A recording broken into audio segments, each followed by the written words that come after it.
Yo, yo, yo, yo, yo, yo, yo, yo. Yo, everybody. What's up? What's up? What's up? What's up? How we doing?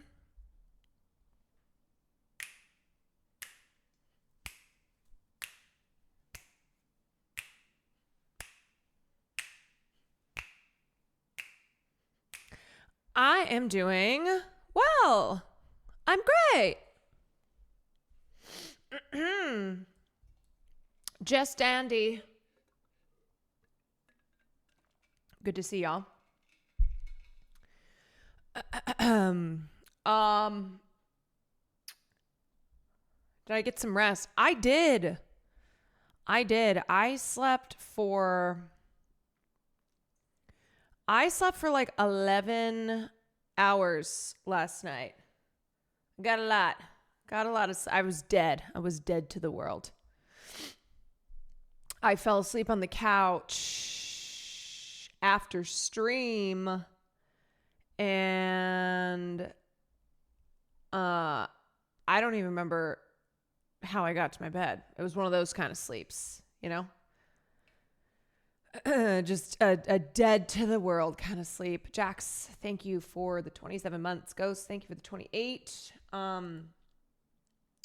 So I did not see Sinners today, but here's why.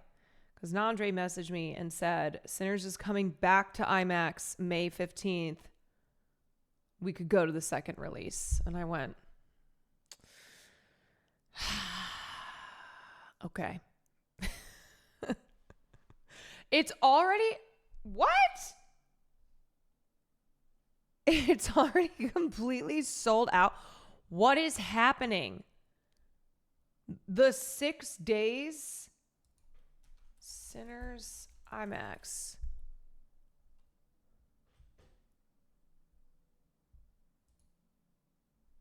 How could it possibly be sold out already?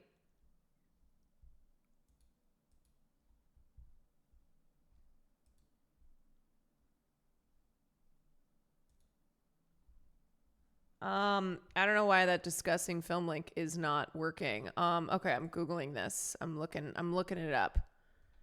Get tickets.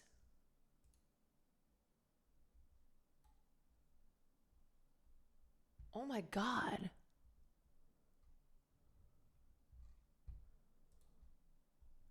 Oh my God.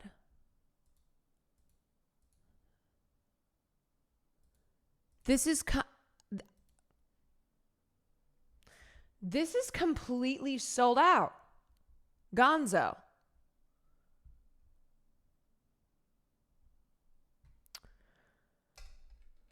Well, how does that even make sense? Okay. I'm going to message Andre back. Wait. It's all sold out.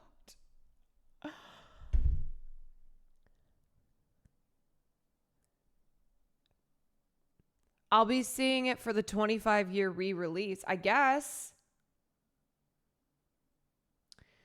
Yeah, I guess when Sinners is re-released for the special 25-year anniversary, that's when I'll be able to go see it at the age of 57. Hogan, thank you for the gifted. I cannot believe it's sold out. That's crazy. Randolph, thank you for the 10 months. Oat Latte, thank you for the 30 months. It's already sold out for then too.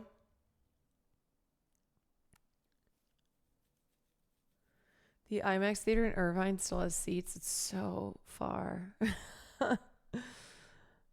Okay, I'm just gonna go to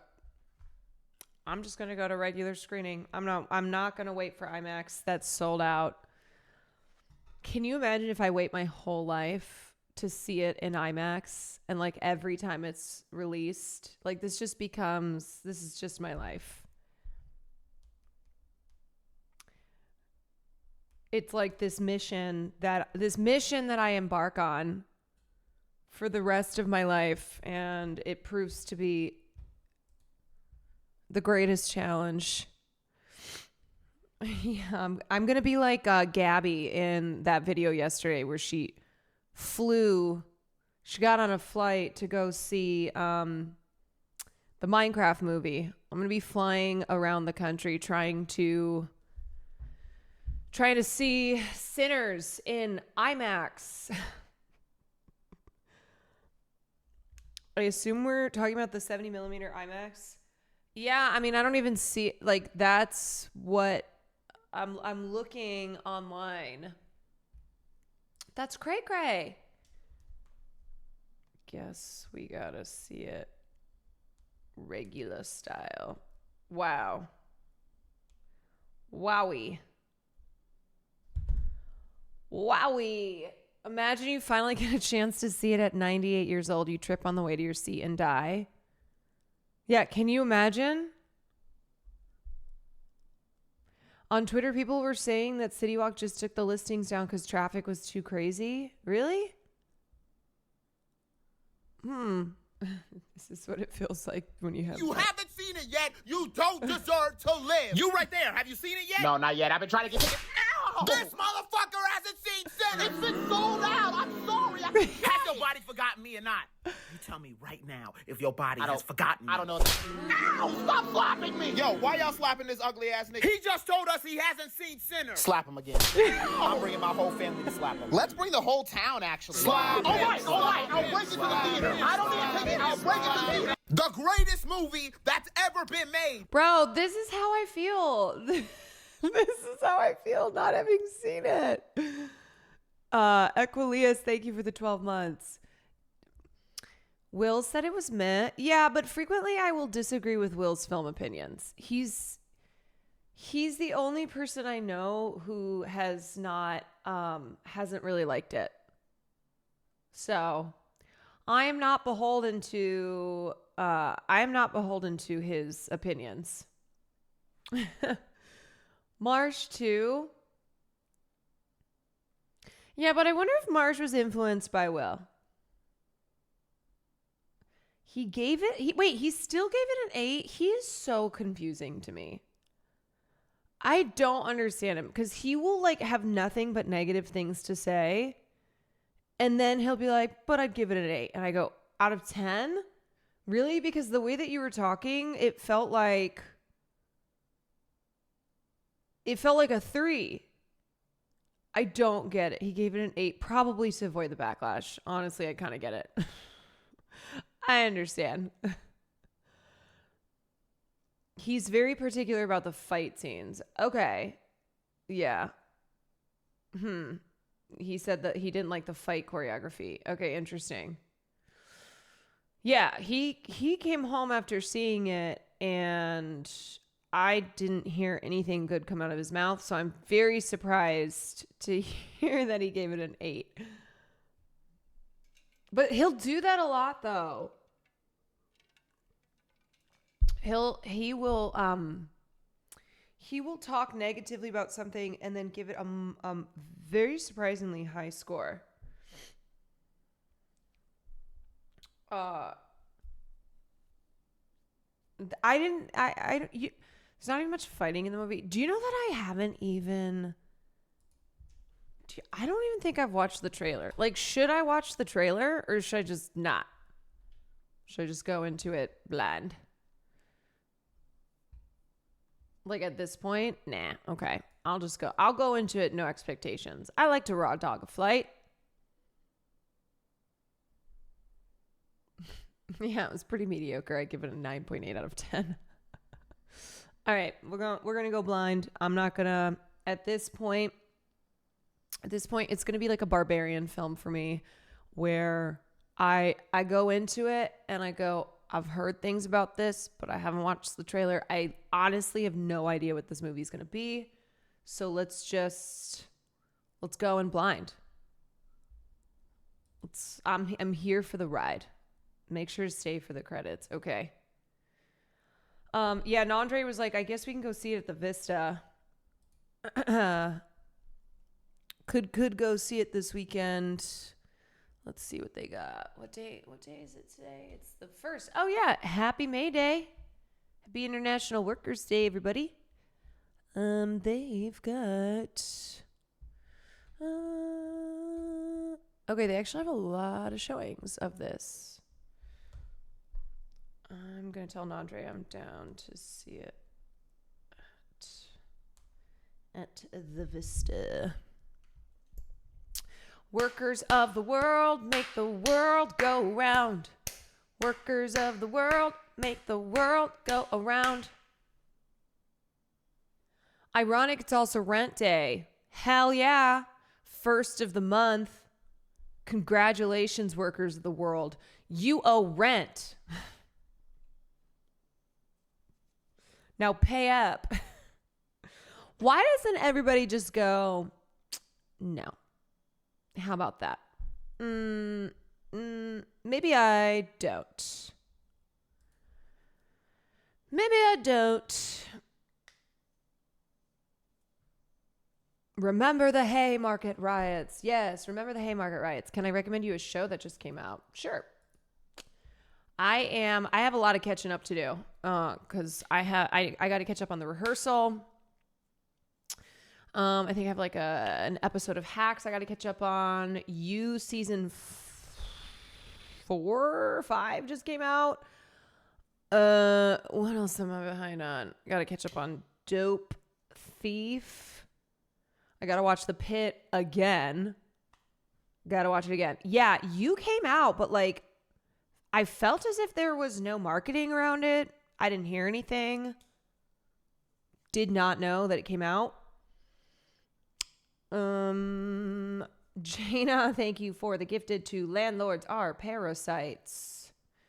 I just saw a funny story about how people are now finding out that their landlord is Jordan Hudson, the 24-year-old girlfriend of Bill Belichick, who apparently she now owns a couple of residential buildings and has tenants. And people are like, wait, my landlord is Bill Belichick's girlfriend? You know, she's working late because she's Bill Belichick's girlfriend. Okay, what is the show? This is the Eternaut. No sé, escuché en video. Real en video, dije. An Argentine production. After deadly snowfall kills millions, Juan Salvo and a group of survivors fight against a threat controlled by an invisible force based on the iconic graphic novel. It premieres on Netflix on April 30th. It's good.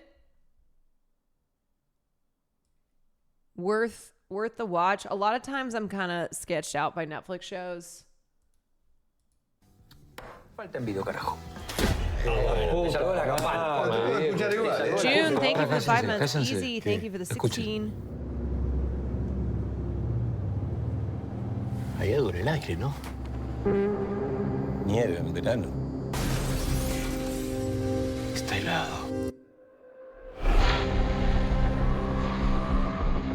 Está cayendo una mierda tóxica del cielo que te toca y te mata.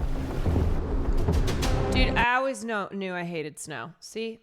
This snow kills. It's still showing paid promotion on stream. Oh, hold on a second. Yeah, you guys, today's stream is paid for by landlords. Thank you to the landlords. Thank you. All right. Here we go. Thank you, Katie. Mi hija está en algún lado. Y yo no voy a parar hasta encontrarla. ¿Me deja posar, por favor? Primero mostrar la máscara. Y con eso te vas a defender. No se trata solo de sobrevivir, sino de recuperar nuestro hogar. Tarde o temprano la ayuda va a llegar. Si lo que llega no es ayuda. ¿Qué mierda está pasando con el mundo?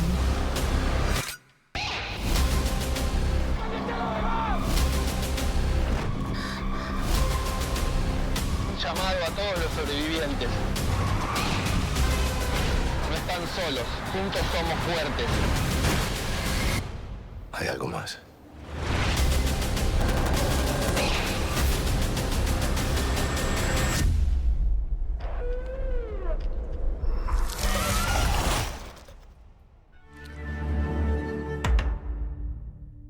Okay, this looks good.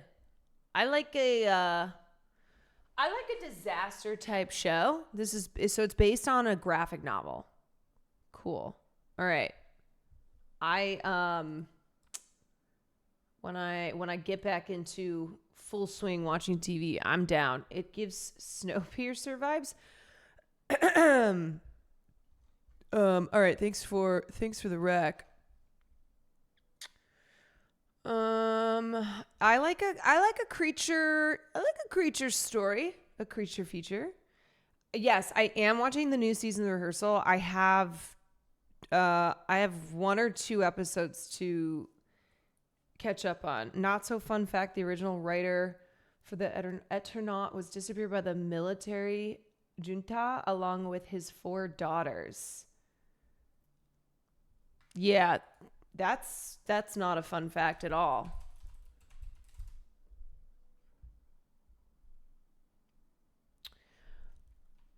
Was it because of his writing? They were like, you know what? He's got to go. That is let me know segment. Also, we have the latest episode of the podcast out. The girls catch up on everything. The goyles catch up on everything. So if you're not following, let me know on YouTube. There's the link right there. There you go. You're writing too good. You bitch too bad. They'll disappear you. Guapoco, thank you for the 5 gifted subs. I did see that our Gal Gadot is in a new film because she just keeps booking work. You know, that's how good she is. That's what a talent she is, that she just is top of the list for casting. So, Gal is going to be starring in a World War II thriller called Ruin from director Nicky Caro. What else is... That's not how you spell that. Nicky Caro, who did 2020's Mulan. Great film.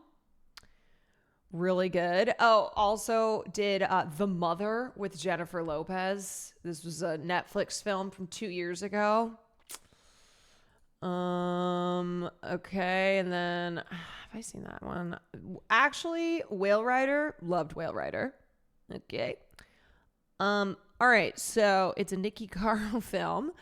Let's see the logline here.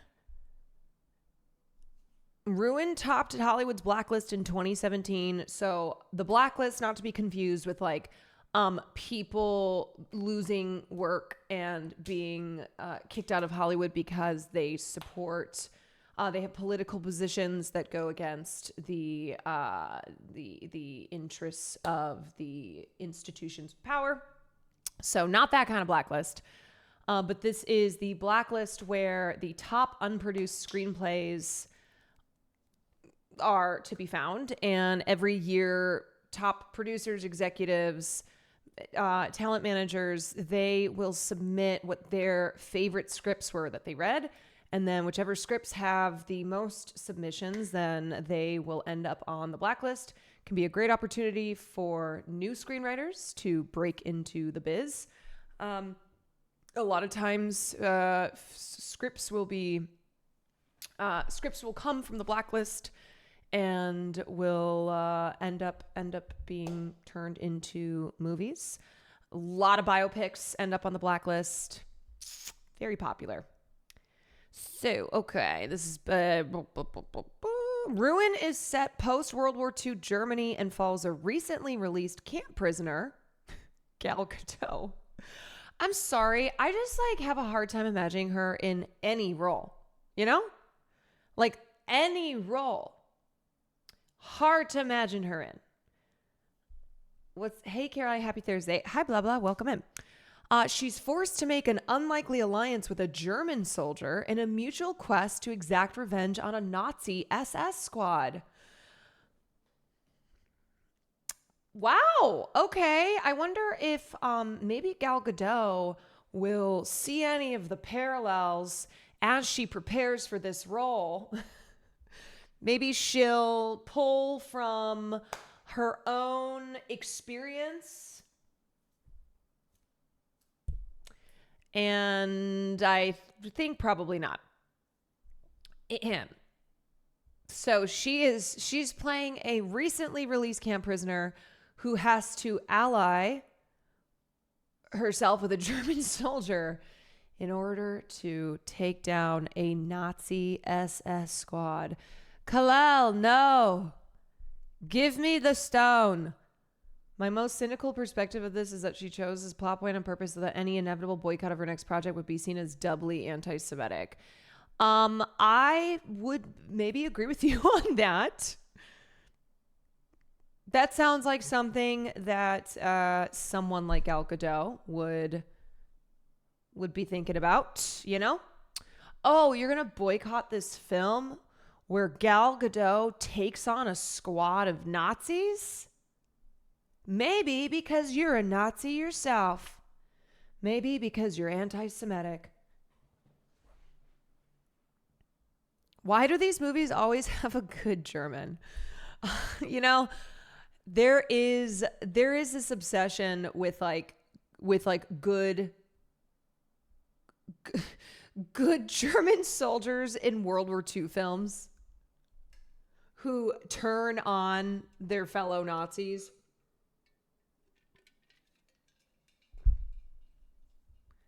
Sam Rockwell gets a pass. Yeah, but that's the one and only. Caro is no stranger to directing World War II-based dramas. She also helmed the Holocaust drama The Zookeeper's Wife, starring Jessica Chastain. Gal is currently in production on The Runner for MGM Amazon and most recently stars the evil queen in Disney's Snow White. She wrapped production last year on the Julian Schnabel film Hand of Dante. Dude, she books so much work. She is busy. She is booked and busy. Like, has mediocrity, I wouldn't even use the word mediocre. I would not even use the word mediocre to describe Gal Gadot because I think she's bad. Has bad acting ever been, has a bad actor ever been as successful as Gal Gadot? I don't know. It's okay. Rachel Zegler booked a better role. You know what? I was happy to see that Rachel booked her next role because all the haters were like, she'll never work in this town again. And yet girlfriend, booked her next role. She's going to be in Evita this summer. That'd be so fun if I could go to London and see that production of Evita, but I don't know about that. Marky Mark? I mean, I think Marky Mark is better than Gal Gadot. Okay, where's Gal Gadot's? Where is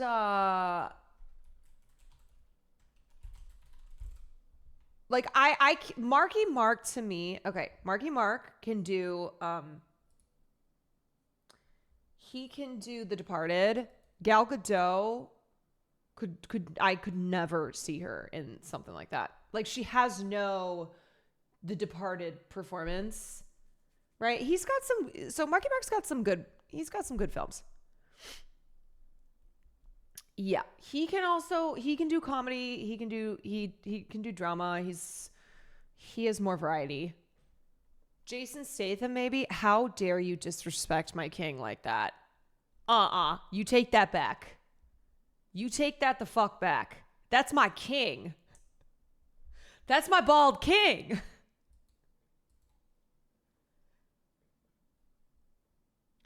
Gal Gadot is apparently being explored for the remake of Hello Dolly. You're shitting me. You're lying. Say that you're lying. Are you lying?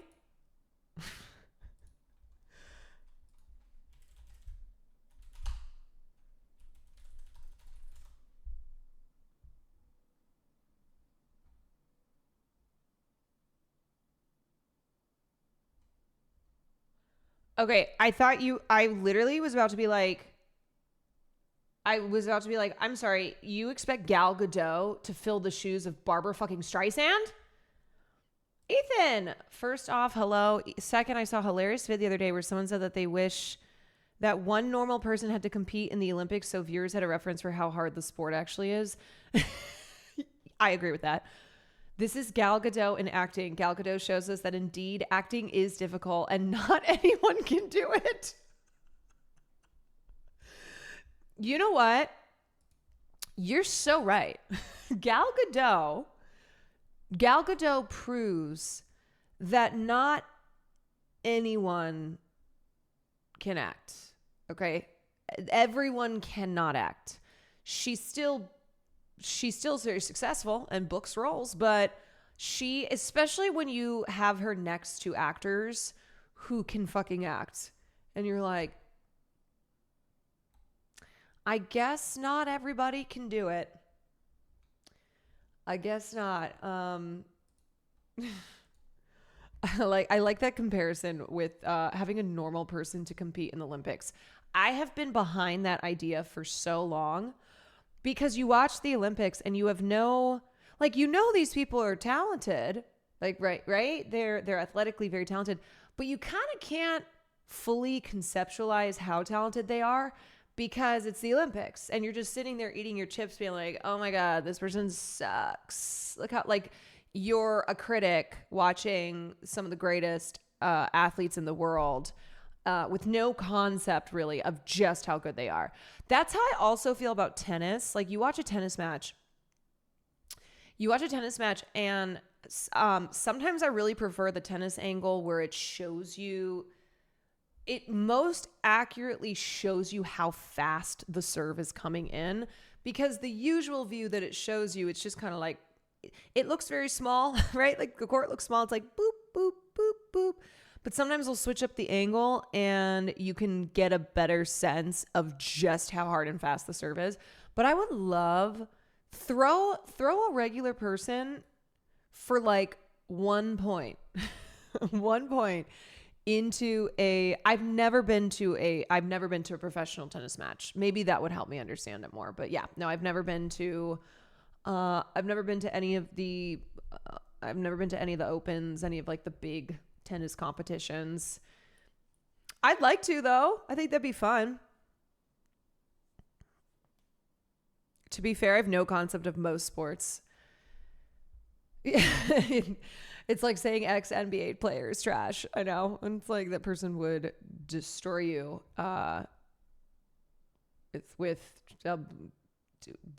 in the blink of an eye.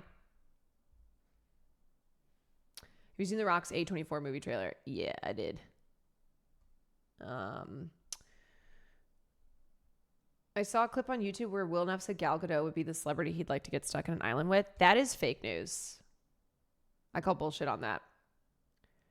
This actually happened when a poor country sent... Yes, I know this story. They sent a regular guy to swim for the Olympics. He ended up more than a minute slower than the athletes. Yes, a very famous Olympic story.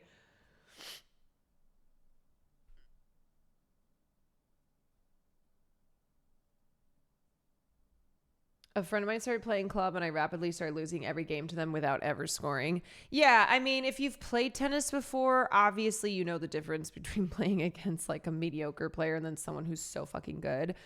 But it is something where at the professional level, you can admire a match and, especially if you're a fan of one particular person. But it's like hard to grasp the level at which those players are playing because they're all really good. You need to throw in somebody who's just a normie. 5 years, you guys are going to forget. In 10 years, I'll still be a champ. In 20 years, I'll tell my kids I probably started. And in 30 years, I probably told them I got the MVP. Listen, I may suck for an NBA player. Those guys are pretty good. I don't suck compared to you. Like, you suck compared to me. Look, I be riding through my old hood, but I'm in my new whip. Same old attitude, but I'm on that new shit. They say they gon' ride me, see me never do shit. You they suck. Know that's the reason they gon' end up on the news clip. Audemars on my wrist, bust down. We popping bottles like I scored a winning touchdown. Remember me dead broke, look at me up now. I run my city from South Philly back to Uptown. Thank God, all these bottles I pop, all this paper I've been getting, all these models I The white mama. for my album got dropped, and I'm only 23. I'm the shit now. Look at me. I'm a boss like my nigga Rose. Are you watching Oh my God. Scalabrini clips? Why are you watching Scal clips? Why are you Maybe now surprised? you could say, yeah, I didn't play a second. Wait, Why are you so shocked? I'm so confused why you're watching Scalabrini clips. I do sports now on the stream. Oh, okay. Yeah. You don't believe me? Somebody said that they saw a clip of you saying that if you had to get stuck on an island with any celebrity, you'd choose Gal Gadot. Yeah, you didn't see the clip? It was the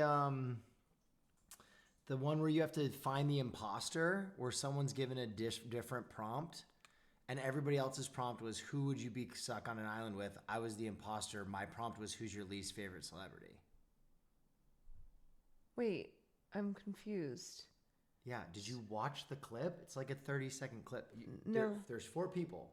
One of them you all get given a prompt. Okay. One person has a fake one. Mine was, who's your least favorite celebrity? So I wrote Gal Gadot. Everyone else's was, who would you get caught on an island with? And they wrote their favorite celebrities. And I have to pretend like that's my answer so they don't know I'm the imposter. Oh, that makes more sense. It's a 30-second clip. How did you not watch it? No, somebody just said I saw a clip where Will Neff said the celebrity he'd want to get stuck on an island with is Gal Gadot. I was like, that's fake news. Yeah. I call bullshit on that. Yeah. Said I'd have to misinterpreted. It's a 30-second clip. No, I think that they were trying to do fake news. But I was going to say I'd have to rethink my and can I just have one sip? I'd have to rethink my entire relationship. There's a whole freezer with you. I know, but like I can't drink too much or else I get kind of crazy. So I just like to have sips, but I don't want them to go to waste. Yeah. Uh-huh. Mm-hmm. So glad. Well, anyway, Gal Gadot is going to be a new movie. She's playing a German. She's playing a German soldier. Sip.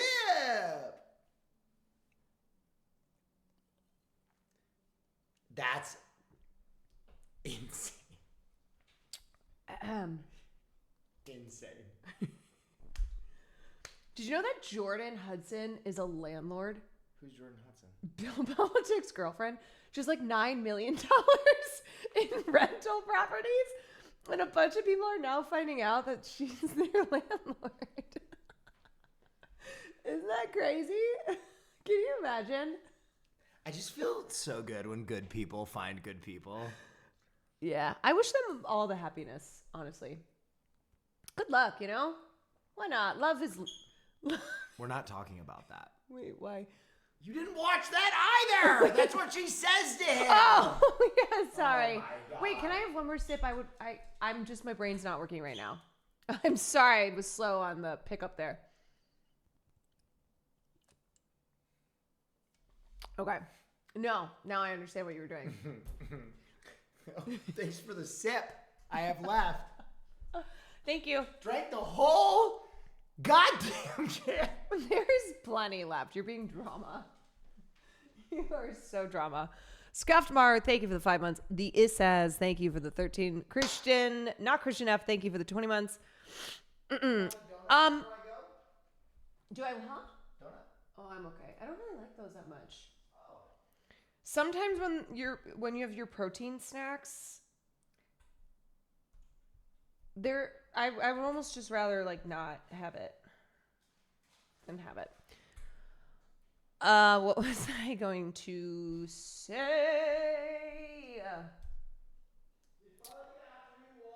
Well, I walked him like early afternoon. Maybe just take him for a quick stroll.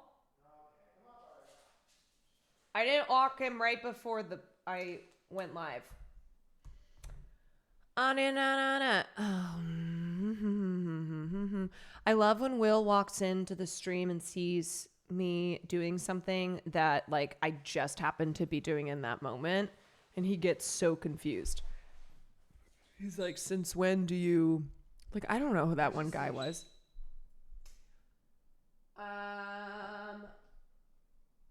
IDK.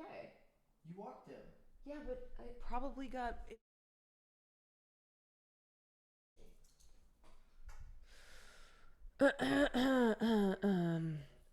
okay, wait. I was gonna say. Oh, my thoughts. Let me just tell you. Here's my thoughts on the Jordan Hudson and Bill Belichick sitch. I'm like, look, if Bill Belichick is going to date a 24-year-old, I don't give a fuck if she's running a number on him, okay? If she's like getting him to buy her properties, etc., etc. He is 100 years old dating a 24-year-old. You know, run through those pockets. Yeah. Like if you're like, oh, poor Bill Belichick. Really? Poor Bill Belichick? They're both winning, okay? They both get what they want.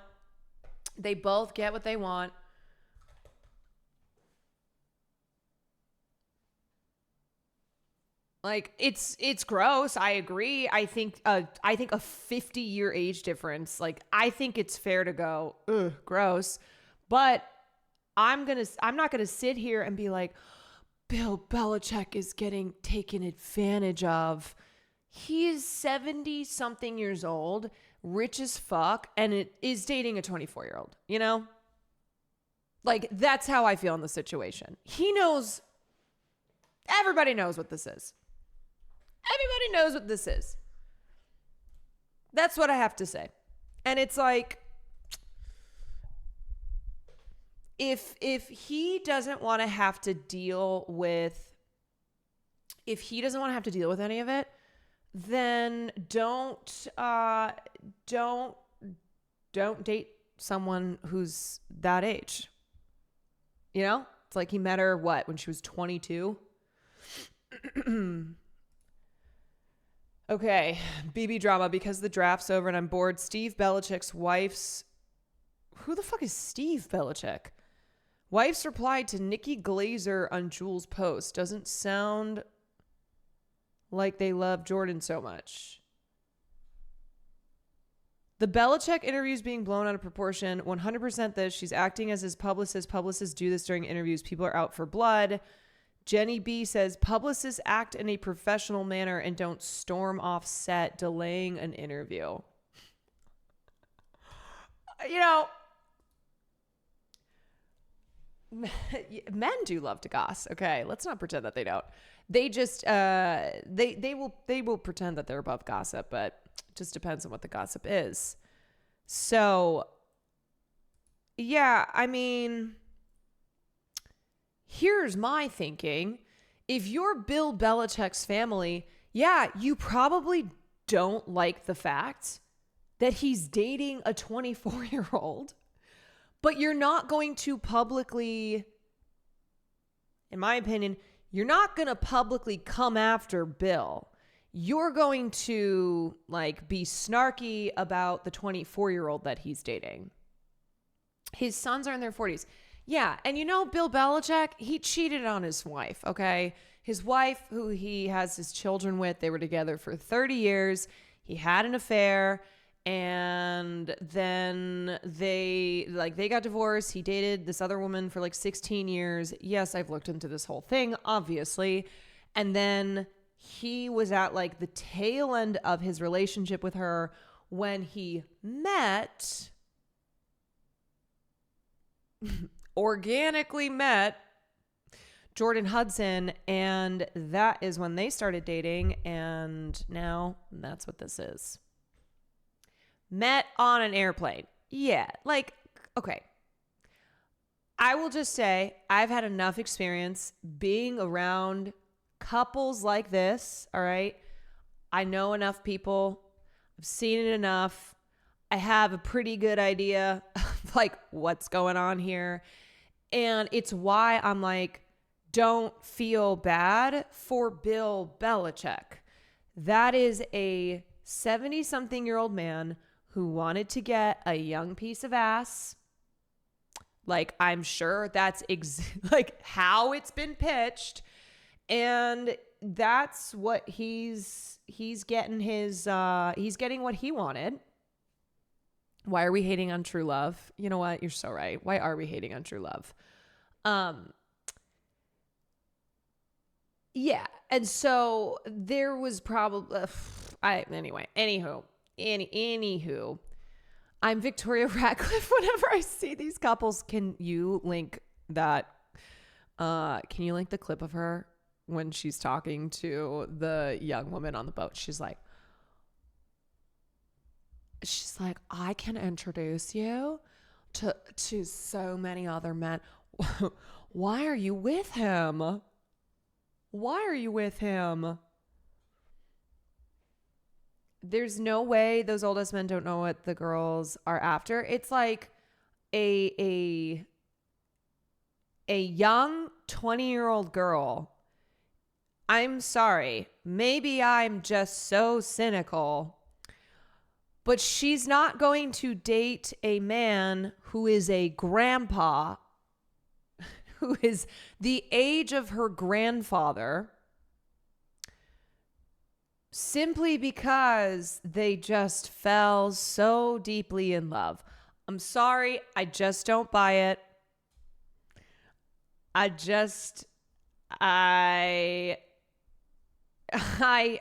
don't buy it when the age difference is that great. And in my experience, which look, I'm like, you want what you want. He wants what he wants. It's mutually beneficial, right? A lot of relationships have a transactional element to them, whether or not there's a 50-year age difference.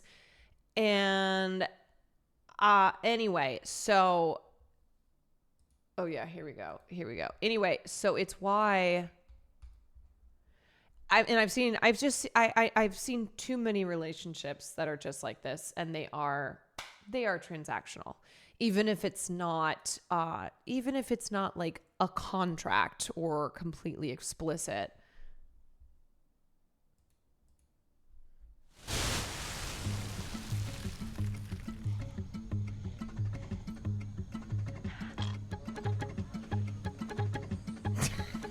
You're such a darling girl. You're young. You're beautiful. Why are you with this middle-aged weirdo? Does he have a lot of money? You can't ask that. Come to North Carolina. I could introduce you to some respectable men. They would eat you up. I actually love Rupert. Are you scared of him? I could get you out of this. And this line right here. Why are you with this middle-aged weirdo? Why are you with this middle-aged weirdo? Are you scared of him? I can get you out of this. It's so fucking funny. What if she has elite ball knowledge? She claimed that she never watched a football game until she started dating Bill. That she didn't know anything about football. That she didn't know who Bill Belichick was. Never had watched a football game. Yeah, it's a sure Jan type of moment. Leslie and I have been together 5 years. We have an amazing relationship. And this is, I believe this relationship is supposed to be modeled after Anna Nicole Smith and the old guy who I can't remember his name, but that was if you remember the whole Anna Nicole Smith saga, And that they were upfront though about what that relationship was, that he was taking care of her and her son, and he just enjoyed being with her. Like that was something that he had when he died. He left her money in his will, and then of course his sons were all pissed off that he was leaving Anna Nicole Smith money, and so then they challenged it legally. And Anna Nicole Smith is one of those women who was so maligned in the media, and she just had a very tragic life. But she and what's his name? Anna Nicole. J. Howard Marshall. Yes. J. Howard Marshall. This is the famous picture from their wedding. There's J. Howard Marshall and Anna Nicole Smith, and they were friends. Like they genuinely were friends. They got along. Anna Nicole Smith talked about the fact that like he just wanted to take care of her, and so on the one hand, you know, saying that they had genuine love for each other, but also not hiding the fact that like he was taking care of her and her son, and that was something that both of them had mutually agreed upon and were public about. Yeah, like he was her sugar daddy, he was her benefactor. And they talked about the fact that they genuinely were friends and had love for each other, but that relationship also was a wealthy, really old guy who was who was like financially taking care of a young woman and her son. Yeah. It's very physical. I mean, he very still physical. pushes all my buttons. And, you know, people say, oh, but he's so much older than you. And you know what? I'm the one having to push him away. Yeah, we both have so much in common. We both love soup. And we love the outdoors. We love snow peas and talking and not talking.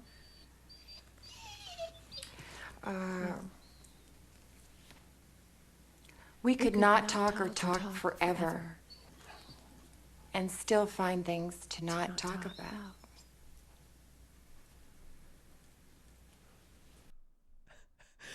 We could talk or not talk forever and still find things to not talk about.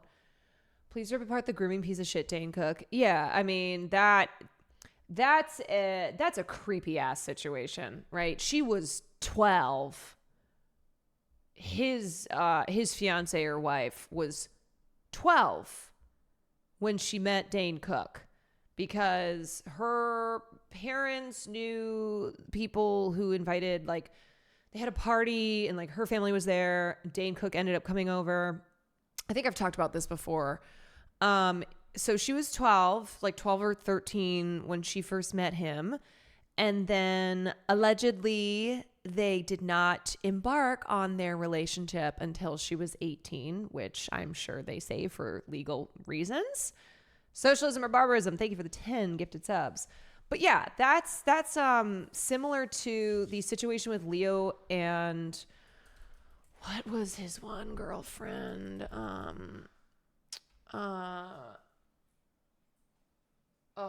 mean, he's had so many girlfriends. I truly can't remember her name, but she was also like 12 when she first met Camilla Moroni. Yeah, Camilla Moroni, something like that.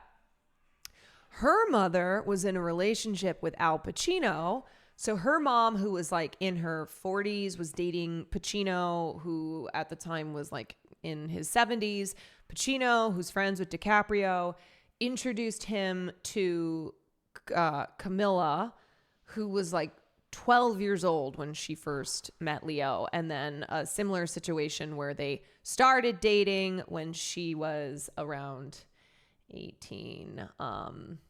Yeah. So, you know, the Jordan and Bill Belichick situation, Jordan she's young, but she is an adult, right? She is making her own decisions. And like I said, to me, I read that relationship as a mutually beneficial relationship where she is getting what she wants from Bill Belichick. That is fame, that is money, that is, you know, connections to high-powered people. She didn't meet him at 12. And he's getting to be with a 24-year-old.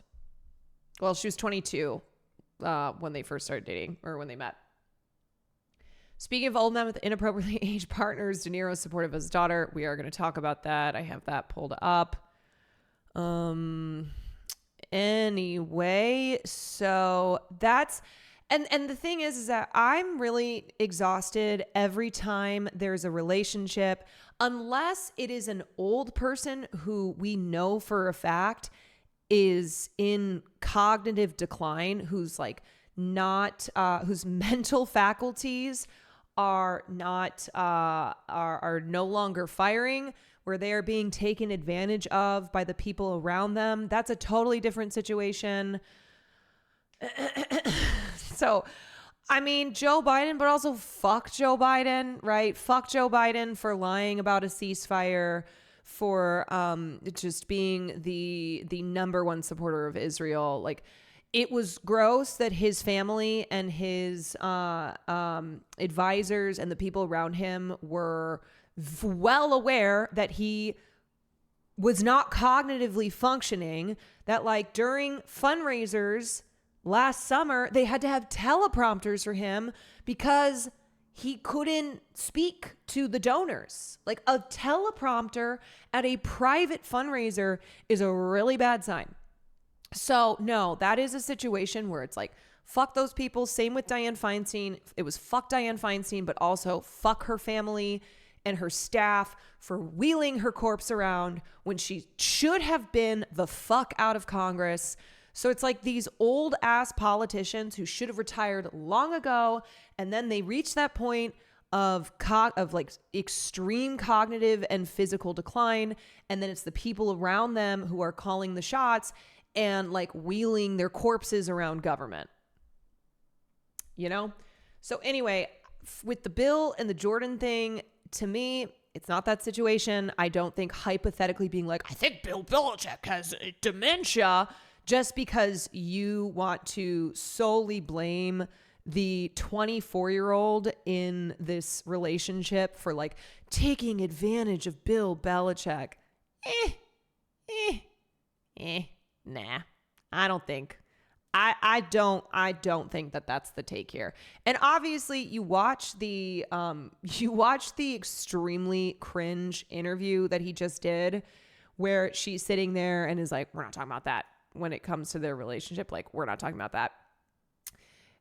Yeah, it's weird, but again, I am not looking at this relationship and going, oh my God, we need to save Bill Belichick. He's being taken advantage of. Poor multi-millionaire 70-year-old Bill Belichick. She has the right to not want to talk about it, though. Yes. I mean, at the same time, like, her being involved, though, if she's acting as his publicist, it's bizarre that like that she is, without having, I guess, I don't know, without necessarily being his publicist, like wanting to make sure that they are controlling the narrative, like stepping in like that. It's I get why a lot of people are like, ooh, what's going on here? And you would think after 2 years that they would come up with a story when like inevitably they're gonna be asked about it, right? Like, or he can just say like, no, I'm not gonna talk about that, no comment on it. She'd save herself a lot of scrutiny if they'd make up a fake short story of how they met. Yes. And she's also like very much so doubled and tripled down on this kind of putting forth on her Instagram this very like fuck you to anybody who has raised an eyebrow to our relationship, which like, look, people's relationships are their business unless they are doing something illegal, right? If they are, if let's say it's a relationship where someone is like been trafficked or groomed, then no, I don't think that's hey, your business is your business.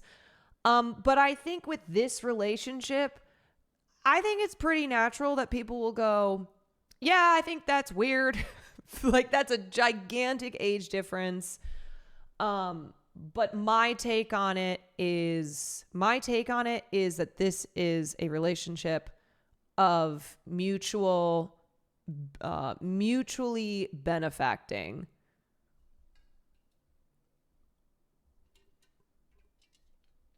By the way, that interviewer is the gross dude who came. Yes, Tony DeCupule or whatever his name is, who was awful when they were talking to Ta-Nehisi Coates.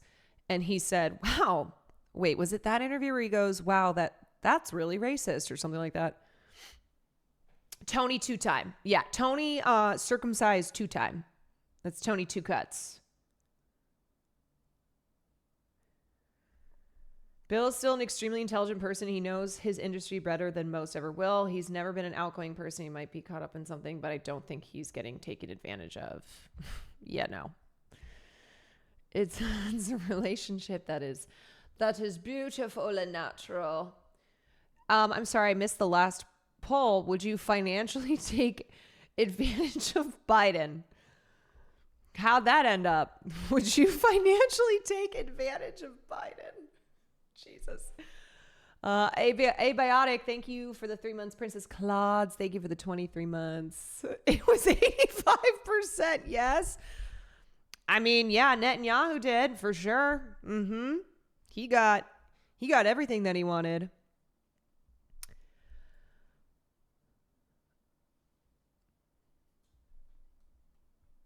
Yeah, Bill is still coaching football. He's fine. Bill is fine. I don't think that people need to be worrying about Bill Belichick. Unless it's in relation to his worsening as a football coach. I don't know. Right? It's like, okay, if you're going to worry about Bill Belichick, maybe it's that he's no longer the shark that he used to be when it comes to coaching teams to Super Bowls.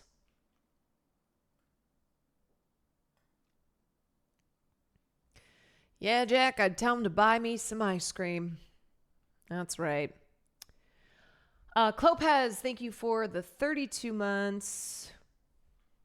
Oh, he's doing college now. Okay. No, he's not even doing the NFL.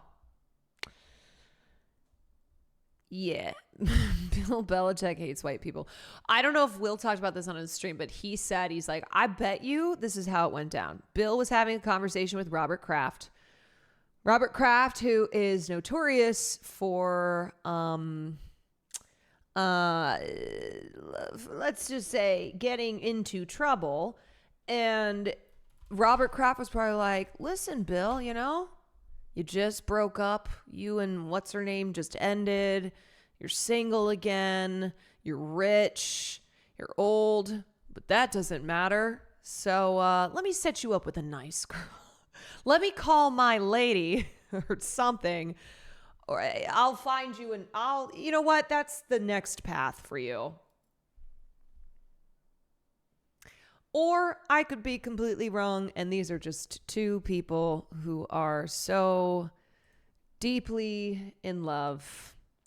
Because, what I have seen of Bill Belichick is that he has a fantastic personality.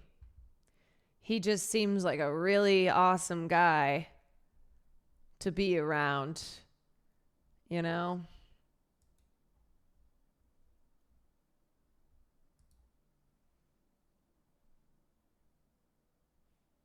Very, very warm and fun. Very warm and fun.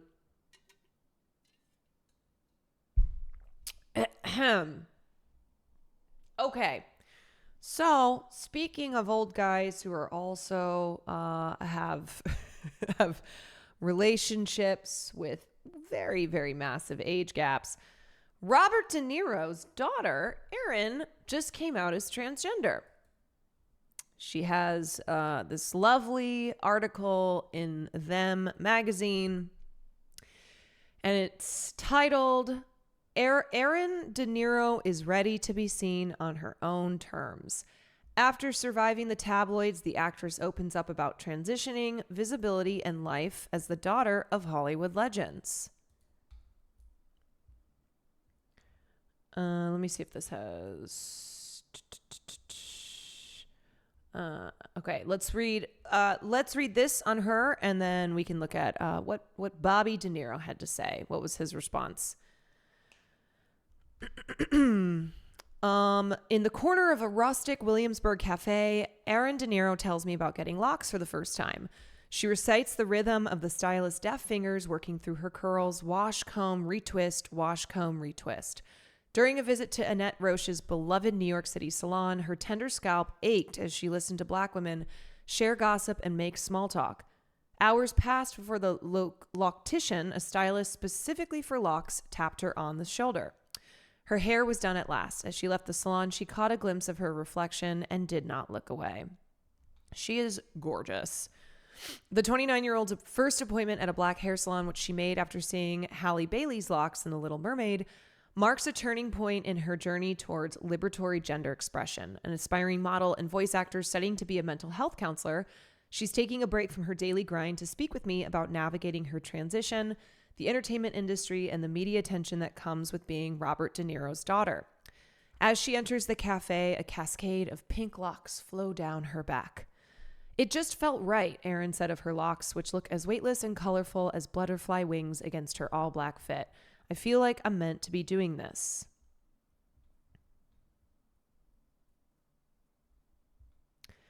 In the weeks following her vacation to the loctician, paparazzi snapped a photo of Erin visiting her dad at the Greenwich Hotel. The tabloids wasted no time in reporting on her new look with all the grace of a manosphere podcaster.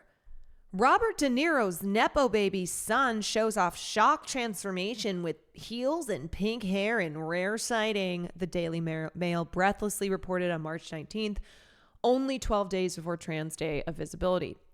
Other outlets quickly followed suit, robbing Erin of the opportunity to come out to the public on her own terms. Yeah, fuck that shit. Fuck that. Fuck you, Daily Mail. Fuck you, Page Six. Fuck you, all these tabloids who took this moment from her to be able to come out on her own terms. You know, every person who is coming into their identity should be able to do so on their own terms. And then you add in being in the public spotlight because either you're famous or your parents are famous. And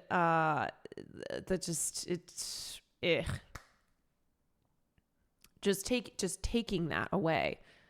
The articles called her outfit, which included a knee brace for a dislocation injury that she experienced in January, edgy, rebellious, and barely recognizable compared to her pre-transition public appearances.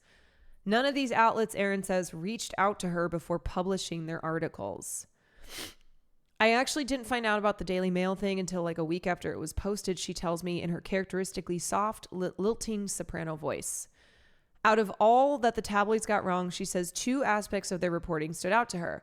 For one, the articles mostly regurgitated facts about her parents and twin brother, but they also called her a Nepo baby despite her low profile and ongoing efforts to gain success independently. She's also working to be a mental health counselor. My mental health counselor, dog. That's my Nepo baby mental health counselor. They were attention-grabbing headlines and nothing more, barely mentioning Erin herself outside of her gender presentation or proximity to fame. Not only did they get information wrong about me, they just sort of reminded me that people don't really know anything about me. So she was born to Robert De Niro and actress Toukie Smith. So this is her mom.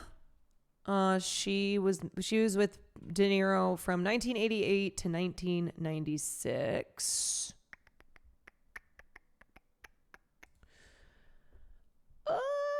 Obviously, no parent is perfect, but I'm grateful that both my parents agreed to keep me out of the limelight. They wanted it very private. They told me that they wanted me to have as much of a normal childhood as possible. Erin is grappling with what being more public might mean at a time of executive orders that ban any expression of gender ideology, widespread attacks on trans rights across the U.S., and the terrifying political inroads being made by trans exclusionary radical feminists, or TERFs, in the UK and beyond. The targets on the backs of Black trans women demands a different sort of visibility, one that holds up trans folks not as statistics or one-dimensional icons, but as our ancestors, lovers, and cherished friends who are doing all they can to heal and free themselves. There's a difference between being visible and being seen. I've been visible. I don't think I've been seen yet, says Erin. So growing up in New York City during the early aughts, she was ridiculed and excluded by her peers for being feminine, bigger-bodied, and different in ways she could not yet describe. Being biracial further complicated her search for belonging. Denied the sweet relief of anonymity or acceptance, she felt hyper-visible during her coming of age, despite her parents' acceptance of her queerness. I always grew up a bigger-bodied person. Everyone else in the family was relatively thin or fit. I was not.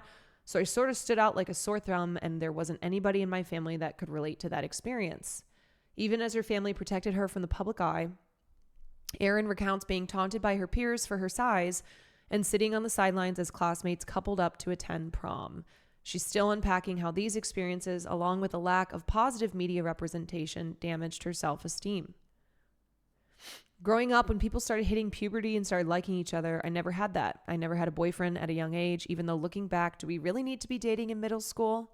I was like, wow, these things signify I'm very unwanted. I'm not desirable. I'm not attractive like the other people, the other girls, the other boys. For Erin, coming out as a gay man in high school only intensified a pre-existing pressure to squeeze into the mold of Eurocentric beauty standards. A single glance at the canon of gay male sex symbols, from the glorification of Aryan masculinity in Tom of Finland's art to the thinness of the models in Troye Sivan's viral music videos, reveal that even queer sexuality is not exempt from racism, anti-fatness, and transphobia. I mean, you look at the gay rights movements of the 60s, and when we talk about Stonewall, when we talk about Marsha P. Blackburn and other drag and trans activists who were on the front lines fighting for LGBTQ rights and liberation, where when white gay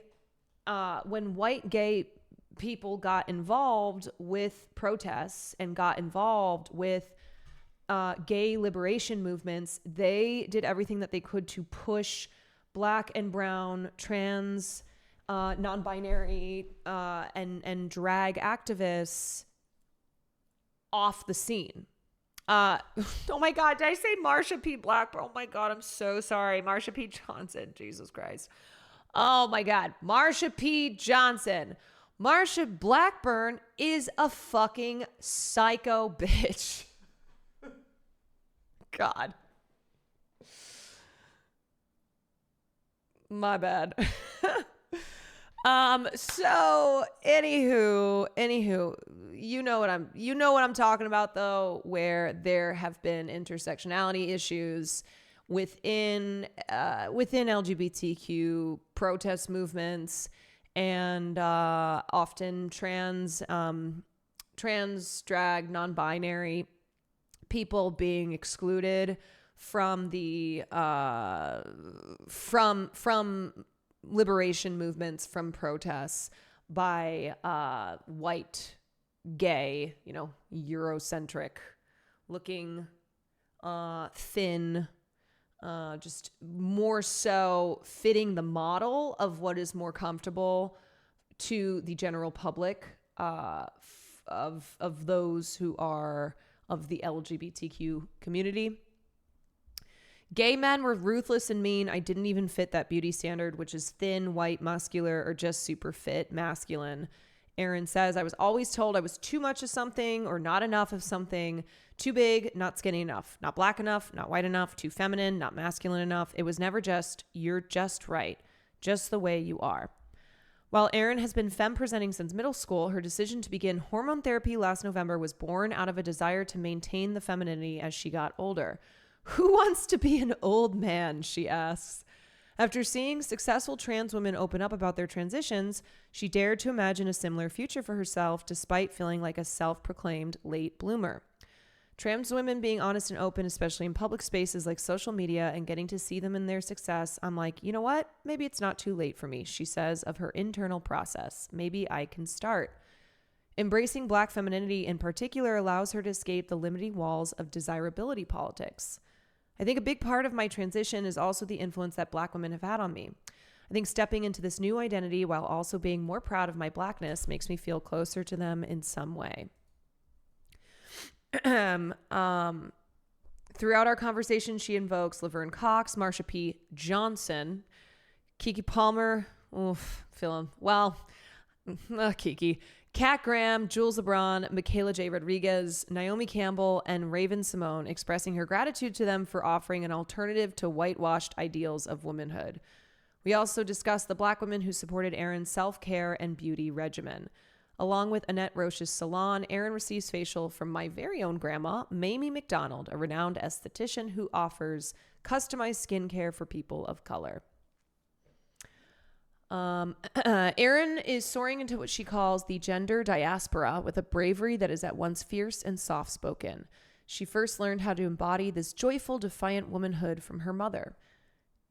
Described as a cyclone of dizzy charm at the peak of her career, Tookie Smith fundraised for children with AIDS after her brother, the fashion designer Willie Smith, died from complications of the virus.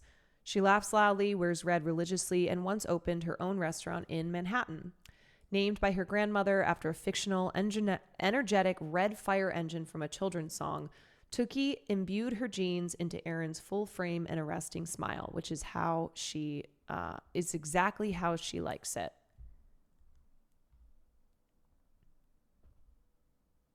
The boundary between private and public femininity often comes up during our conversation. Erin's exploration of queerness and femininity has been largely solitary. As one of the only out queer people in her family, she's still searching for a friend group that holds space for her intersectional identities and experiences.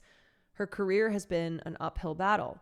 Professionally, she's dedicated to making a name for herself on her own terms, having spent the last 7 years pursuing voice acting and modeling opportunities.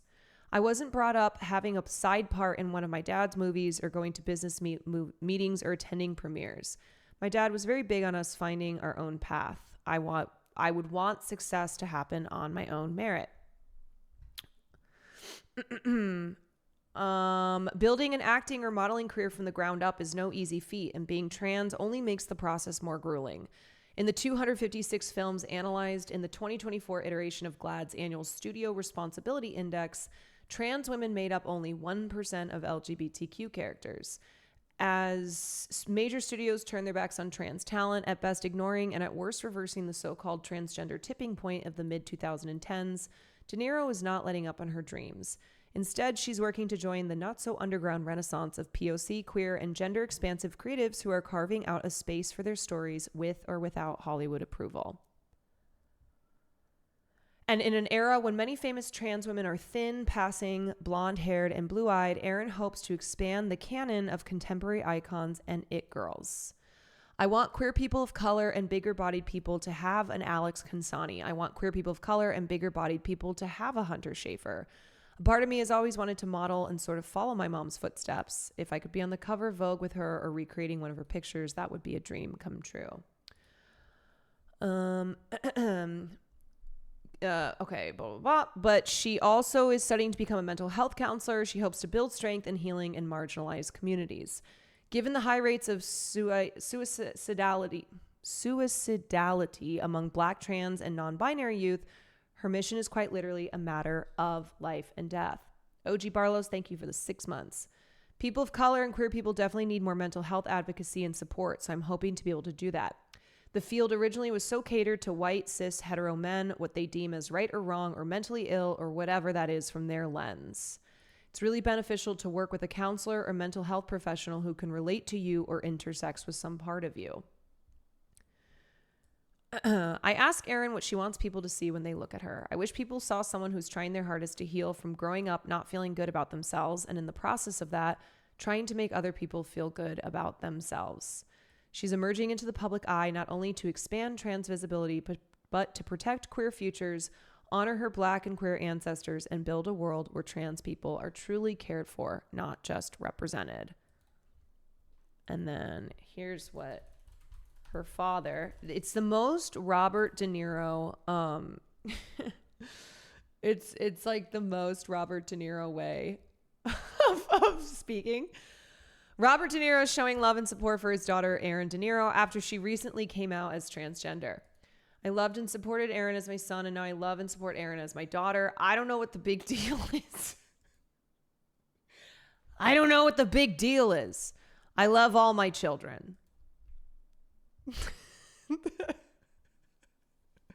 It's really that simple.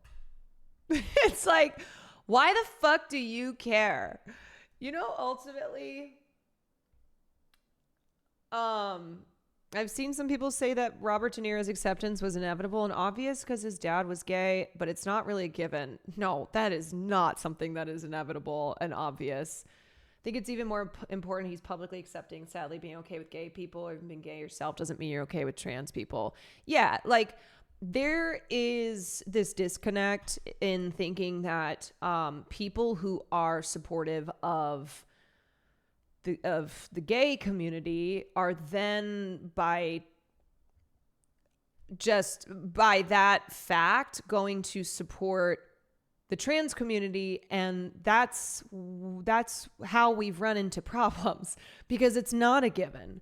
It's not a given that, okay, you support someone being gay does not then mean that you are going to support someone being trans. A lot of TERFs, a lot of trans exclusionary radical feminists will be like, yeah, I love gay people, and then be super transphobic, right? And, you know, of course there are trans people who are gay, and they'll support loving who you want to love, but they do not support you being who you are. Right? Like embracing the gender identity that you know you are. And so that's why, like, somebody coming out in specific support of either their trans child or the trans community is a big deal, because there is this wall between supporting gay people and then supporting trans people, like LGB without the T. And even within the gay community, there are transphobic gay people. There are transphobic gay people themselves. So to think that someone who is heterosexual supports gay people is then going to automatically support trans people, no. And remember that, like, support of gay rights took a long time to achieve. And right now we are in a moment where trans people are, there's transphobic trans people as well. Trans people are under constant attack. And it is like, I think people also forget, like, how much animosity and opposition there was for a long time to those who identified as gay. And so even though there is wider acceptance now of being gay, there, unfortunately, that is not translating to towards the trans community.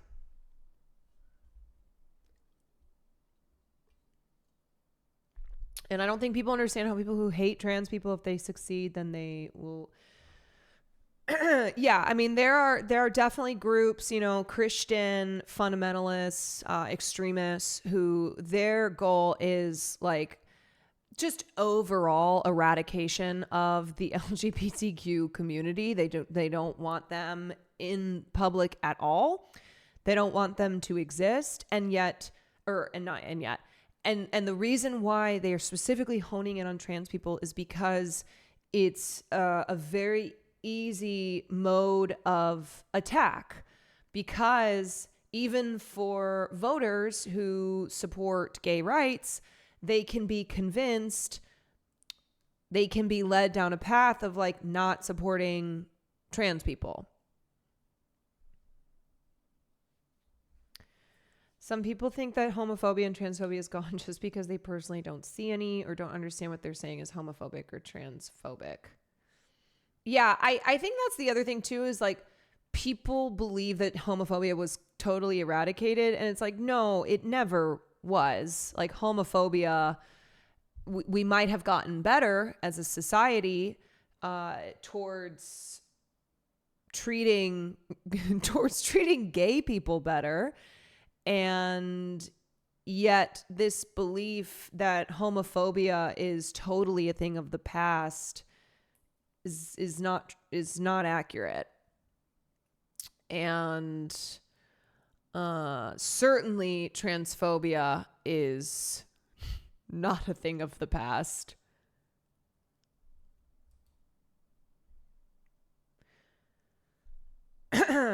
Also, all the anti-trans rhetoric is the homophobic rhetoric of the past that's made a comeback.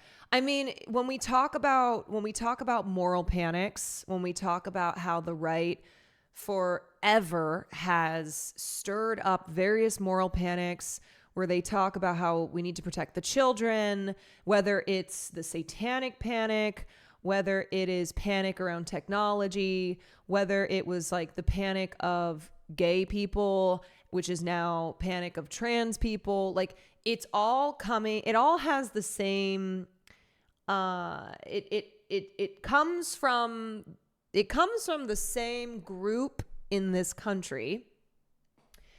And right now, the panic over trans people, calling them groomers, saying all these really horrible things, it's what the right has latched onto.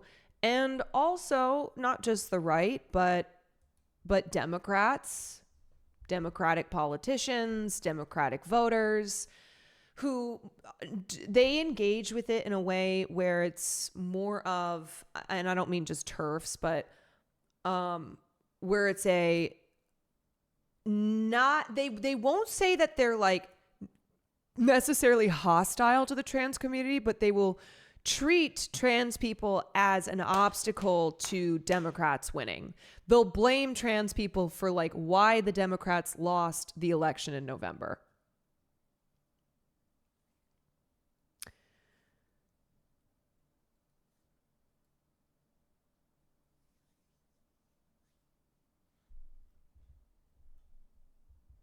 Jojo Siwa ended homophobia with the invention of gay pop.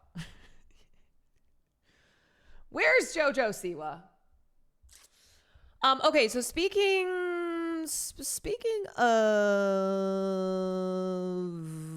trans rights, there is an open letter. We got a new open letter that's been signed by hundreds of filmmakers and other film and television industry professionals.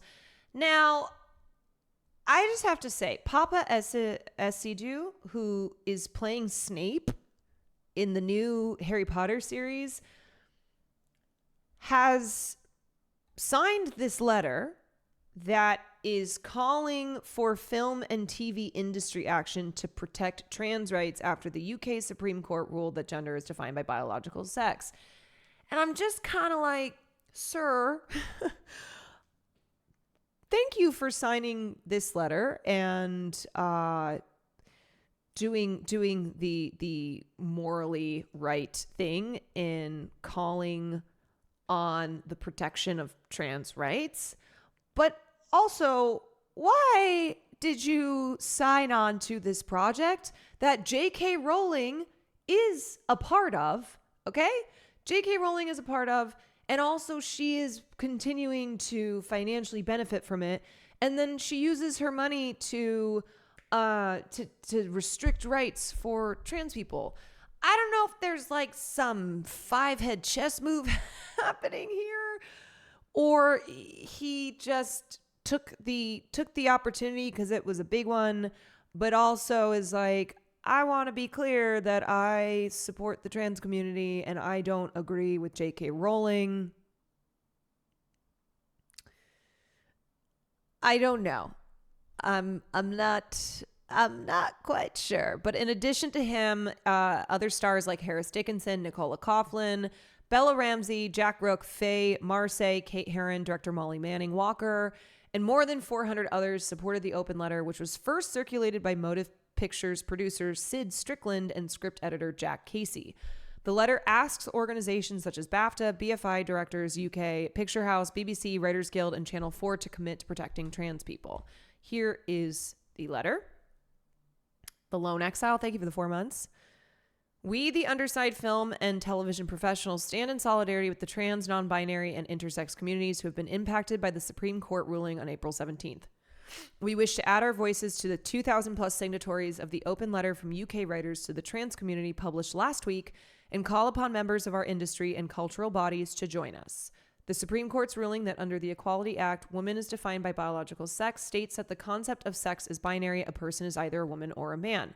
We believe the ruling undermines the lived reality and threatens the safety of trans, non-binary, and intersex people living in the UK. The Equalities and Human Rights Commission's interim update on the ruling states that trans women are not permitted access to women's facilities and trans men are not permitted access to men's facilities, while further suggesting that trans people may also be excluded from using facilities that correspond to their biological sex, which is fucking absurd. We believe this guidance exposes trans people to embarrassment and harassment and excludes them from participation in public life. Yes, it does. And that is the point. The point is to exclude trans people from public life. Okay? Make no mistake. Make no mistake. That's the goal. The goal is trans people, disabled people, these marginalized communities, Palestinian people, get rid of them. Okay? Get rid of them. We don't want to hear them. We don't want to see them. They are not a part of public life.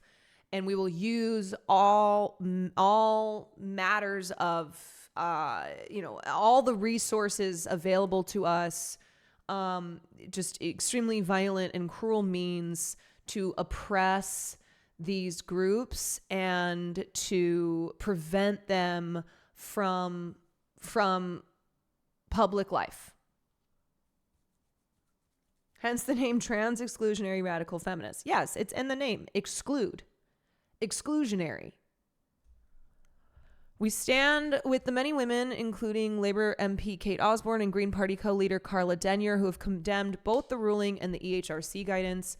We applaud them for highlighting the negative consequences that both will have for all women and the harm that trans and gender non-conforming people face as a result.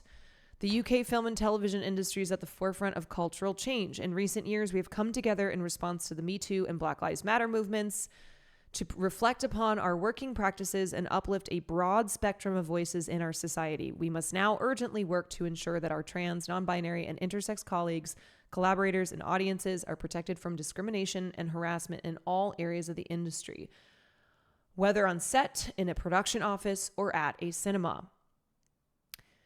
We applaud, correct me if I'm wrong, but has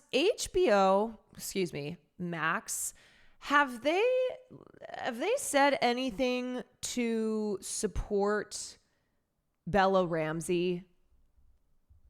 Have they put out a statement or done anything to protect and support the person that they hired, that they cast to play the role of Ellie in The Last of Us, who has faced so much harassment, so much hatred, just vile, nonstop, really gross shit.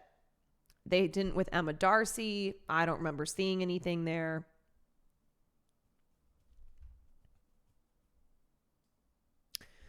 Anyway. Film and television are powerful tools.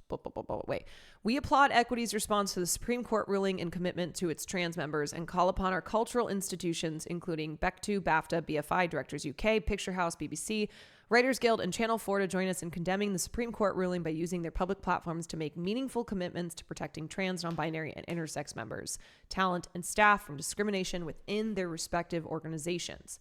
Film and television are powerful tools for empathy and education. Yes, and they can also be tools for they are powerful tools for empathy and education, and they can also be used as tools for harmful propaganda, for continuing stereotypes that have negative consequences on the people who are depicted in such a harmful way. They can also be used to maintain the status quo and to further prioritize and focus on the people who are in the in-groups rather than those who would greatly benefit from exposure and from representation.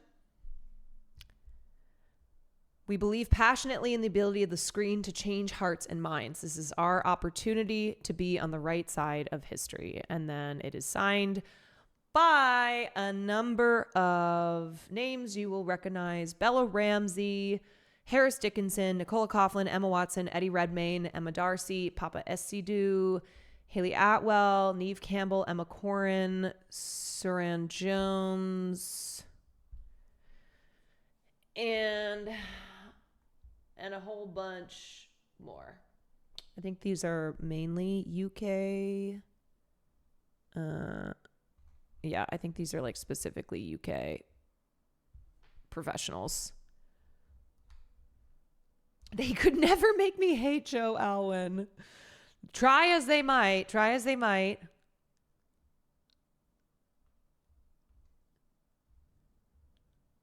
Yeah. I need more than a signed letter at this point. I need someone pissing on the desk at a board meeting. You know? We may be at that point.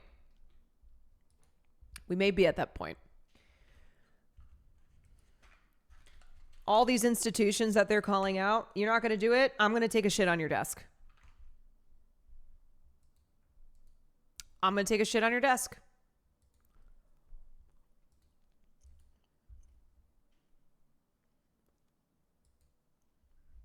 What did these letters actually do? Well, first and foremost, an open letter is to signify support from industry professionals. And usually when we're talking about the entertainment industry, you have like recognizable heavy hitters in there.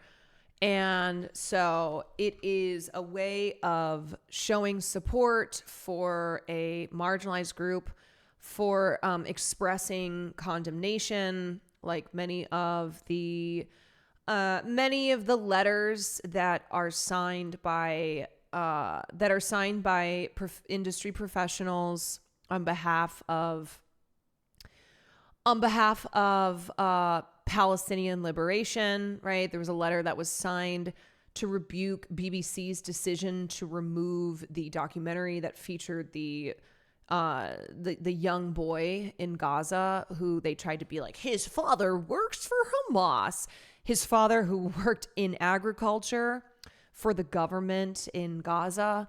And therefore they were trying to make essentially trying to say that this little boy is a terrorist. And so we have to remove this documentary. So like there was a letter there to put pressure on the decision makers at BBC, right? When you have some really big, when you have a lot of people sign a letter applying pressure, you can get other people to like aware. When a famous person signs a letter that's going to be reported on, right? So more people will then know like what is going on because the media will report on something. The media will report on something that like celebrities have gotten involved with. And again, Hamas is literally the government there. Yes, Hamas is the government in Gaza. So anybody who has a government job, which this child's father did, he worked in the Department of Agriculture, which doesn't even exist anymore because Gaza has been under genocide for 19 months and so much has been destroyed. But anyway, So that's the point of a letter, is to apply pressure, to inform the public, to get more people to join. And then also just for individuals to publicly show like where they fall, you know?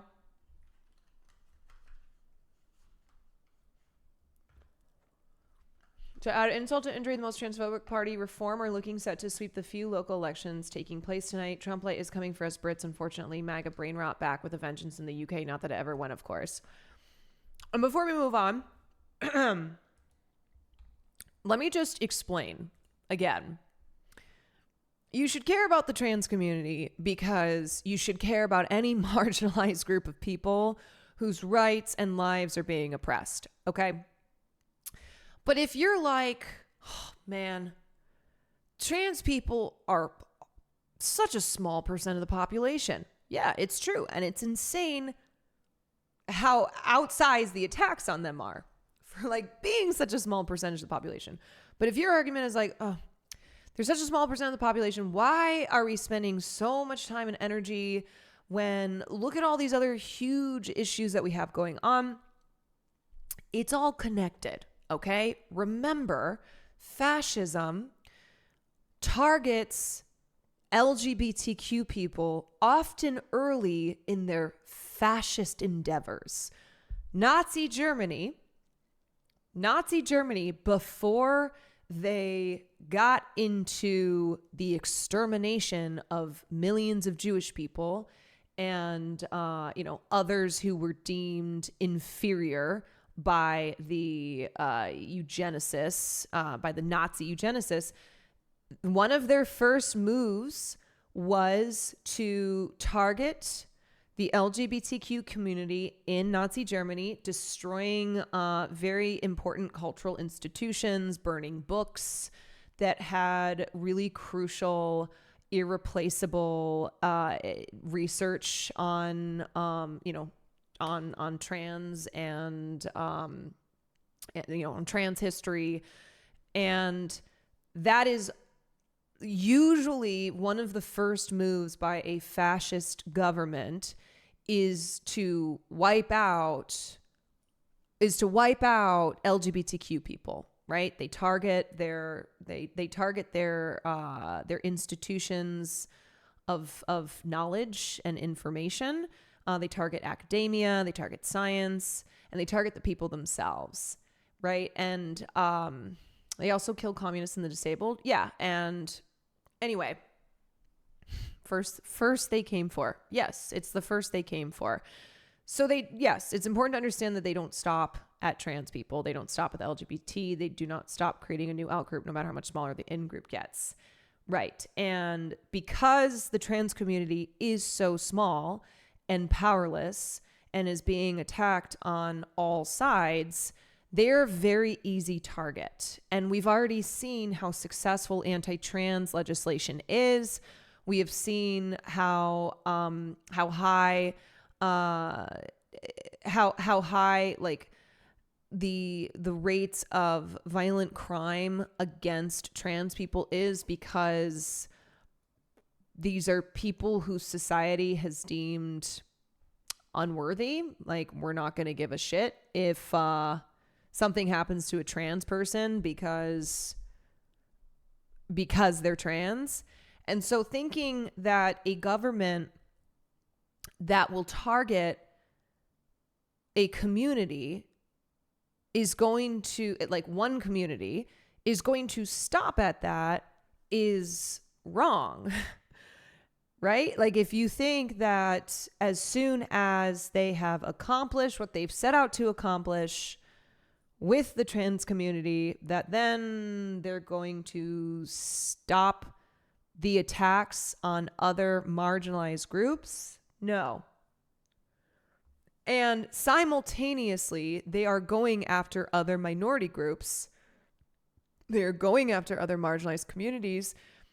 And it's just a matter of who they have the most success with first. It's who they are able to make the most inroads in oppressing that community. Historically, fascists go after minority groups to normalize violence and turn on bigger groups. They're strategic in deploying violence against groups, so it may be trans people now, but it'll be you in the future. If they can succeed in taking rights away from a group of people, then they are going to continue to try and do that. It is not good. It is not good for any group of people to have their rights oppressed, to be targeted. And we've talked about this a lot when looking at all of the attacks on visa and green card holders and how the Trump administration is basically trying to see what they can get away with in this war on free speech and war on people's rights and their lives. And so it is a matter of when. So if you are a person who believes in freedom, you believe in civil liberties, you have to believe that for all people. And it's why it's like so maddening and insane for women who call themselves feminists, who are saying that they are working to end the oppression of women, and who also spend so much of their time and energy going after trans people. Like, the oppressors that you are supposedly fighting against, you are joining them. You are joining them when you work to oppress a group of people in the name of fighting against oppressors.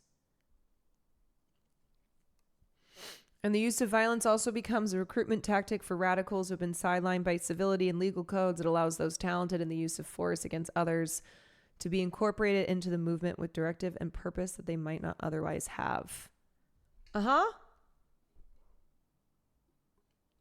They're like, oh shit, we can do this? Oh, this works? Great. Liberals be doing that all the time with trans people and Palestinians and more. Yeah, and liberals will try and keep up civility, respectability aesthetics, and they'll say, look, it's not that I don't think trans people should have rights. I just think they're taking up all the oxygen, and we can't win elections when it's all about the trans issue. Okay? We lost in November because the trans community, like, blah, blah, vote whatever, which is insane because trans people, the LGBTQ people in general, of course, majority voted for Kamala Harris. But they don't give a fuck about that because they just want to blame groups that are not the Democratic Party. Right? So they blamed Palestinian supporters, blamed the trans community. Women's rights are also on the chopping block. I don't think TERFs understand that fascists won't stop at trans people. Like, do TERFs think that Roe v. Wade will be restored, that abortion access will become a federal right again, so long as we make sure that trans people don't have rights? They'll go after women as a category at some point because that's what fascism does.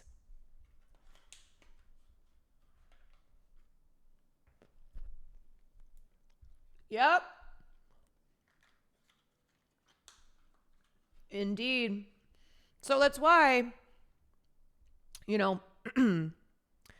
it's just, it's important that if you care about stopping fascism, if you care about ensuring the liberation and civil liberties of people, that you are aware of how the trans community is used as a scapegoat. They're used as a way to see like what fascist governments can get away with. Similarly with the attacks on Palestinian activists, to see what what the Trump government, seeing what they do as far as deporting people who say things that they don't like.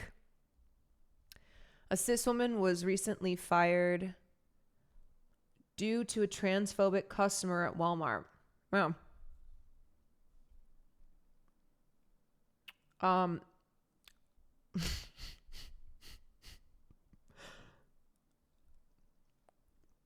excuse me. I didn't have time to shoot my shot. Excuse me. Katie took away my opportunity to shoot my shot with this playa. with this Brazilian playboy rich boy. You ever fuck with a Brazilian playboy rich boy, self-made boy? I've been through shit. I feel like I should rap this. I've been through shit. I've been through bitches. And now I just want to find my other half. Could be you if you shoot your shot. Don't be scared, baby thing. If I ain't your thing, no hate. That's just your free will. I can respect that. But player had to play, you know? Just trying to put myself out there to find my other half. Baby girl, I'm here to take a shot and play with a player. Don't tell me you so beautiful for nothing, baby girl. You know, I am baby girl. As Nicole Kidman said, I am baby girl.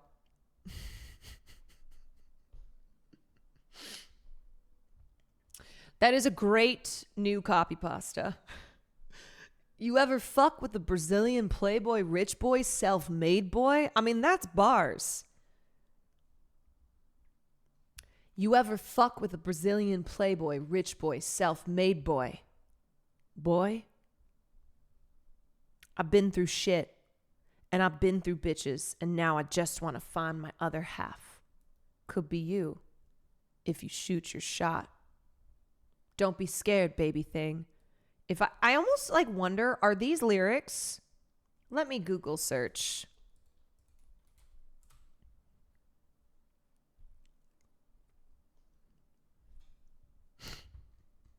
Why does this sound like the lyrics to a song that Chet Hanks would make?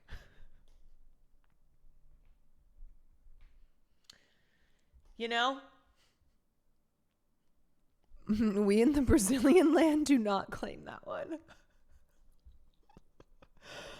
Oh, man. Look, Will wouldn't give me his Celsius earlier, so if that chatter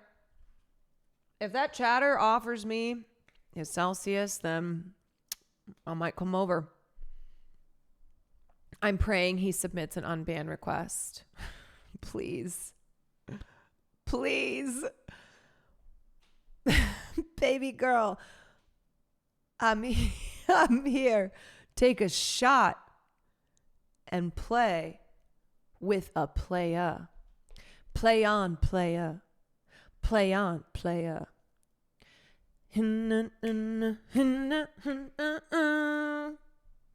It kind of sounds like No Diggity. That's what I'm saying.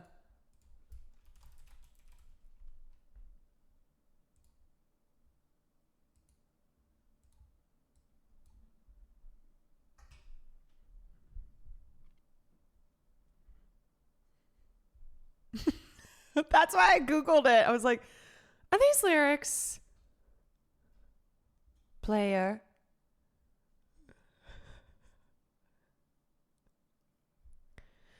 Baby girl, I'm here. Take a shot and play with a player. Don't tell me you so beautiful for nothing. Baby girl, you ever fuck with a Brazilian playboy, rich boy, self-made boy?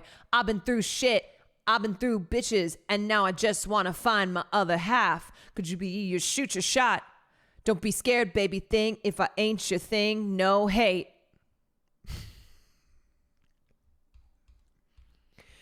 Actually, here, let's try this.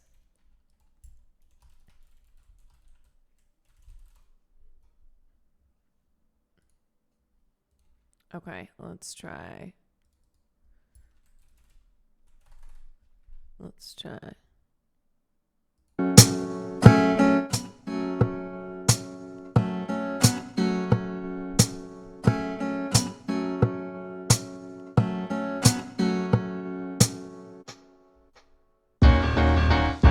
Baby girl, I'm here. take a shot and play with the player. Don't tell me you so beautiful for nothing. Baby girl, you ever fuck with Brazilian playboy, rich boy, self-made boy? I've been through shit, I've been through bitches. Now I just wanna find my other half. Could be you, shoot your shot, don't be scared, baby thing. If I ain't your thing, no hate. Good Lord, baby got 'em open all over town. Strictly biz, she don't play around. Cover much ground's got game by the pound. Getting paid is her forte, each and every day. True play away, I can't get it out of my mind. I think about the girl all the time. East side to the west side, pushing fat rides, it's no surprise. She got tricks in the stash, stacking up the cash, fast when it comes to the gas. By no means average, she's on when she's got to have it. Baby, you're a perfect 10, I wanna get in. Can I get down so I can win? I'm here to take a shot, play with the player. Don't tell me you so beautiful nothing, baby girl. You ever fuck with Brazilian playboy, rich boy, self-made boy, bitch? I've been through shit, I've been through bitches, and now I just wanna find my other half, bitch. Could be you, shoot your shot, don't be scared, baby thing. If I ain't your thing, no hate.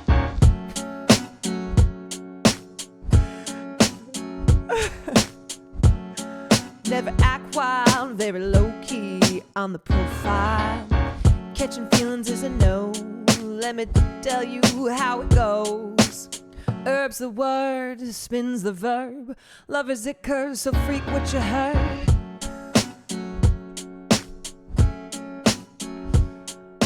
Amazing! Wow!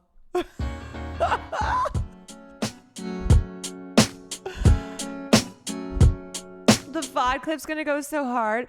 I'm hoping that it's not muted because it's a karaoke version. No diggity, I gotta bag it up, bag it up. I like the way you work it. No diggity, I gotta bag it up. I like the way you work it. No diggity, I gotta bag it up, babe. I like the way you work it. No diggity, I gotta bag it up. Hey yo, hey yo, hey yo, hey yo, oh. Hey yo, hey yo, hey yo, hey yo, oh. Hey yo, hey yo, hey yo, hey yo, oh. Hey yo, hey yo, hey yo, hey yo, oh. Bum, bum, bum. This is called R&B Thursday, everybody. Thanks for coming in.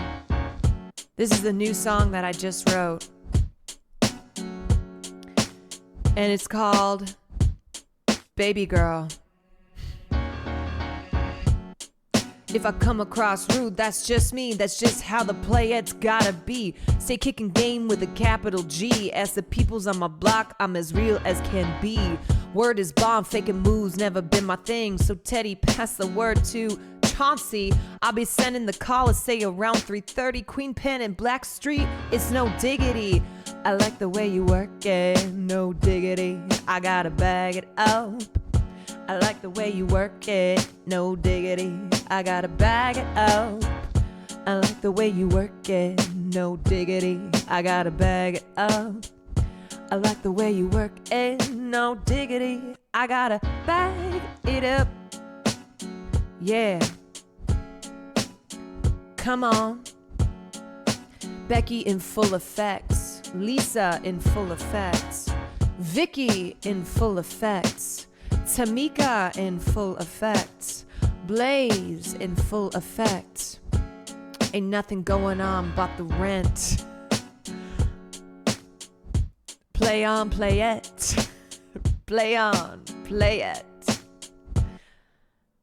No diggity. No doubt. Yeah. Black Street Productions. We out, we out. Kwan Street Productions. We out, we out. All right. Thank you to that chatter for dropping me some bars. XS, thank you for the 14 months. You know what? Maybe we make R&B Thursdays Maybe make that a thing. I got a good portion of it on OBS recording case. Great. Excellent. Very, very good. Okay. All right. Let's look at. Oh, I kind of wanted to see what was going on with. What is The executive? Okay, wait. I want to see what's happening with 60 Minutes. Oh, actually, yeah. Wait. Yes. So 60 Minutes. There's shit going down. I need to watch the episode of The Rehearsal that has to do with Nathan going after Paramount. Nothing good, and they call their parents' company out. Yeah, nothing good is going on with 60 Minutes. Hogan, thank you for the gift to sub to No Diggity. The episode where he compares Paramount to Nazis. Yes, and apparently that episode came out, and then this happened with 60 Minutes, where Bill Owens, a longtime executive producer of 60 Minutes, resigned, which was like a big thing. Everyone went, what the hell? Bill Owens has resigned from 60 Minutes.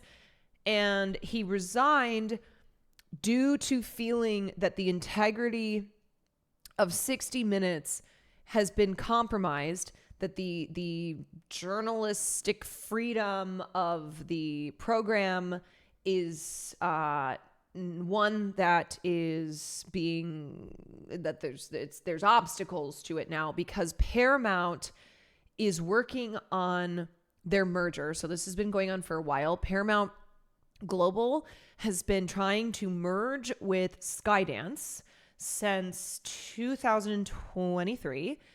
So Paramount's controlling shareholder, Sherry Redstone, and then Skydance's CEO, David Ellison, they struck a deal, but they need the Trump administration to approve of it. And remember, the Trump administration sued Paramount for because of 60 Minutes. They filed a lawsuit against CBS News over 60 Minutes interview with then presidential candidate Kamala Harris that was edited for the broadcast. Trump demanded $10 billion in damages, later amended it and doubled it to $20 billion.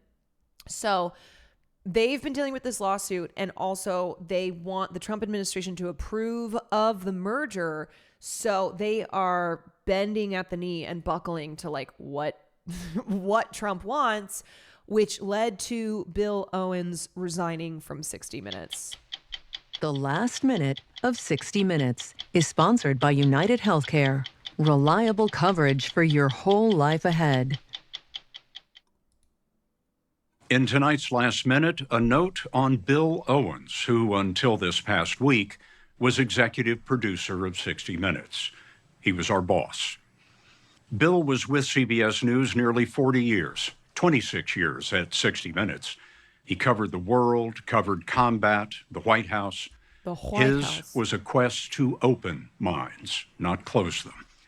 If you've ever worked hard for a boss because you admired him, then you understand what we've enjoyed here. Bill resigned Tuesday. It was hard on him and hard on us, but he did it for us and you. Stories we pursued for 57 years are often controversial. Lately, the Israel-Gaza war and the Trump administration. Bill made sure they were accurate and fair. He was tough that way. But our parent company, Paramount, is trying to complete a merger. I mean, I have to say, this is kind of wild that Scott Pelley, that's who this is saying on air what is happening with Paramount. And the fact that like 60 Minutes, which has not been one of the leading media programs that has been critical of Israel. Remember, they put out they had that one piece finally where they were talking to they talked to someone who had resigned from Biden's administration who was talking about Israel and Palestine. One Piece mention. Right, but it was like finally 60 Minutes was addressing Israel's genocide in Gaza, even when they weren't calling it a genocide. So the fact that just doing that, just putting that piece out was apparently some big issue is like tells you how hard the those in power are working to suppress any narrative that is critical of Israel and is even a little empathetic to Palestine. It's probably the last time he'll be able to criticize Trump in any way, right? The Trump administration must approve it. Paramount began to supervise our content in new ways. None of our stories has been blocked, but Bill felt he lost the independence that honest journalism requires. No one here is happy. Yes, and there's a difference between a story being just totally blocked and then a story being molded in a way that is acceptable. Is acceptable to the executives, to the ones who ultimately call the shots on things. So to be clear, just because a story has not been totally blocked does not mean that it hasn't been censored. Yeah. So. About it. But in resigning, Bill proved one thing. He was the right person to lead 60 Minutes all along. I'm Scott Pelley. We'll be back next week with another edition of 60 Minutes. I mean, at least good for them for addressing it directly on the show and saying like, yeah, Paramount, because of this merger, is kowtowing to Donald Trump. And like, he's making the decisions on what 60 Minutes is going to be airing. And so that is why for a boss, because you Life ahead. The executive producer of 60 Minutes resigned last week, and last night's show. Yeah, being sponsored by United Health is very fitting. Very fitting. As an industry person, there's a lot of talk about this. At this level, you get contracted like talent, NDAs, non-competes, and the like. He also was a dyed-in-the-wool kind of guy. General consensus is he was forced out. Yeah. Either way, him being forced out or him leaving, this is a result of what's been going on with this merger and the effect that it's been happening on journalism at 60 Minutes. So it's not a good sign when a program like 60 Minutes, which is certainly not a leftist program, they still absolutely tiptoe the lines of power, that this is happening to them. And so you don't even have to imagine, because we're seeing like what's happening to programs that are more to the left, to people and journalism that is even more to the left of 60 Minutes. Okay, so yeah, this merger is being referred to internally as New Paramount. They've been waiting for it to be finalized by a few governmental entities for months now. Redstone's National Amusement, which is Paramount's parent company, agreed to Skydance's terms in July of 2024, but mergers of this scale, we're talking a deal reportedly valued at $8 billion and an eventual new company worth $28 billion, require governmental sign-off. In February 2025, the Securities and Exchange Commission approved the two conjoining. Along the way, the filings revealed that the ex-CEO of Paramount, Bob Bakish, who was ousted last year, left with a heavy severance of $69.3 million. That's what is great about being a CEO. Like, when you get kicked out of the position, you get a really nice severance package.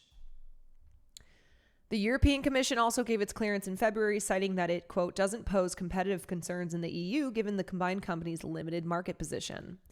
So they were hoping to close this merger by the end of Q1, but they're still awaiting approval from the FCC, led by Trump-appointed chairman Brendan Carr. Why are they taking their time? Well, major merger approval doesn't happen overnight.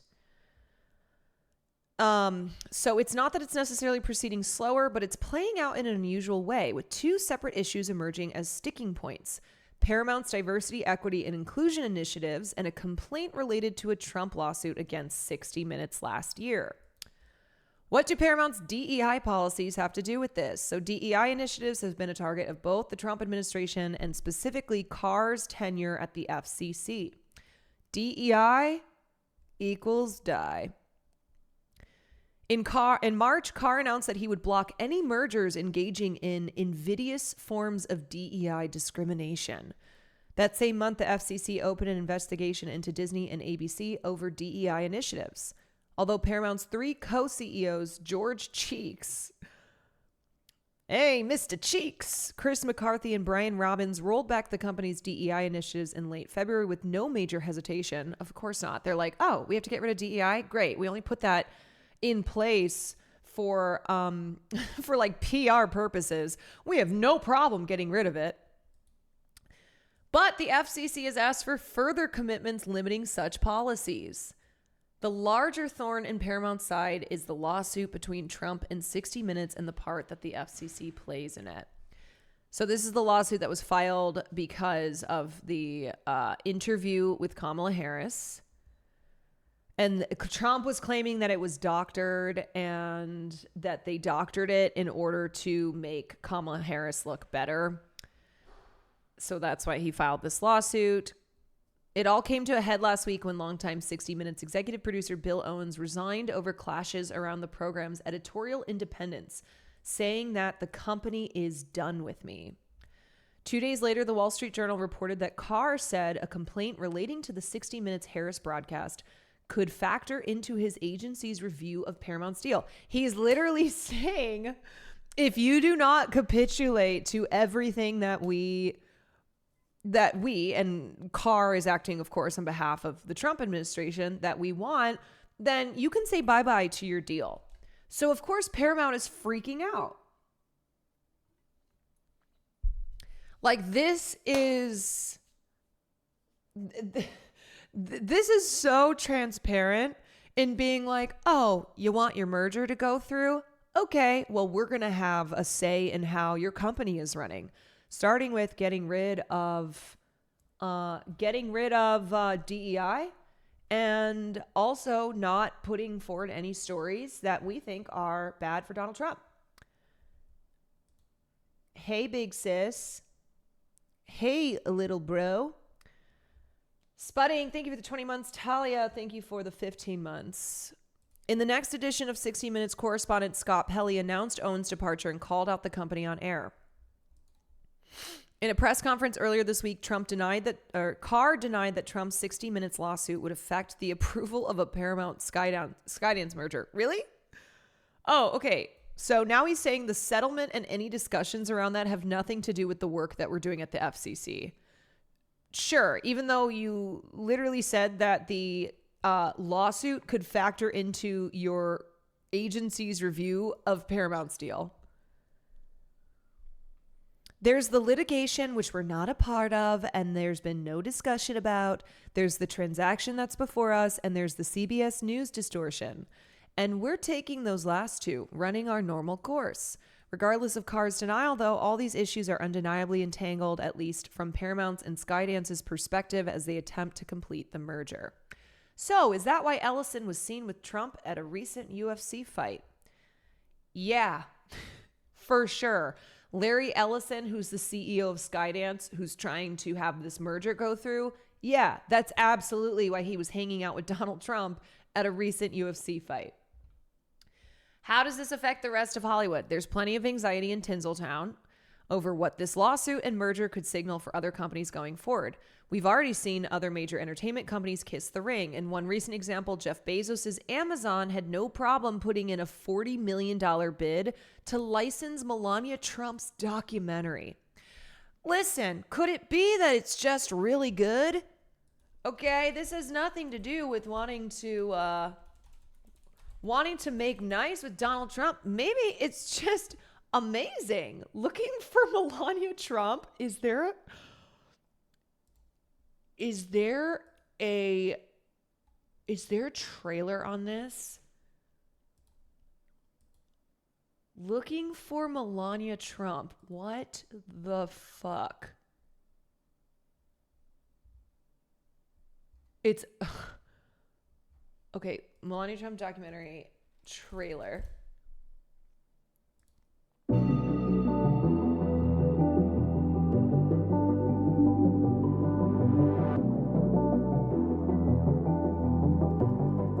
Okay, that's not the trailer. Amazon Prime is to release Melania Trump's documentary. Melania. Looking for Melania. Looking for Melania documentary. Okay, wait, let me just see if they're... Well, you can watch it. You can watch it now on Amazon Prime. I don't think that there is a trailer, though. Where did she go? Why are we looking for Melania Trump? Did she disappear? I'm literally looking. I am literally looking for... Let's take a look at why so many people might be unhappy Melania's with Trump's performance. It might have something to do with the gap between what Trump promised and what he's delivered. For instance, the economy.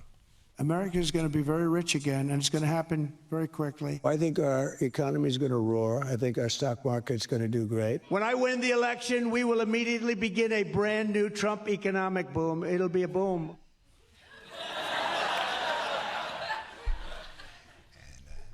Unfortunately, I do think it's pretty clear that on the economy, Donald Trump did make a boom boom. So much winning. Some might say too much winning. Perhaps Trump feels so positive because while the economy is headed south for most people, there have been some winners. Donald Trump's net worth more than doubling. President Trump's meme coin worth about $2.5 billion. Law firms committing about $1 billion worth of free legal work for the administration. So tired of winning. Settlement with Donald Trump. ABC having to agree to give $15 million to President Trump's library. Meta's giving $25 million. Amazon, Jeff Bezos is paying $40 million to license a documentary about Melania Trump. 40? I just... $40 million fucking dollars. $40 million for a documentary about Melania Trump. Holy shit. Hey, market. Honestly, like, no, the guy's making billions and billions of dollars. But seriously, $40 million for a documentary about Melania Trump. No offense. That's literally what I just said. $40 million for a documentary about Melania Trump. I'm sure she's a very interesting person. But PBS made the entirety of the Ken Burns Civil War series for $3.5 million. Showa was $3 million. I think, obviously, they wanted $4 million, but they still got a good price. The entirety of the Planet Earth series, 11 episodes, was less than that, $25 million. And I know Melania is a mysterious and private woman, but I guarantee you don't have to wait outside her house for weeks at a time hoping to catch a rare nocturnal feeding on a striped South American toad. $40 million? So Trump is personally doing great in this economy. What about immigration? He made a lot of promises there, too. We are going to start the largest. Can I just say too, this isn't just because I fucking hate Donald Trump and everyone associated with him. Who cares about Melania Trump? Like, I wouldn't want a documentary about Jill Biden either, right? Like, I don't give a shit about Melania Trump, but I guess Jeff Bezos does. I guess. So he paid $40 million, and I'm sure it has to do with the fact that he just really thinks it's a great documentary and not that he wants to make sure that the Trump administration is going to be on his side, and that Carr is not going to be like Lena Khan in going after Amazon's bad practices, illegal practices. Curiously, these two companies, Paramount and Disney, have been sued by Trump. Paramount and Disney both put in lower offers for this. Netflix and Apple did not place bids for the Melania doc. Trump sued ABC News and one of its anchors, George Stephanopoulos, and Disney decided to settle and pay $15 million to his presidential foundation and added $1 million on top of that for his lawyer's legal fees. According to Wall Street Journal, several ABC News staffers said the decision from Bob Iger and company sets a concerning precedent for a media company and worry that the settlement sends a message that Disney is giving priority to its corporate interests and relationship with the White House over its own journalists. Yeah. So essentially, Donald Trump knows that he can sue any of these giant companies and they'll just settle. They'll give him money. They'll give him money because they want to play nice. Disney choosing its corporate interests. What? A corporation giving priority to their corporate interests? How could this be? What is happening in the world? I wouldn't have believed it if I didn't see it with my own two eyes. Okay, but a doc about Dr. Jill Biden would be about how she weakened at Bernie's Brandon through his presidency. So, yeah, maybe a documentary that's like extremely critical of the Bidens. So, will Paramount Global and Skydance be able to move forward? Well, talks between Paramount and the FCC restarted this week, which is a good sign for new Paramount. Trump's mediation with Paramount over the CBS lawsuit also resumes today. Redstone, who is recusing herself from the lawsuit deliberations, has been in favor of settling. Hold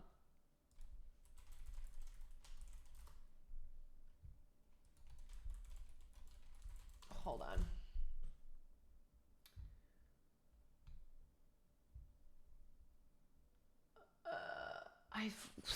I'm like pretty sure that Sherry Redstone is probably a Trump supporter. But anyway, Redstone, who's recusing herself from the lawsuit. I mean, she's a billionaire CEO of a major corporation. Like, yeah. To pile more pressure on an already fraught situation, Paramount's agreement to merge with Skydance expired on April 7th. They've been given a 90-day extension and are allowed a second one. Tom Cruise's last Mission Impossible: The Final Reckoning hits theaters in less than a month. A fitting title for a company staring down a Hollywood ending. Where is Lena Khan now? Well, she's no longer the chair of the FTC because as soon as Donald Trump took over, Lena Khan was ousted as the chair. I believe that she's still on the commission. That was the last time that I saw. But I don't know when her term has expired.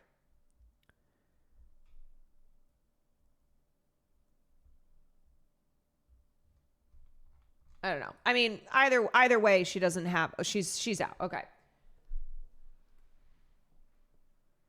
She literally got ousted while on a call with Hassan. That is fucking wild. That's cuckoo cuckoo. What is the FTC? The FTC is the Federal Trade Commission, and Lena Khan was one of the only good things that Joe Biden did when he installed her as the head of the FTC. So she was an attack dog going after going after these big mergers and acquisitions. She sued Amazon. She was going after corporate consolidation, monopolies, unethical and illegal business practices. She was great. She was legitimately great. But it was also one of those things where it was like a matter of time before she was going to be ousted, because even if Kamala Harris had won, Kamala was facing a lot of pressure from her billionaire donors. I think in particular, the CEO of LinkedIn was like, you need to Lena Khan. Lena Khan, not a fan. Gotta get her out. All right, so that's the story behind 60 Minutes, the fiasco there. I will say too, I mean, we've seen this happening with Hollywood, with companies that have entertainment businesses. I mean, Disney rolling back their DEI initiatives. Like a lot of these private companies immediately folded when Trump came into office again. And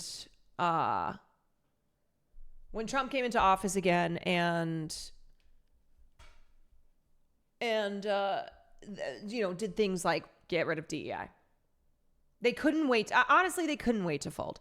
The only reason they put those in place were, as I said, for PR purposes. What's going on here? Let me see. Kamala is a slut. She's a baddie. What can I say? Okay, yeah, we're gonna take a little time out. We're gonna take a little time out.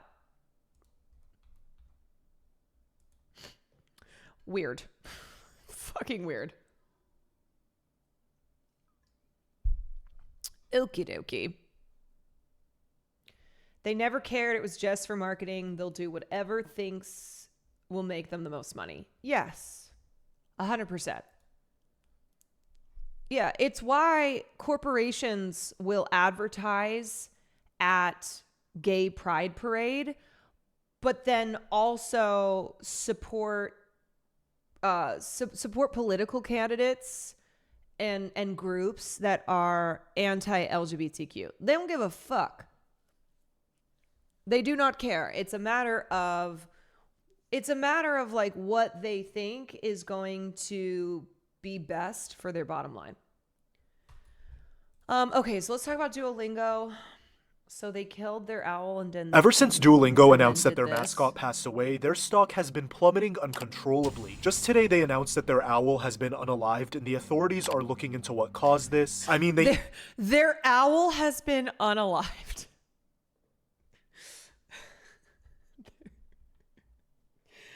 The Duolingo owl was unalived. Even updated their app icon to this. But the weird thing is that this incident has brought so much publicity to Duolingo that nearly every news outlet is talking about it, so it doesn't really make sense why their stock crashed, considering even major brands like Halo, Netflix, and Zillow are reaching out to them to show their condolences. Ever since Duolingo announced that their mascot passed away, their stock has... Okay, so there's been a lot going on with Duolingo, and to be clear,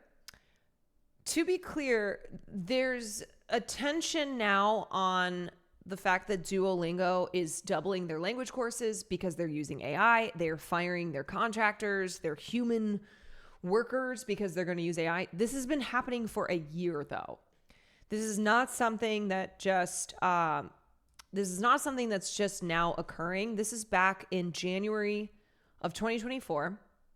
Duolingo laid off a huge percentage of their contract translators, and the remaining ones are simply reviewing AI translations to make sure they're acceptable. Oh my God. Can you imagine that you're one of the few translators who survives the mass firing, and your job now is to check AI translations to make sure they're acceptable because obviously the company wants to go full steam ahead with using AI.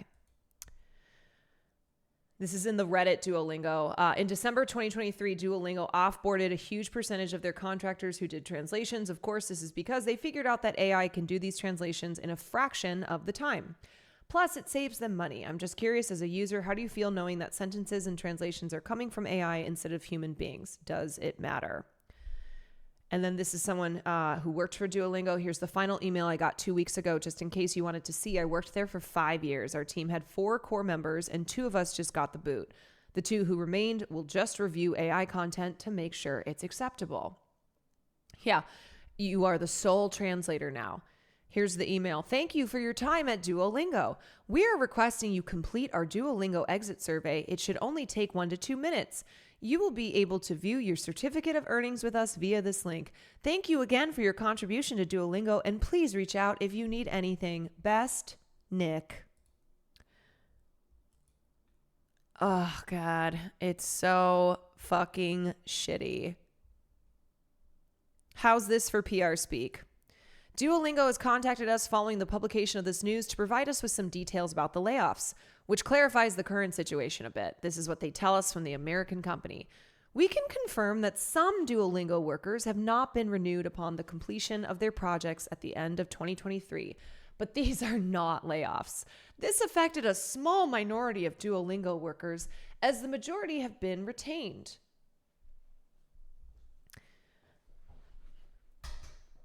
Fucking liars. Liars. Duolingo has announced it's going AI first and plans to replace contract workers with AI. And again, this has been going on for more than a year.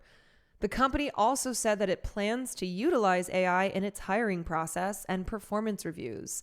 My Bourbon Gamer, thank you so much for the 10 gifted subs. Duolingo will remain a company that cares deeply about its employees. The CEO said, "Oh, thanks, guy. Thanks, buddy. Thanks for telling us that you care deeply about the employees of Duolingo who you are firing so that you can replace with AI." Yeah. So this is what we mean when we talk about how the technology of AI in and of itself is not evil. It's the way that it's wielded by disgusting corporate pigs who want to maximize profits, because that's what it's all about, and they have no qualms firing human workers and replacing them with AI, but then keeping a few on to just check and make sure that the AI is sensical. The company announced today that it's launching 148 new language courses. This launch makes Duolingo's 7 most popular non-English languages, Spanish, French, German, Italian, Japanese, Korean, and Mandarin, available to all 28 supported user interface languages, dramatically expanding learning options for over 1 billion potential learners worldwide. The company was able to build this new suite of courses more quickly through advances in generative AI, shared content systems, and internal tooling. The new approach is internally called shared content, and the company says it allows employees to make a base course and quickly customize it for dozens of different languages. So basically they're like, okay, we want you to do the work in creating the base course, and then we're going to turn it over to AI, and then bye. This announcement follows a recent memo sent by co-founder and CEO Luis von Ahn to staff saying that the company would be AI first and that it would gradually stop using contractors to do work that AI can handle. So the purpose is to completely erase the human element from this company. You know what AI should do? AI should just replace the CEO, because why is the CEO needed? I think AI could just be the CEO too. AI use will now be evaluated during the hiring process and as part of performance reviews. Oh my God, you are being evaluated by fucking AI. And Von Ann says that headcount will only be given if a team cannot automate more of their work. Our vision has always been to use technology to teach as well as a human tutor. Because of AI, that goal is within our reach for the first time ever. Spokesperson tells The Verge in response to questions sent following Von Ann's memo. We've already been moving in this direction, and it's been game-changing for our company. One of the best decisions we made recently was replacing a slow manual content creation process with one powered by AI, under the direction of our learning design experts. How shitty is that? They make the actual human experts like essentially guide this AI and how AI is now going to be used in the courses for Duolingo, and then they just get rid of them.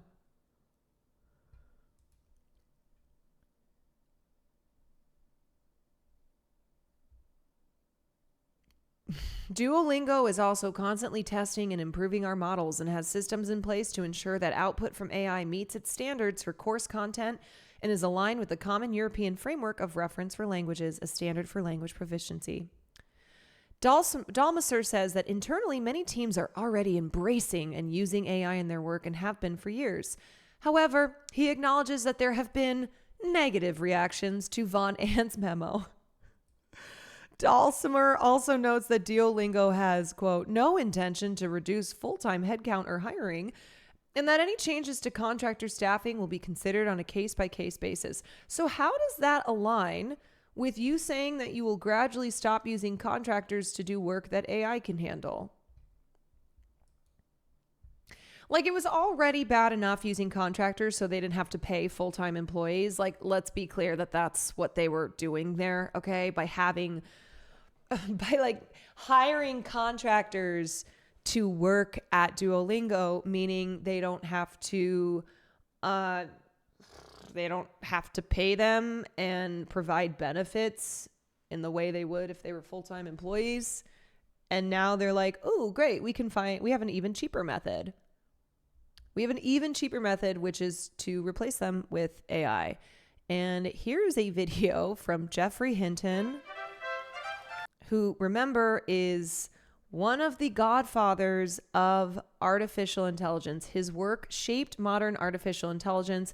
He says that companies are moving too fast without enough focus on safety. Says the world is not prepared for what's coming. So I think this is this is about how the safeguards for AI are not in place, and it's going to lead to disaster. Last December, Geoffrey Hinton was awarded the Nobel Prize for his pioneering work in machine learning, a major turning point on the road to artificial intelligence. Brooke Silva Braga introduced us to this leading figure in AI back in 2023 and recently went back to visit him. Good morning, Brooke. Good morning. When we first met Hinton...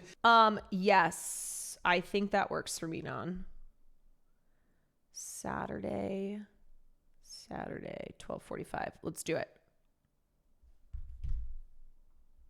We're finally going to see Sinners. Finally.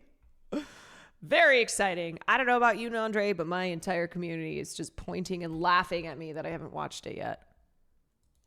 The world had just been introduced to OpenAI's ChatGPT, triggering a kind of AI arms race. Hundreds of billions have been spent on AI in just the last 2 years. Hinton entered the field decades before it was cool, and now, retired from Google, has a unique, independent perspective on how we got here and where we're headed. Some of y'all haven't even seen it, and you're pointing and laughing. This is a Nobel Prize.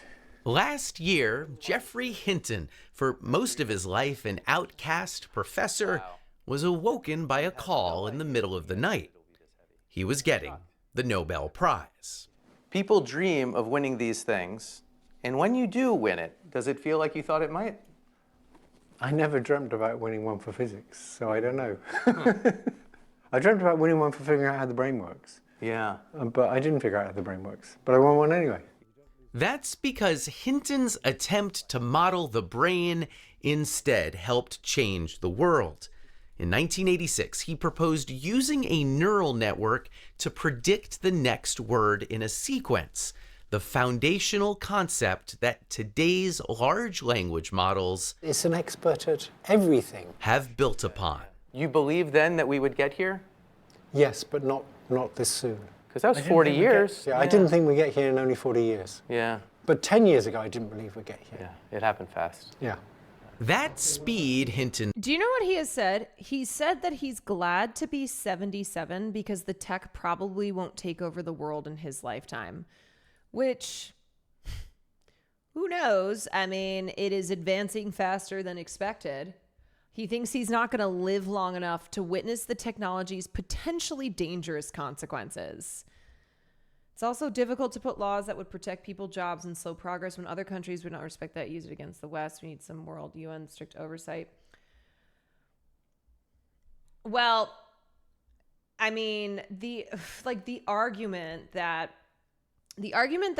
people like Sam Altman use is, if we don't do it, then someone else is going to. And of course, they namely talk about China, where they're like, well, China is already so technologically advanced, and someone's going to, they're going to be the ones who do with this technology what we can do.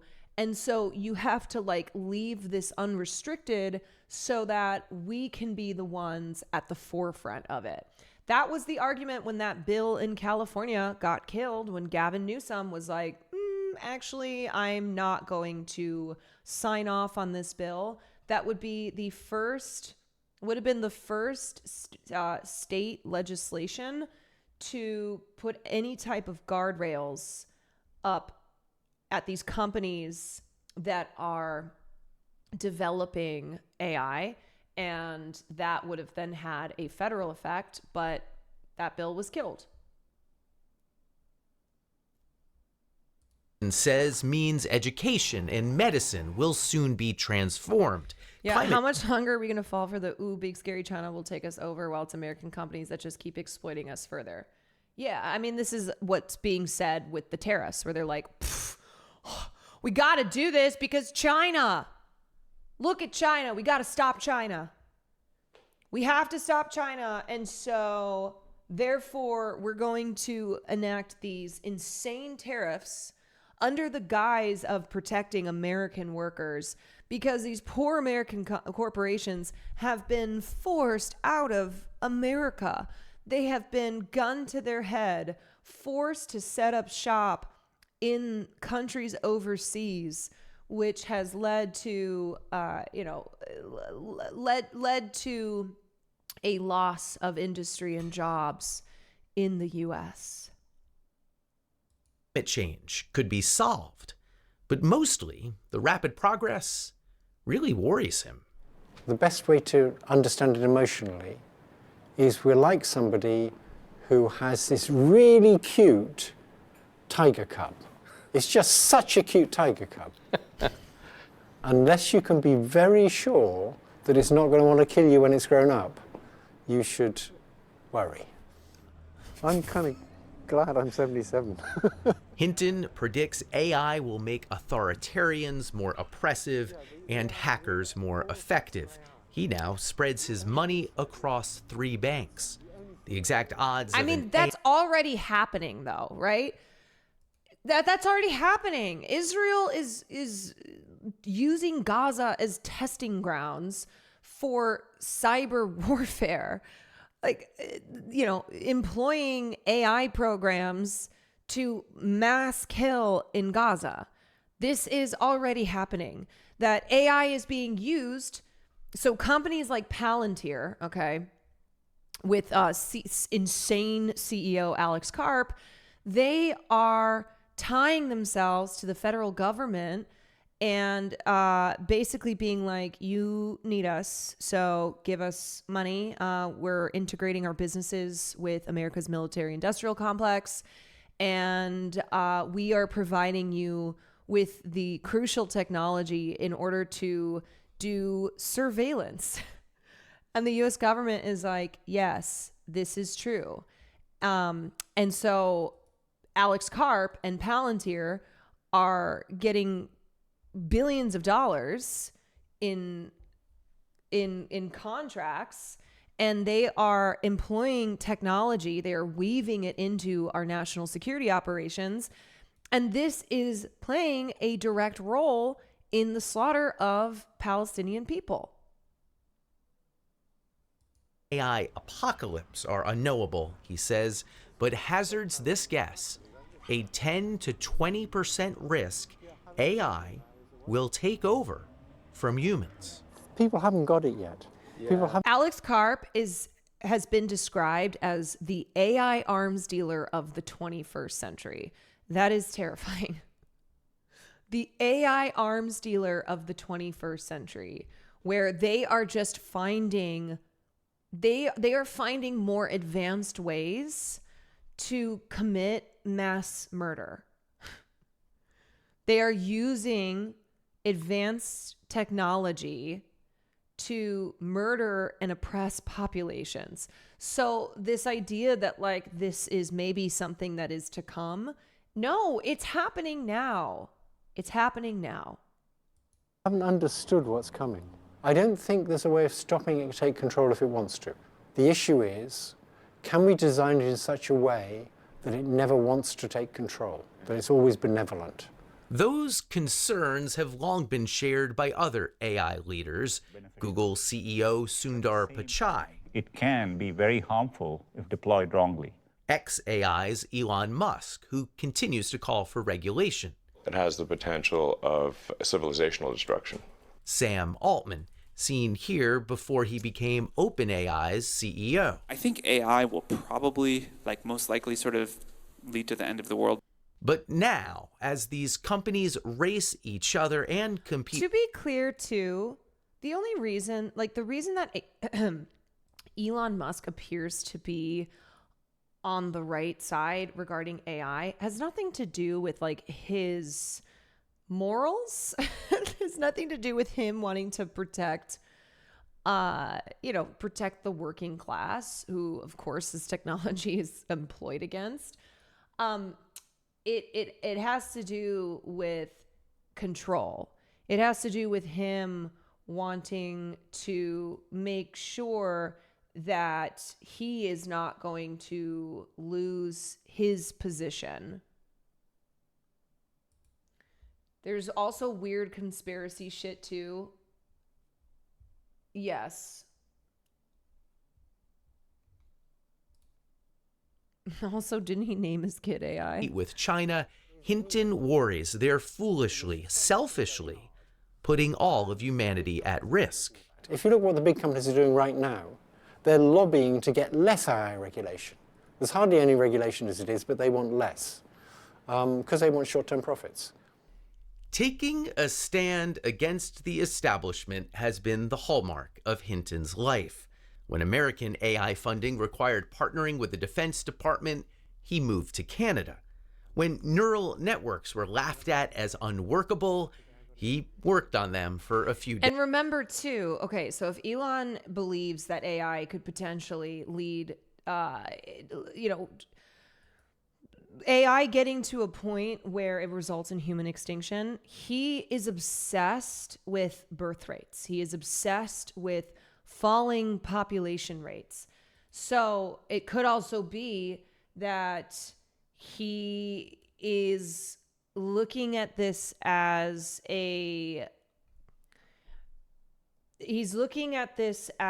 potentially having an effect on something that he is very deeply obsessed with, which is the rates of population.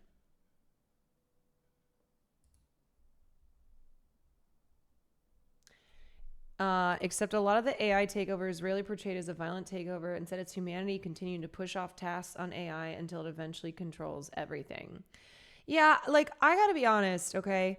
To me, when I look at the dangers of AI, it's not that AI, I'm not like, the big danger is that AI is gonna get so smart that the robots are gonna take over. They're gonna take over all of us. regular people, billionaires, like everyone is going to like become slaves of the robots. That to me is more of the kind of fictional sci-fi robots take over the human species. When really what are the more accurate concerns are how the oligarch class are using AI to further reduce human labor and to maximize their profits at the expense of jobs and people's livelihoods. Also, AI, as I said, being used in warfare, being used to help commit genocide. Like, they may use robots to do it, but that's not where the knife is coming from.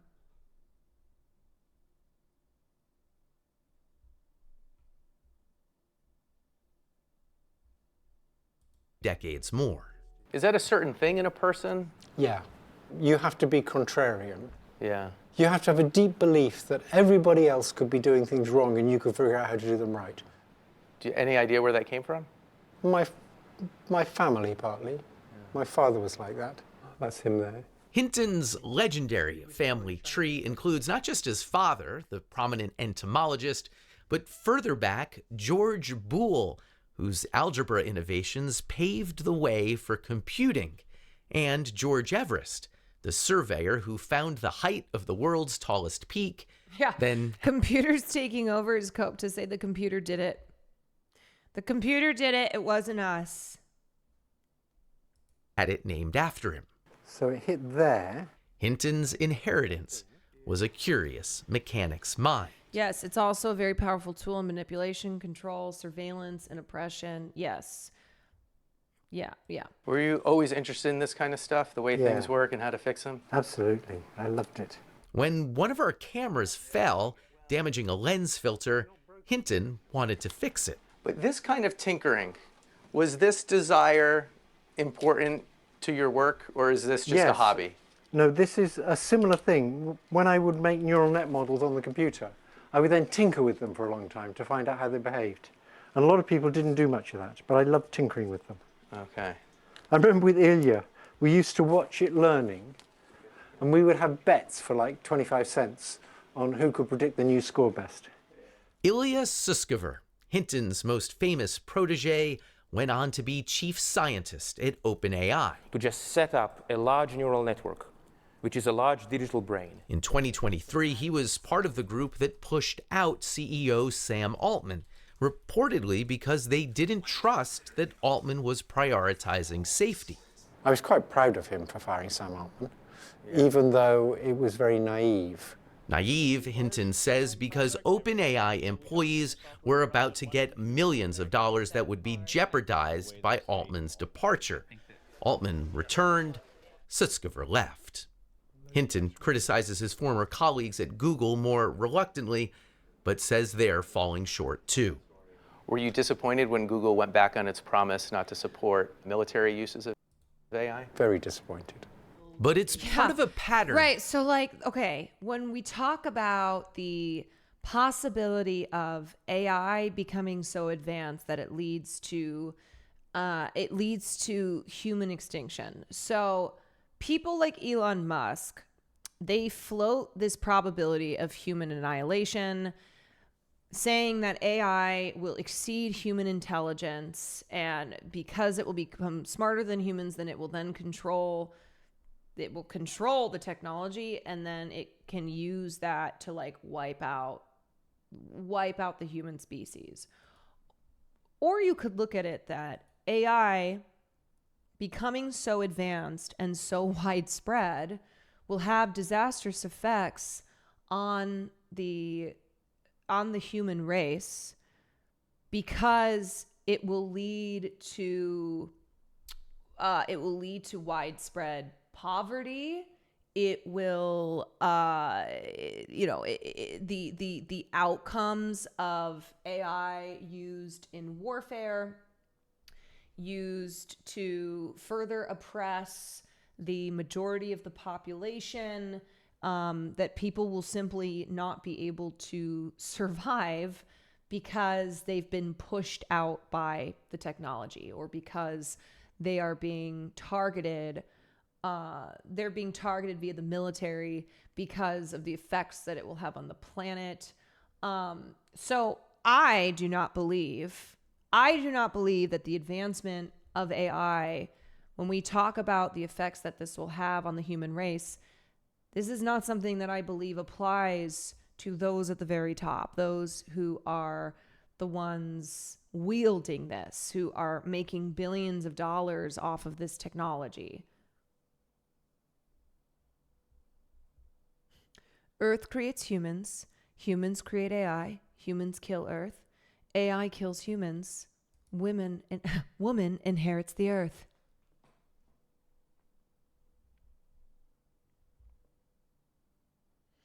I work for a health department in the US, and my contractor is trying to put AI in every project, and I'm so against it, and I want to kill myself. Jesus.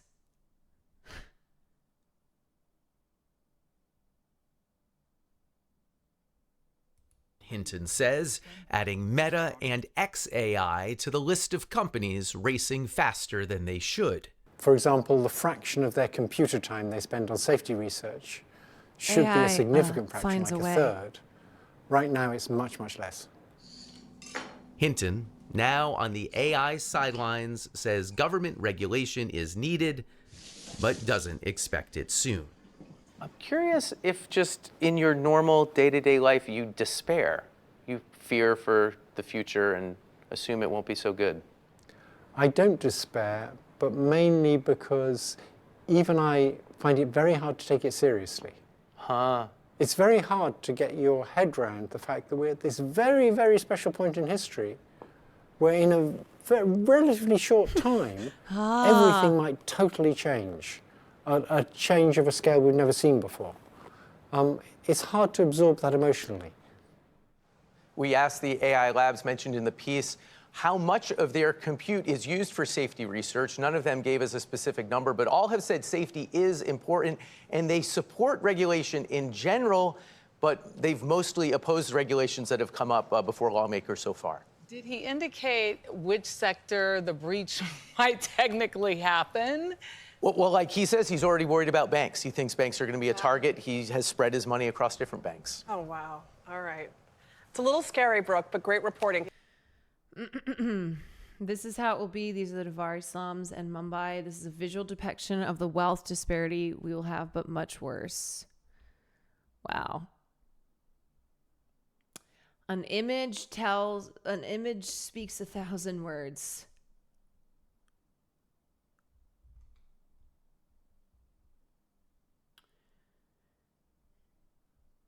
The Expanse is one of the few sci-fi series, I really should try that show for a fourth time, that grapples with the existential purposelessness and near poverty of the human surplus population, removed its inclusion within the productive process, and provided only a basic universal income to live on.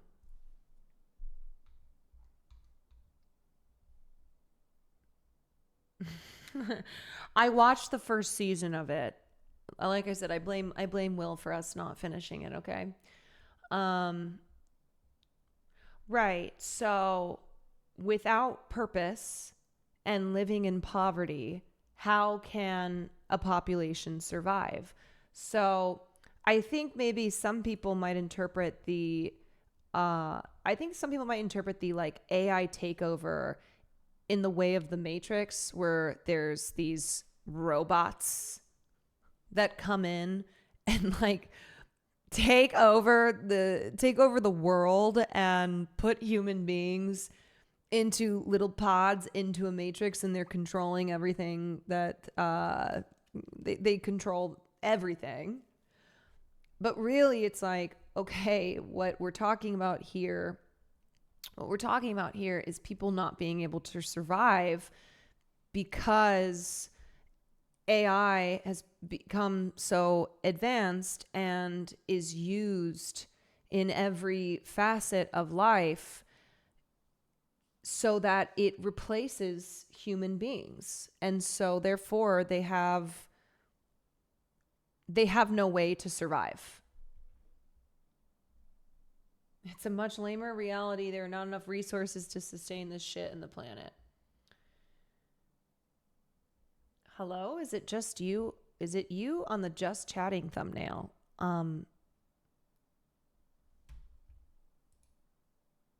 You mean like me or a robot? On the just chatting thumbnail? I don't know. Maybe my AI is already people. Maybe my AI is taken over.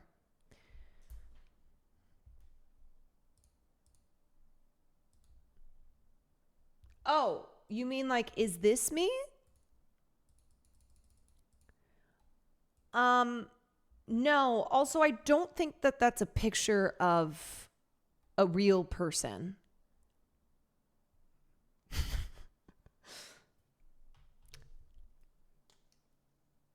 I don't think that that's a real human.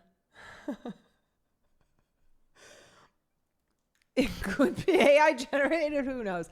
It's been the thumbnail for a long time. Probably just a drawing, I would guess.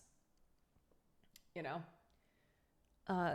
this looks nothing like me, but thanks for asking.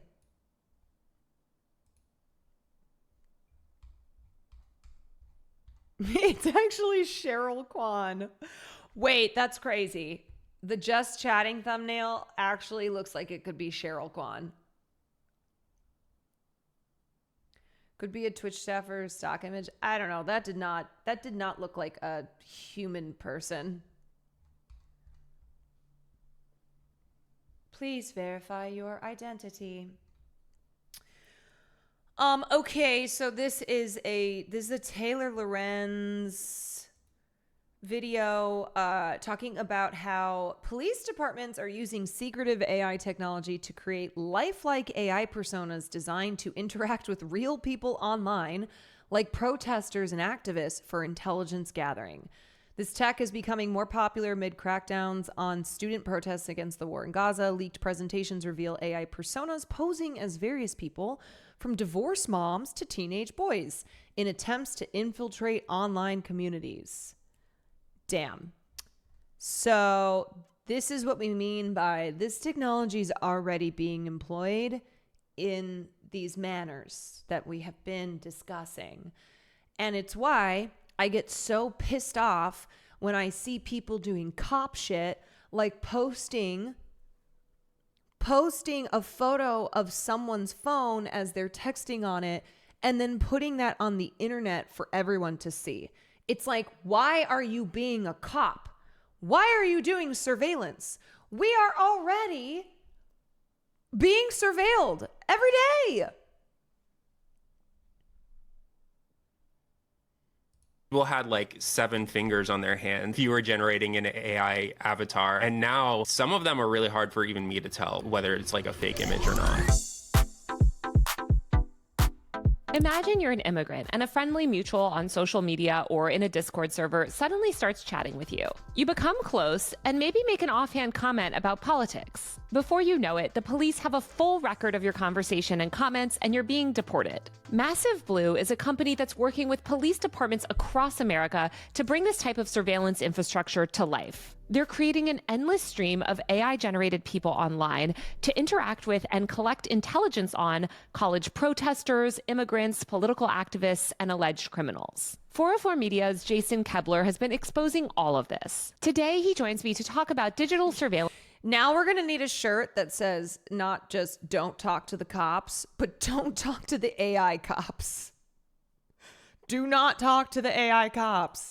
How military tech is increasingly being used on the American public, and what activism might look like in the age of AI. Hi, Jason. Welcome to Power User. Hey, thanks for having me back. So this story, when I read it, terrified me because I immediately started to look at my social media feed and was like, oh my God, like how many of these people in my replies are weird AI agents? So tell me what's going on here. Yeah, so basically a company has invented a tool for cops where they can create these AI-powered social media profiles that are intended to collect evidence on any target that the cops want. And this includes not just criminals, right? It can include criminals, like child trafficking is a big use case that they say, but then it can also include, quote, college protesters, activists, things like that. When did this start happening? Cops have been going undercover for decades, but this sort of like automated social media monitoring is really recent. Like this company that I wrote about started just in 2023. I think that company that you covered is called Massive Blue, and its tool, Overwatch, is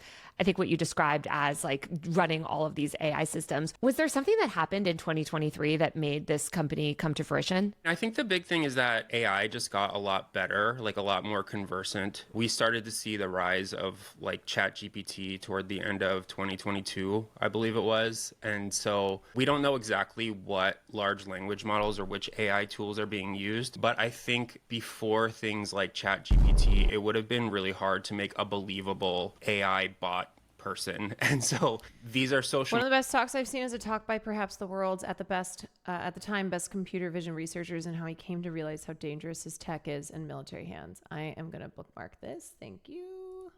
Media accounts that have a profile picture that can interact with other users, both like out in the wild, like on your timeline, but then also in DMs and like in Discord chats and things like that. You wrote that Massive Blue markets itself as a, quote, AI-powered force multiplier for public safety that deploys lifelike virtual agents that infiltrate and engage criminal networks across various channels. And some of those channels, I think you mentioned, were text messages and social media. So how do these agents find people on social media, and how do they even get them on text message? The way we reported this story All right, you know how we talk all the time about how important community is, and like, you know, we don't want to withdraw into isolation. Don't talk to anybody ever again. That's the moral here. Everyone's a bot. Assume that everybody is a bot, okay? Assume. I don't care if it's an old lady, if it's a hot woman, whoever, they're all bots. Everyone's a bot. Turn into Chuck McGill. That's right. Treat your life like Chuck McGill. Or we have to return to grass touching. I know. But who knows? Maybe people we meet in real life are bots as well. Was we got public records, so I filed a lot of public information requests with different police departments, and so I got emails between. Maybe it's like body snatchers. They've been body snatched. Massive Blue and these police departments, and in those emails, Massive Blue, which is the company that makes these personas, was asking cops for trigger words, more or less. So a trigger word might be protest, or it might be the name of a local university, or it might be different slang words for drugs or what have you. And so these bots will monitor, say, X or Instagram and look for different hashtags or look for different words that the police believe is associated with criminal activity or protected activity that the police want to surveil. Yeah, so we went over this before. The FBI is using AI to create their terrorist, like to fill up their terrorist list. So, for example, after the shooting of Brian Thompson, anybody who posted a meme, who made a joke, who whatever, didn't matter if they had 0 followers, didn't matter if the post had 0 likes, because of these programs they're using where they put in specific words, all these people are ending up on a list. Now, it's not to say that the FBI will individually persecute each one, because for obvious reasons, that's something that just it just wouldn't work, because somebody posting what is an obvious meme, well, actually, who's to say, right? Like, who knows? That's maybe where we could be headed. But they are, at the very least, keeping track of it and putting people on lists. And they are using AI programs that are scouring the internet, and they are looking for very specific words or whatever's been inputted, and then just automatically marking those accounts. And then the bots will basically like start responding. They're like reply guy bots, more or less. And I think that if they're able to like start a conversation, you can go down the rabbit hole where maybe like a conversation would start on Twitter and then move to like a private Discord or something like that. Yeah, you start tweeting at each other, maybe the bot DMs you, then suddenly you're talking to them on text message and Discord. Massive Blue lists things like border security, school safety, and stopping human trafficking among this tool's use cases. Has this technology so far led to any arrests? From what we're aware, it has led to 0 arrests. We know that they're working with at least 2 police departments, and in those 2 counties, which, Yuma County and Pinal County in Arizona, both close to the border, there have been 0 arrests associated with this. It's possible that they are working with other police departments in other states, but the company is really, really secretive. And so we don't know exactly which police departments it's working with, but we know that it's been associated with 0 arrests so far in about a year. So it's not really clear how effective this tool actually is. Okay, so you talk about how Massive Blue develops these personas. Can you run through some of the personas that they've deployed across social media so far? Or at least ones that you found that were in the presentation? Basically, the way we reported the story is we got a presentation, like a pitch deck, a pitch presentation that the company sent to police. And as part of this, they were like, here's examples of all the types of people, like personas, that we can make for you. One is named Heidi, and she's called a radicalized AI persona. Like, that's how the company... Example of protest persona. Backstory, 36 years old, Richland Hills, Texas, raised in San Francisco, divorced, no children, hobbies, activism, leader of a local group, baking, personality, outspoken, lonely, seeking meaning, body positive, social media, Instagram, Snap, WhatsApp, Telegram, Signal, Reddit, 4chan. Protest persona, divorced and lonely and seeking meaning. He pitches it. According to this slide, she's 36 years old. She's from Texas. She's divorced. That's a goddamn dangerous radical.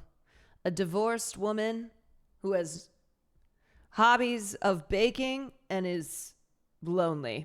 She has no children. She's really interested in... Also, I'm sorry, 4chan? Okay. 4chan is part of the social media.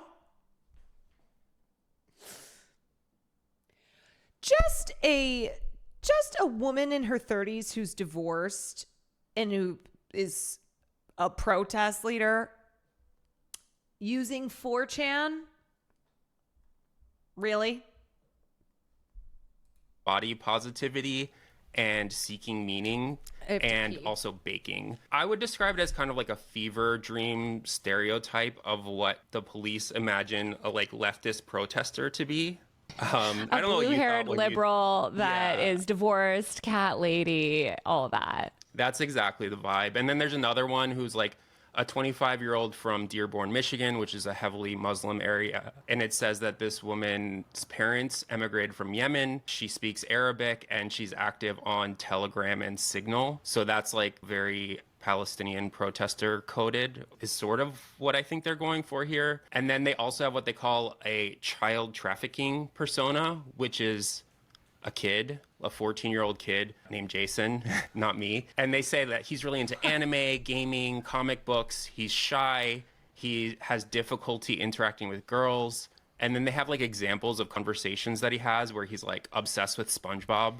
If you like comic books, it's giving child trafficking. For example, I thought this was one of the most ridiculous ones just because it has like a back and forth conversation between the bot and like an imagined child trafficker. It's pretty nuts. It's clearly concerning that this company is getting lots of contracts with police departments, maybe some that we don't even know about. But what is the real harm here? It's like, we're familiar with bot networks online. I feel like this was a big thing, you know, back in 2016, 2017, when people were really worried about bots influencing our election or shaping discourse. And I feel like a lot of those concerns ultimately never came to fruition. So what is new about what's happening here, and why should people care about this? I mean, I think that in the 2016 election, for sure, there was like a lot of fear about the Russian troll armies. And in some cases, those are bots. In other cases, it was like people in Russia who were,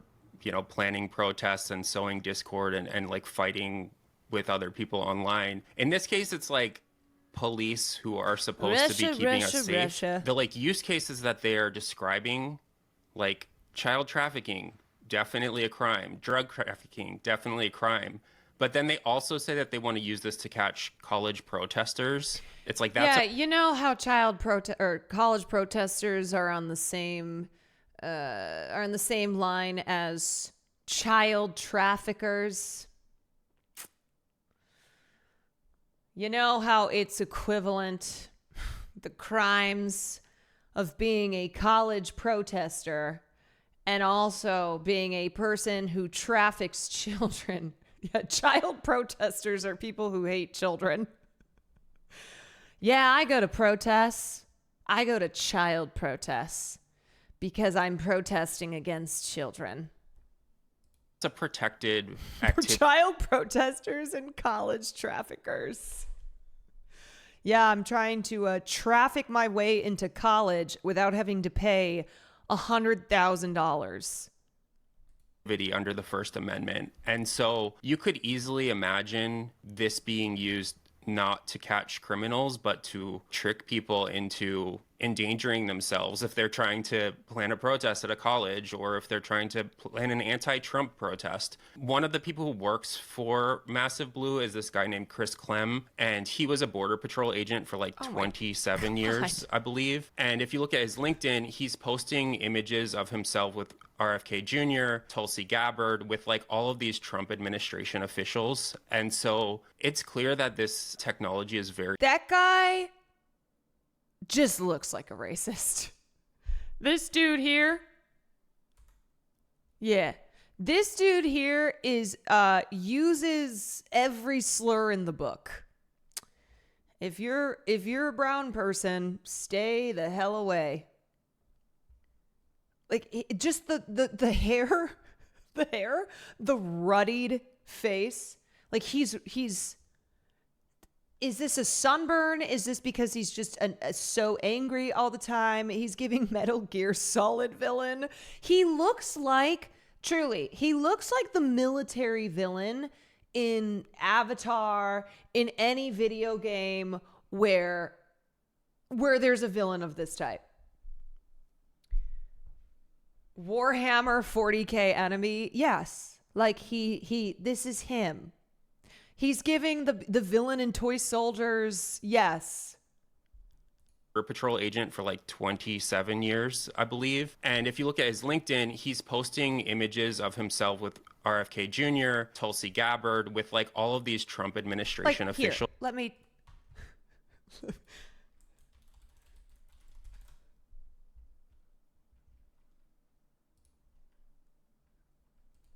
What was his name again? This guy. Yeah. I mean, this guy's got a much squarer jaw and many more abs, but that's the energy. That is the energy. The hair. I mean, just the fucking hair. Bro wishes he was him. Why is his waist snatched? His waist is snatched. Anyway. And so it's clear that this technology is very like anti-immigration coded, anti-leftist coded, like that. That's that his is idol. kind of the point here. One thing that immediately stood out, and I think you mentioned this in the story, is the potential to, like you said, trick students, and specifically foreign students. I mean, the Trump administration has revoked the visas of hundreds of foreign students at this point, mostly those who have protested against, Israel's assault on Gaza. But it seems like, especially for maybe a non-English native speaker, or maybe somebody that's a little bit new to online spaces on the left, like they've just started college, maybe they're visiting, they could be very easily tricked by something like this, right? I mean, I could imagine a young person, again, not a native English speaker, maybe starting to talk to one of these AI agents and saying the wrong thing about Israel and Gaza, or saying the wrong thing about some political matter, and then that being used to revoke their visa or punish them in some other way. I mean, absolutely. And that's like where my head went to immediately when we started doing this story, because protest is protected by the First Amendment if you're a U.S. citizen. But what we've seen in recent weeks is that people getting picked up off the street because they wrote a critical op-ed in a college newspaper. We've seen people held at the border because they have these like very minor visa overstays and things in their past. And so you could easily imagine this being used to find students who are guilty of thought crimes against the administration. I don't know how else to say it, but it's really, really concerning for that reason, I think. How advanced do you think the tech behind all of this is? I mean, do you know anything about Overwatch's funders, anything about the company? I know you mentioned that guy, Chris Clem, I think he was, who went on Theo Von recently, and Theo Von asked him, okay, what does your company do? And he says, well, I'm not going to get into it that much. So who's behind this serious company and what tech is underlying it? That's the thing. Like when we were writing this article, with surveillance technology, there's usually a big gulf between what a product promises and what it can actually do. And so I think if you imagine like the scariest version of this technology, it would be an AI that's totally indecipherable from a human being. And what we know about Vaughn really does talk to just about anybody.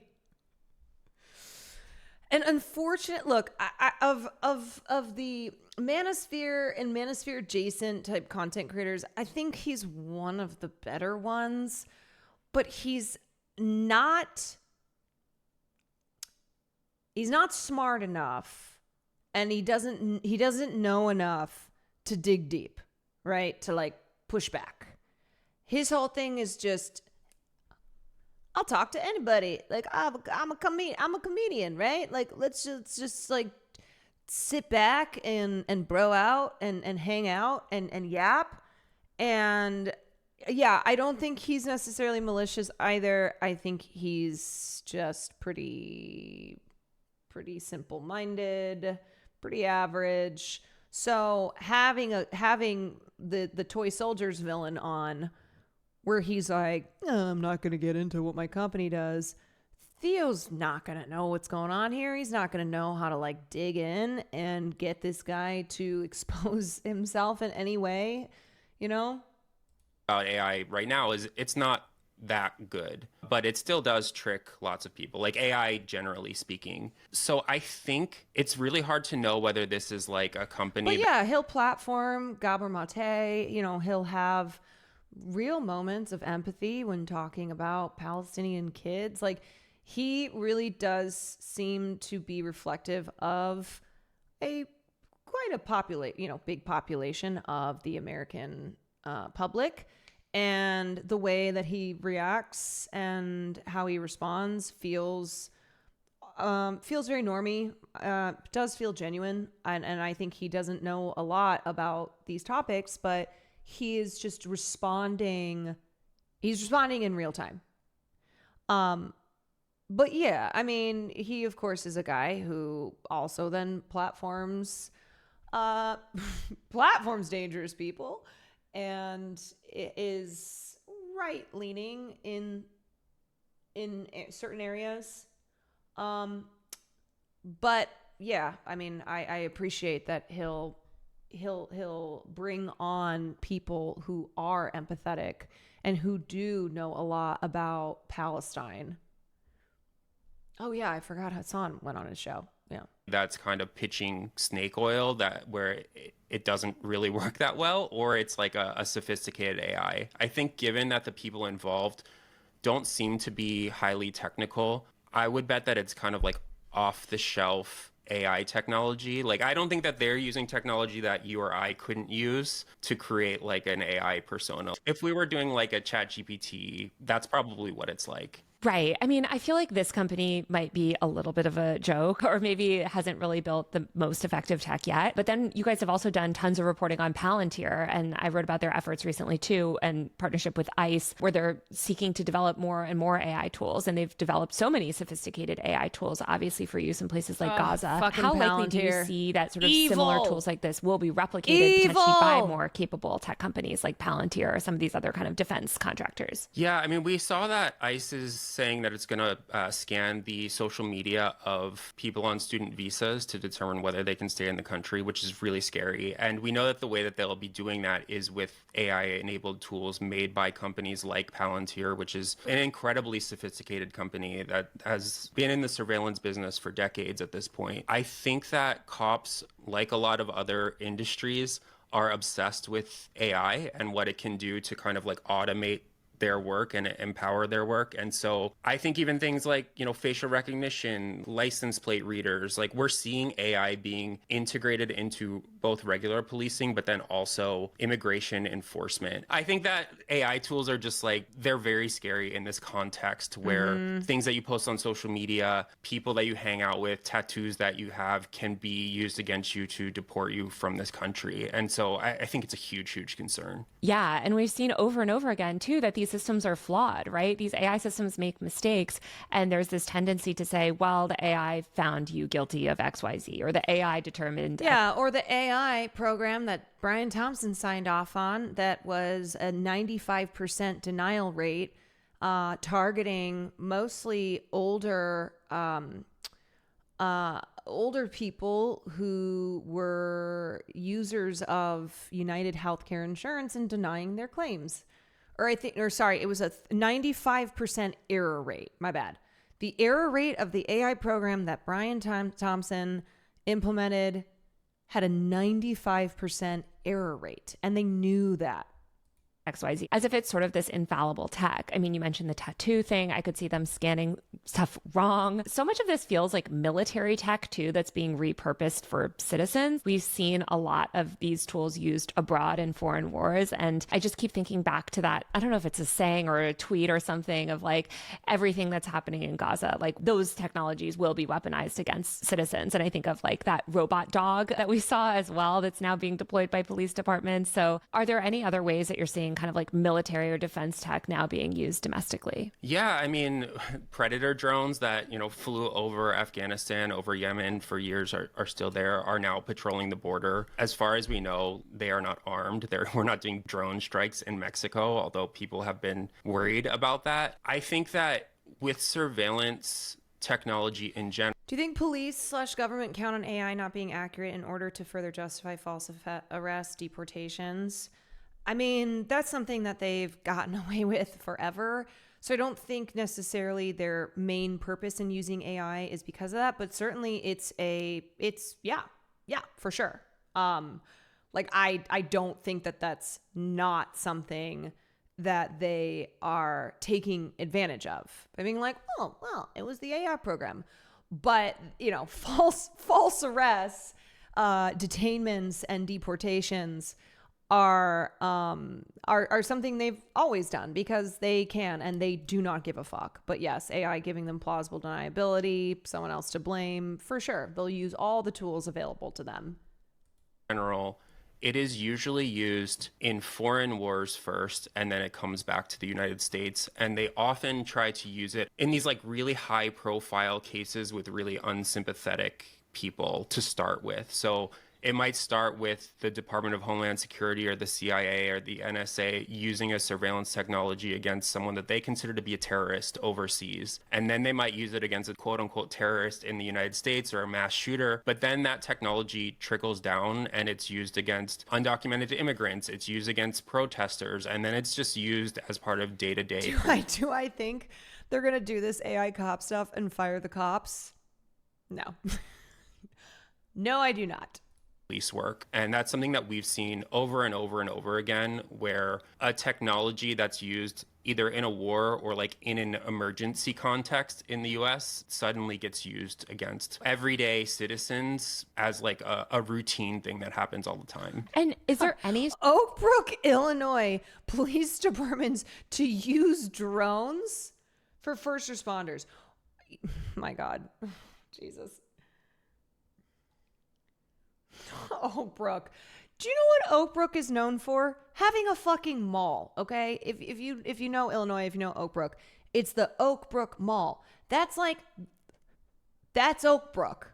Sort of like oversight of these contracts or this technology? I mean, it seems like the federal government is Nilly, deploying it. These local police Sandra departments Yonder, deploy things like this. But is there any sort of oversight system for all of this tech that's being rolled out across the country? They're supposed to follow the law. Like there's various privacy laws. It depends on what technology is being used. You know, We have privacy laws in this country, Jason? We have some. So, What? for example, there was a case just last week regarding a cell tower dump. And what that means is the cops were able to ask AT&T or Verizon for all of the phones that had connected to a specific cell phone tower to try to solve a murder, more or less. And so the cops were able to identify the murderer, but then they also identified thousands and thousands of innocent people. And a judge ruled that that was unconstitutional. And the way that something like that happens is you have to have people willing to fight this stuff in court. You have to have groups like these civil liberties groups, or in many cases, criminal defense attorneys who are willing to fight these surveillance tools on a constitutional grounds. And sometimes,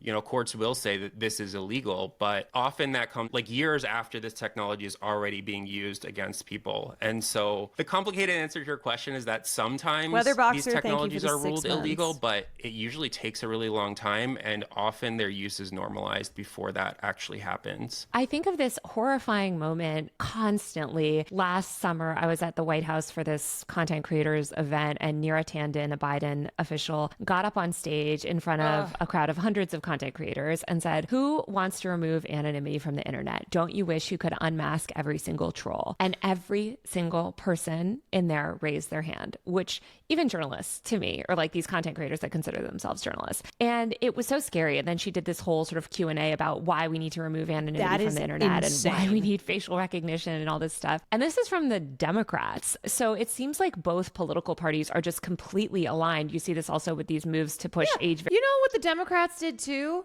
Got rid of TikTok. Okay, that's what the Democrats were doing. The Democrats don't give a fuck about your privacy.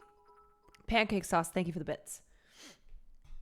Okay, like they're not the good guys here. This is not the good side. Verification online, which would tie your offline identity to your online behavior. I mean, this is all stuff that I feel like both political parties criticized China and authoritarian countries for years, and now they seem completely aligned in wanting to roll it out here. Why do you think there's no sort of cohesive political effort on the left to fight back against this stuff? I mean, I think you're absolutely right. A lot of these technologies are built under Democratic administrations, thinking like, oh, we'll use them only against the worst people, and then someone else gets in power and it's used against everyone. It's like once the technology exists, it's really that's what we call the slippery slope, is the idea that, oh well, this is a good thing. Okay, we'll use this to protect people. We'll get the bad guys.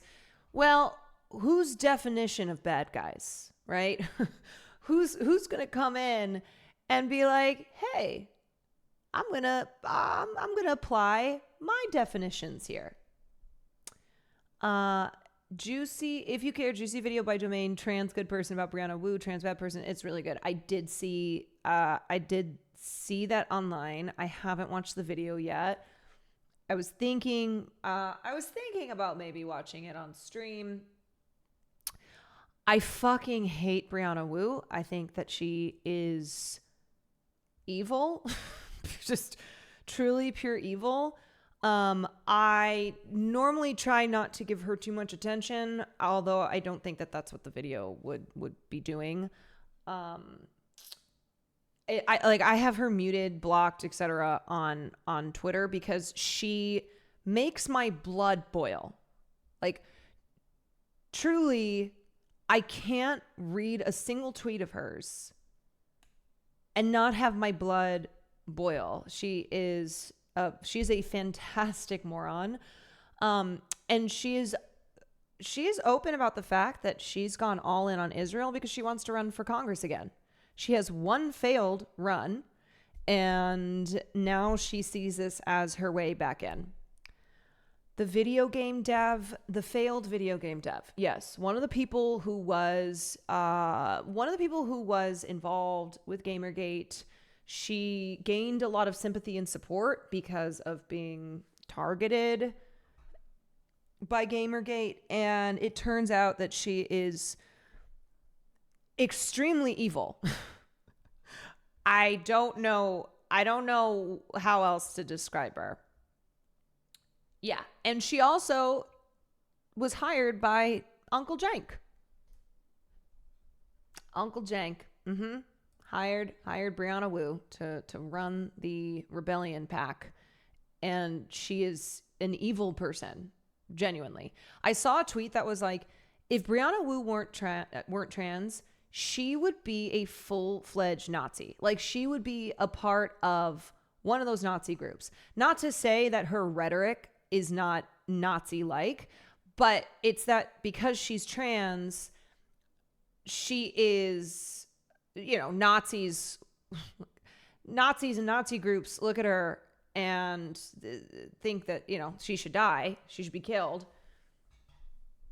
But yeah, that's how vicious and evil she is. It's a deep dive. It goes into everything. It even has people who knew her speak out. I hope you give it a watch. Yeah, I will definitely watch it. I'm just deciding if I'll watch it on stream.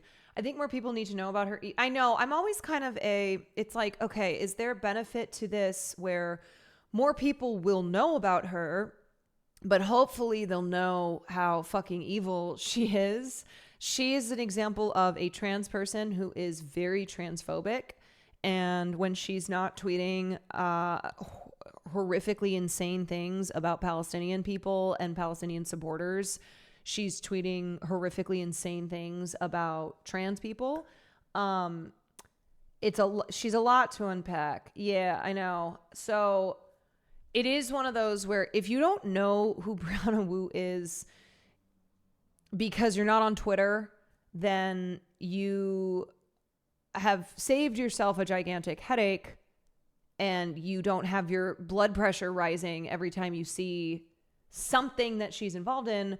But she also is gaining in power, right? She's being platformed by a lot of mainstream media. I've had liberal family members who have tried to share things with me about what Brianna Wu is saying, and I respond and say she's fucking insane. Don't ever share anything Brianna Wu related. And she's also planning on running for Congress again. So I get jealous of people who don't know her. I know, me too. I get jealous of people who do not know who this person is. It's a very responsible video that will help people back away from her rather than engage. Yeah, so because of the fact that she is trying to, really trying to gain political power and is going to most likely run for office again and is like working as a consultant, right? The Democrats are turning to people like her. She is, as I said, being platformed by a lot of mainstream media. She is being used as a voice, a moderate voice on behalf of the trans community. The things that she says about Palestine are just so fucking heinous. She sounds like a liberal Blair White. Funny enough, she loves Blair White. They're friends. Yeah, it's crazy. I know.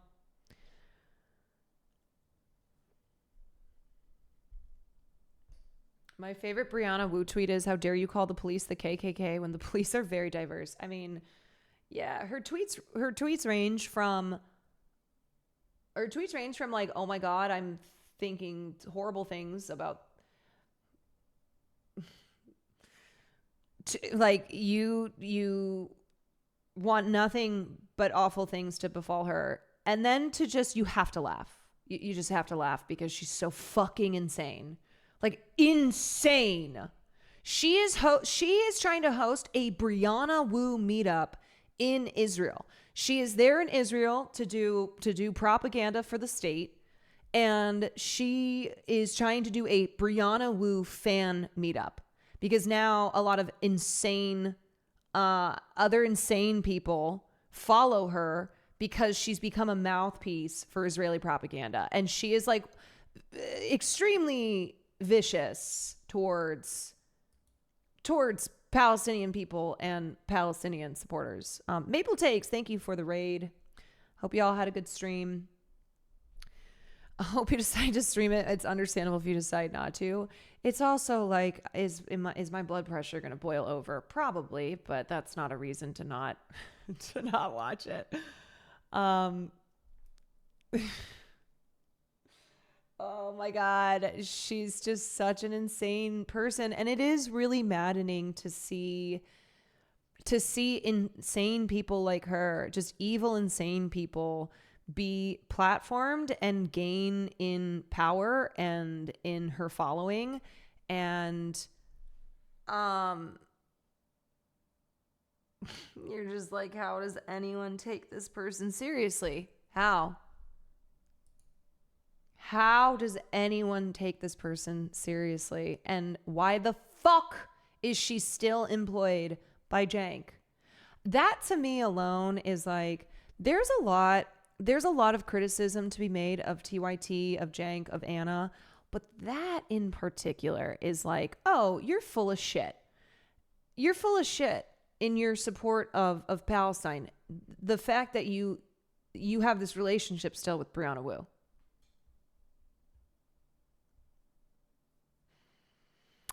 Anyway, all right. Well, we're going to finish up this video. For those of you just joining us, we are watching an interview between Taylor Lorenz and 404 Media's Jason Kebler.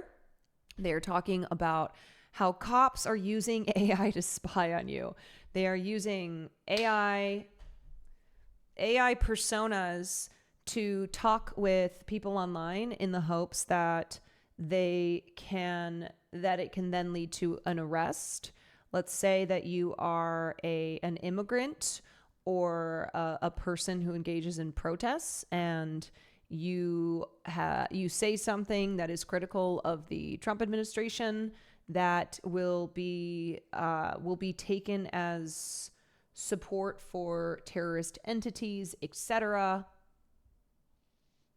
Hard to put it back in the box, if you will. I mean, I think the reason that there's not a huge pushback against this sort of thing is because cops and the government are usually good about using these technologies against really unsympathetic people to start. Like, they're usually used against mass shooters, white supremacist terrorists, people who are bombing buildings and things like that. And then they sort of say, well, thank God we had this surveillance technology, we were able to catch this person. And then it gets rolled out really widely. And by the time it's used against college protesters or journalists or just like random people in your neighborhood, it's too late. Like, the technology is then mature. It's all over the, United States, is proliferated. And I feel like Democrats really don't want to be seen as being soft on crime. Like, that's something that they have shown over the years, where they're like obsessed with not being soft on crime. And so they're like, well, we're developing these technologies. Yeah, they're obsessed with buying into this like right-wing reactionary framework that like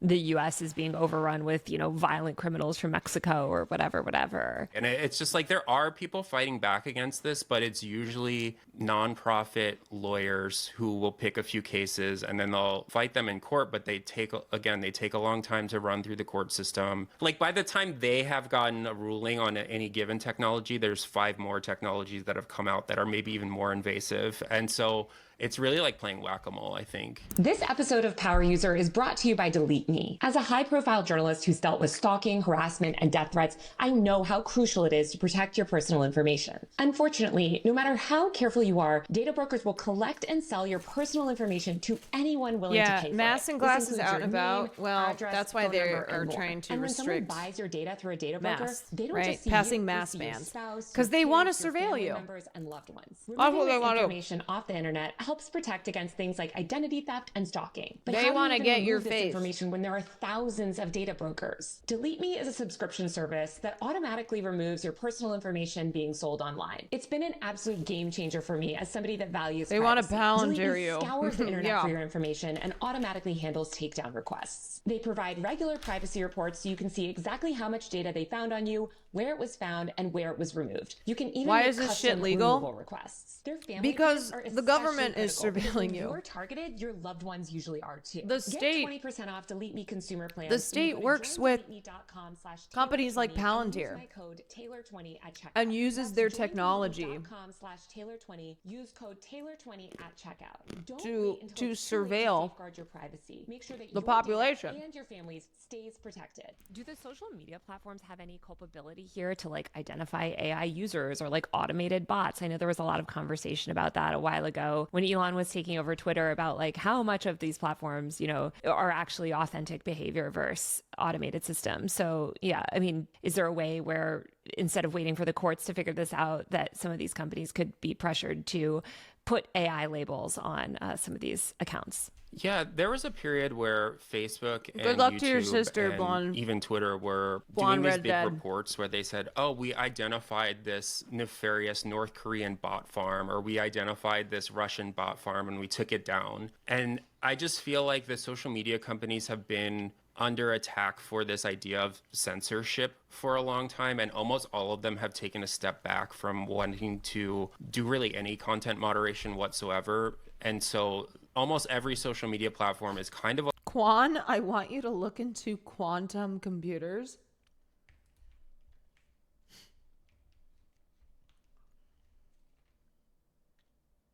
For a second, I was like, because of the fact that it's called quantum computer. Quantum computer threat spurring quiet overhaul of internet security. Okay.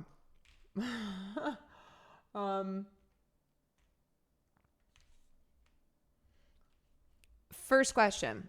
What is a quantum computer? What does a quantum computer do? Does it have to do with quantum mechanics?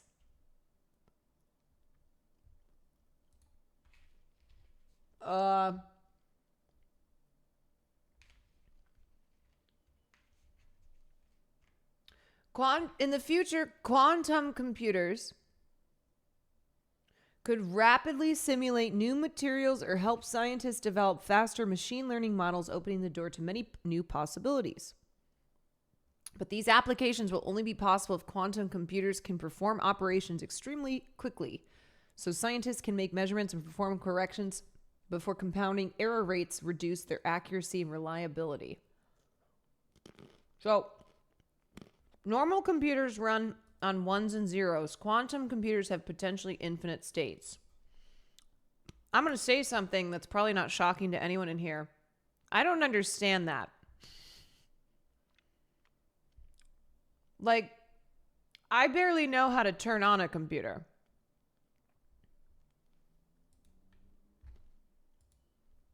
When they talk about, quantum mechanics, I'm just like, yeah, that sounds like a thing from a James Bond movie.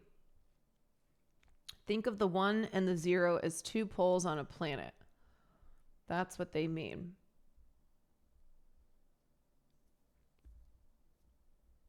Okay. Non-binary computers sounds woke. Yeah, why don't I just take a quantum mechanics course right now? While we're at it. Caroline's a nerd, but not that kind of nerd. Yeah, there are things that I don't understand at all. What is quantum computer?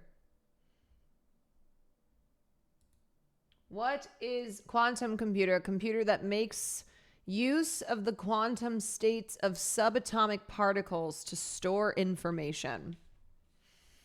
Okay, what is quantum state? A state of being Kwan.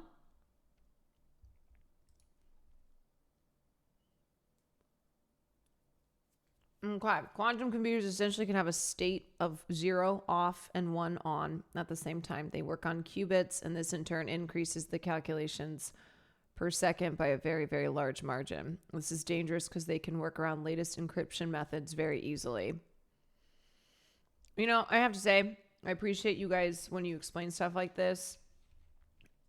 I don't think it works though.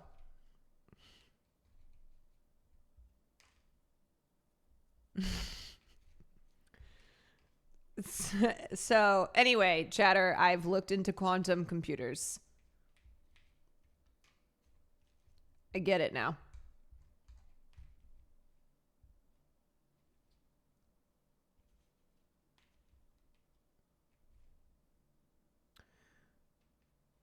Yeah, see, I keep reading these explanations.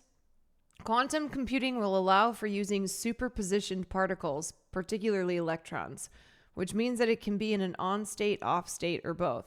So rather than just working as an on-off only state with traditional computers, it means that every bit can work at the same time, allowing for vastly increased... Okay, actually, I understand that now. For vastly increased computing speeds. I think reading enough explanations, I'm like, okay, all right. Some of those words, I don't know what they mean. Like superpositioned, I don't understand that. This is the type of thing where like you look something up and then you have to look up words that are in the explanation. And then in the words that you look up the explanation of them, you have to like look up explanations of words in the explanations. You have to like look up those terms. And you just kind of keep going until you forget what it was that you were looking up in the first place.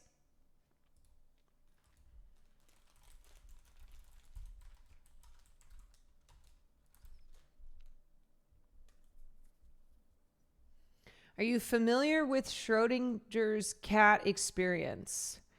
I believe so. That is something that I definitely learned in school. Here, let me pull up a refresher. Quantum physics lady. Okay. Schrodinger's cat experiment. Schrodinger's cat, a flask of poison, and a radioactive source are placed in a sealed box. If an internal monitor detects radioactivity, i.e. a single atom decaying, the flask is shattered, releasing the poison which kills the cat. The Copenhagen interpretation of quantum mechanics implies that after a while, the cat is simultaneously alive and dead. Yet when one looks in the box, one sees the cat either alive or dead, not both alive and dead. This poses the question of when exactly quantum superposition ends and reality collapses into one possibility or the other.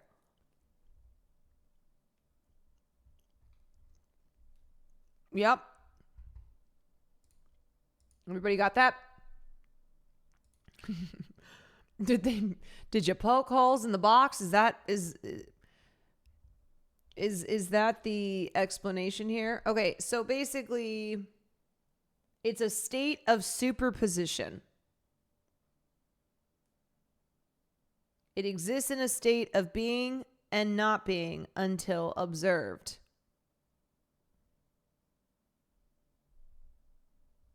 So it highlights the limits of observation. Right. Okay.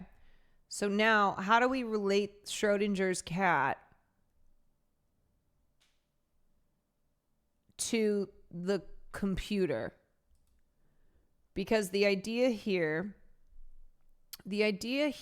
is that something can be in two states at one time until they're observed. And once it's observed, it's either one or the other.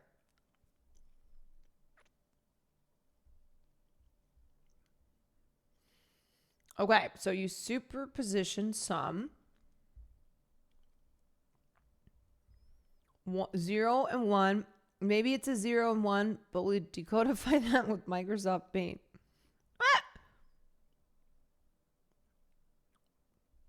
Assuming either are true to allow for complex calculations allows calculations to be exponentially faster.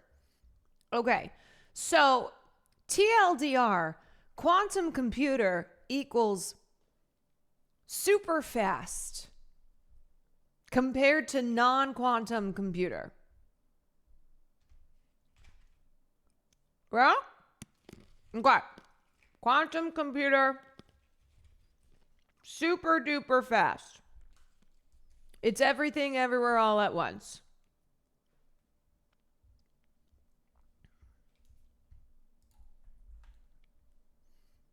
Now, why did the chatter want me to know about quantum computers?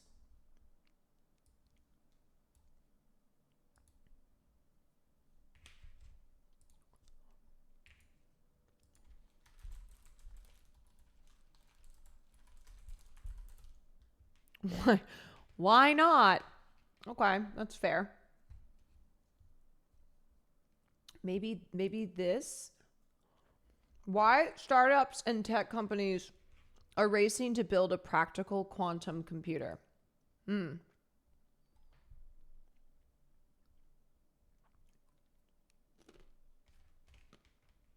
Okay, so they're thinking that AI is the solution for quantum computing.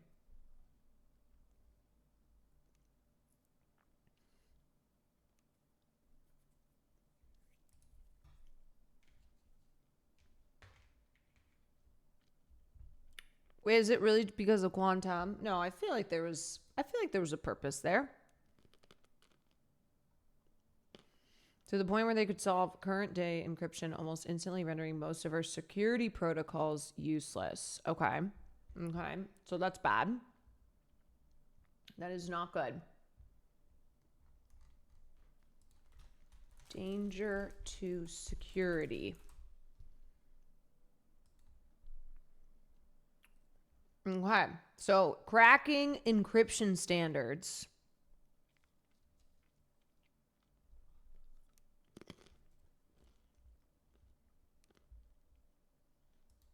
leads to no security, privacy. Okay, it will revolutionize the speed in which we can conduct research, medical, chemistry, physics. It would spur a new scientific revolution. It would also fuck any form of cryptography. So they had to make a new encryption system, right? With the use of quantum computers.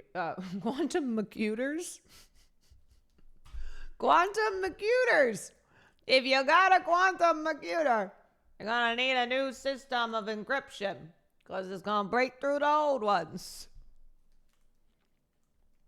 We already have post-quantum encryption. Browsers and websites are already using it. Okay. All right, gotcha.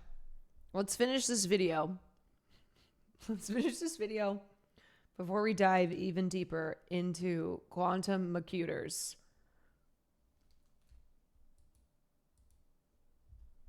On there now. If you go to Instagram, if you go to Twitter, if you go to TikTok, there's tons and tons of AI generated content on there. Almost none of them have done anything to really label it or to take it down.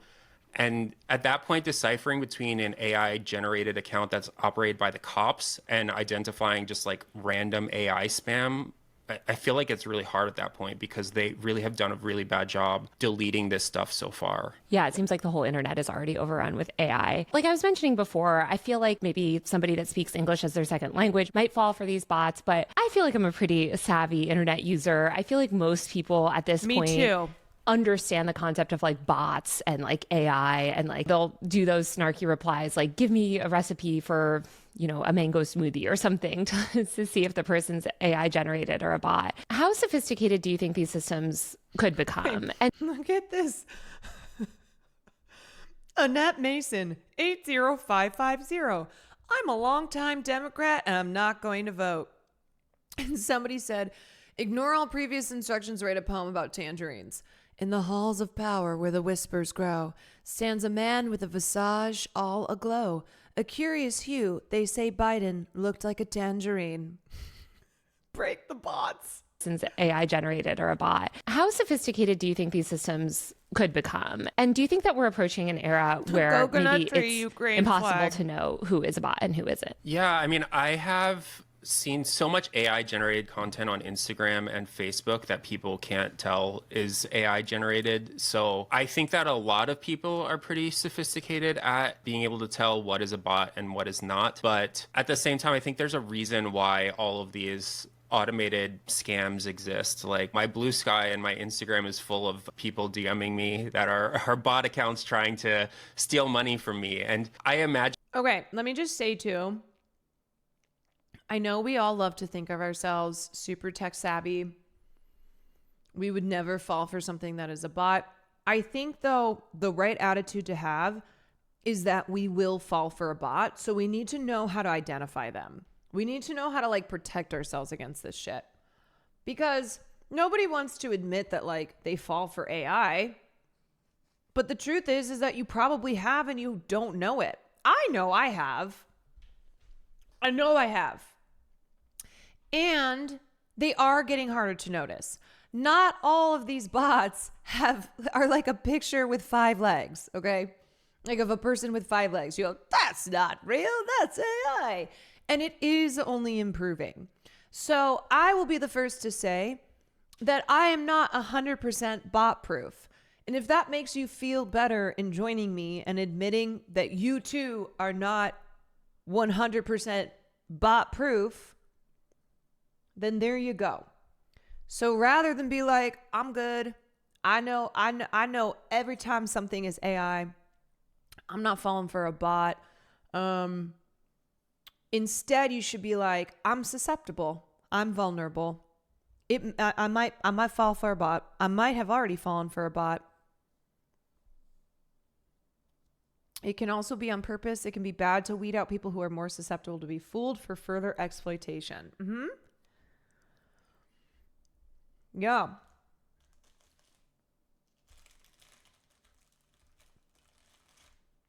I'm vulnerable. I am vulnerable. Hi, my name is Caroline Kwan, and I am vulnerable to bots. I got bamboozled by a phishing scam email 2 years ago. That was scary. The phishing... Bro, I told this story before, but when I worked at Sony, so this was a couple years after the email hack, and after the big email hack, they implemented these phishing tests where like once a month, everyone in the company would get tested, and if you failed, they would basically like the tech people would come to you and have to give you a lesson. Essentially be like, hey, so you fell for a phishing scam, so now you have to like take a test. I failed every single time. Every single time there was a phishing test, I failed it. How? I don't know. Every time.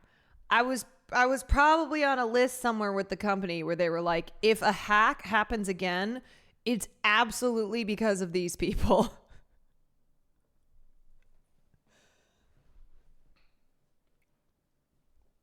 You know? So, because of the fact that I continuously fell for the fake phishing scams, I always clicked and I fell for it.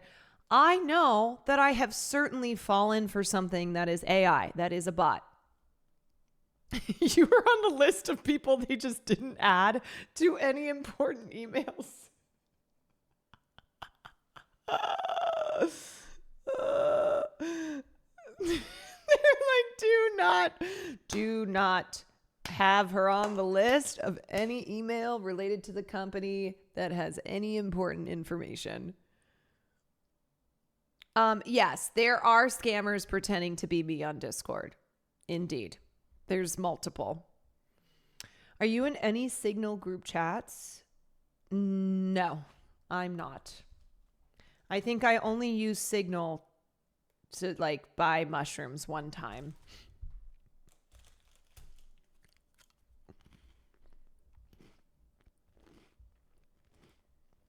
I'm not invited to the group chats. I'm not. Can I just say, okay? Let me just say. So obviously Pete Hegseth is a real piece of shit. And I never thought I would say these words. But there's a part of me that kind of relates, because I too feel like if I were making a secret group chat about matters concerning national security and foreign policy, I would also probably add people in who weren't supposed to be in the group chat. I'm just saying. Like that would probably be something. That would probably be something that I did as well.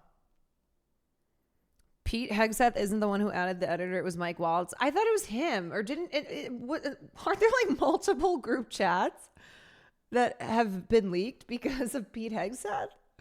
Whatever. Anyway. No, you'd use the government channels, not a fucking app. All I'm saying is, no, he set up a different group chat, but he did it deliberately. Oh, okay. Well,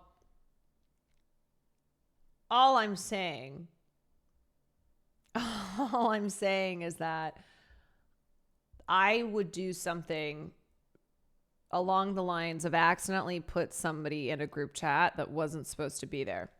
This is why whenever Sam is telling me about somebody and I go, ooh, I want to look them up on social media, she'll tell me, no, don't.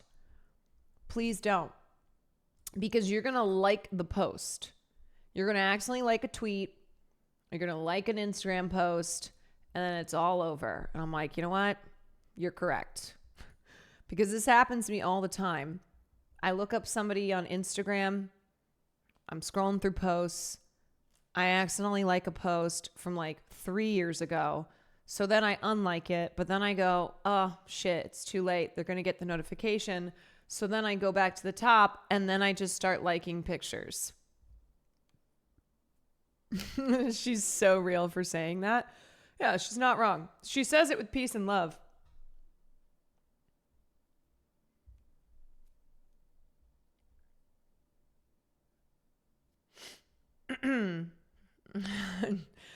Dexterdo streamer Caroline Quad says she relates with Pete Hegseth.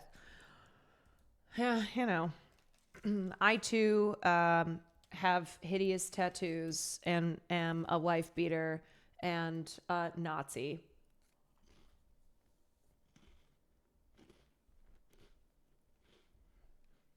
You need a burner for your sneaky researching needs.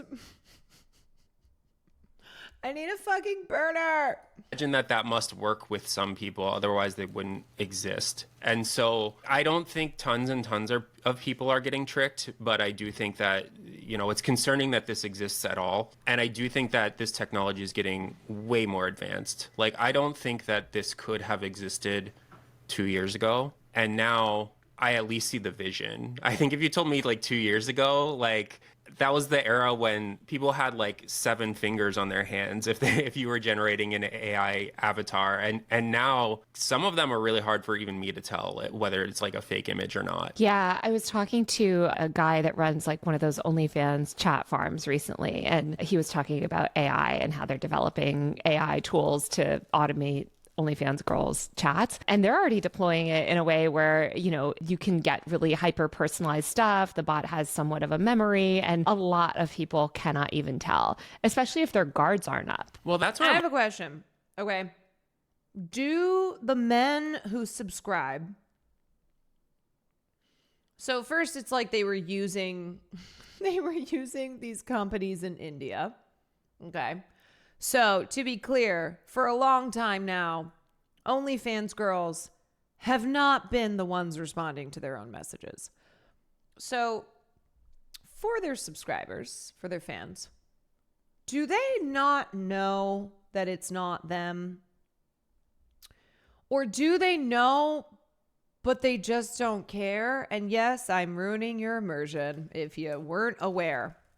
If you weren't aware that you weren't talking to that baddie on OnlyFans, and instead you were talking to an Indian dude who is being paid because he works for a company that replies to horny dudes on OnlyFans.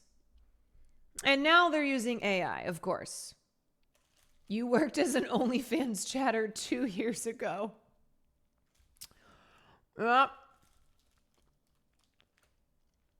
cheapest, that's the cheapest way of doing it. So, I guess if you know, you just kind of don't care. You just pretend. Have you heard of polydactyly? Those poor people will never have a believable photo ever again. No, I don't know what that is. There was a guy on Twitter that had zero clue who was fighting in the replies, insisting that this AI model was not AI. He was talking to her for months. Oh, God. Oh, no. Oh, not like this. Okay, wait. What is polydact? Oh. A condition where someone is born with extra fingers or toes. I'm not going to lie. I thought that that was the name of an OnlyFans person. Yes, I do know what this is. I thought in the context of the conversation, that was the name of like some big OnlyFans girl. DeFuck? I don't know. But yeah, that's what a lot of AI has been. They like haven't figured out. They couldn't figure out the hands. It's getting better though. They're improving on it. My head went to also because I've talked to some people who run AI influencer accounts, and I guess it's like if your guard isn't up, I think that's the right way to think about it. If you're looking for it, then yes, like you probably will be able to tell what's AI a bot and what's influencers not. is But if fucked. you're in this context where, let's say you're already in a Discord chat with like hundreds of different people So and fucked. they're all just chiming in here and there, like maybe you're not going to be able to tell which individual account is a bot.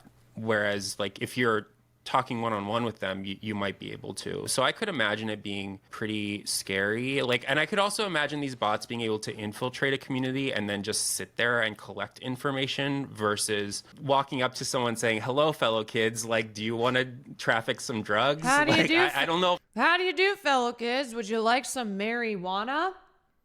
Would you like some of that green juice? Gregory New, thank you for the 10 gifted subs to 10 bots in this channel. To 10 AI people in the chat.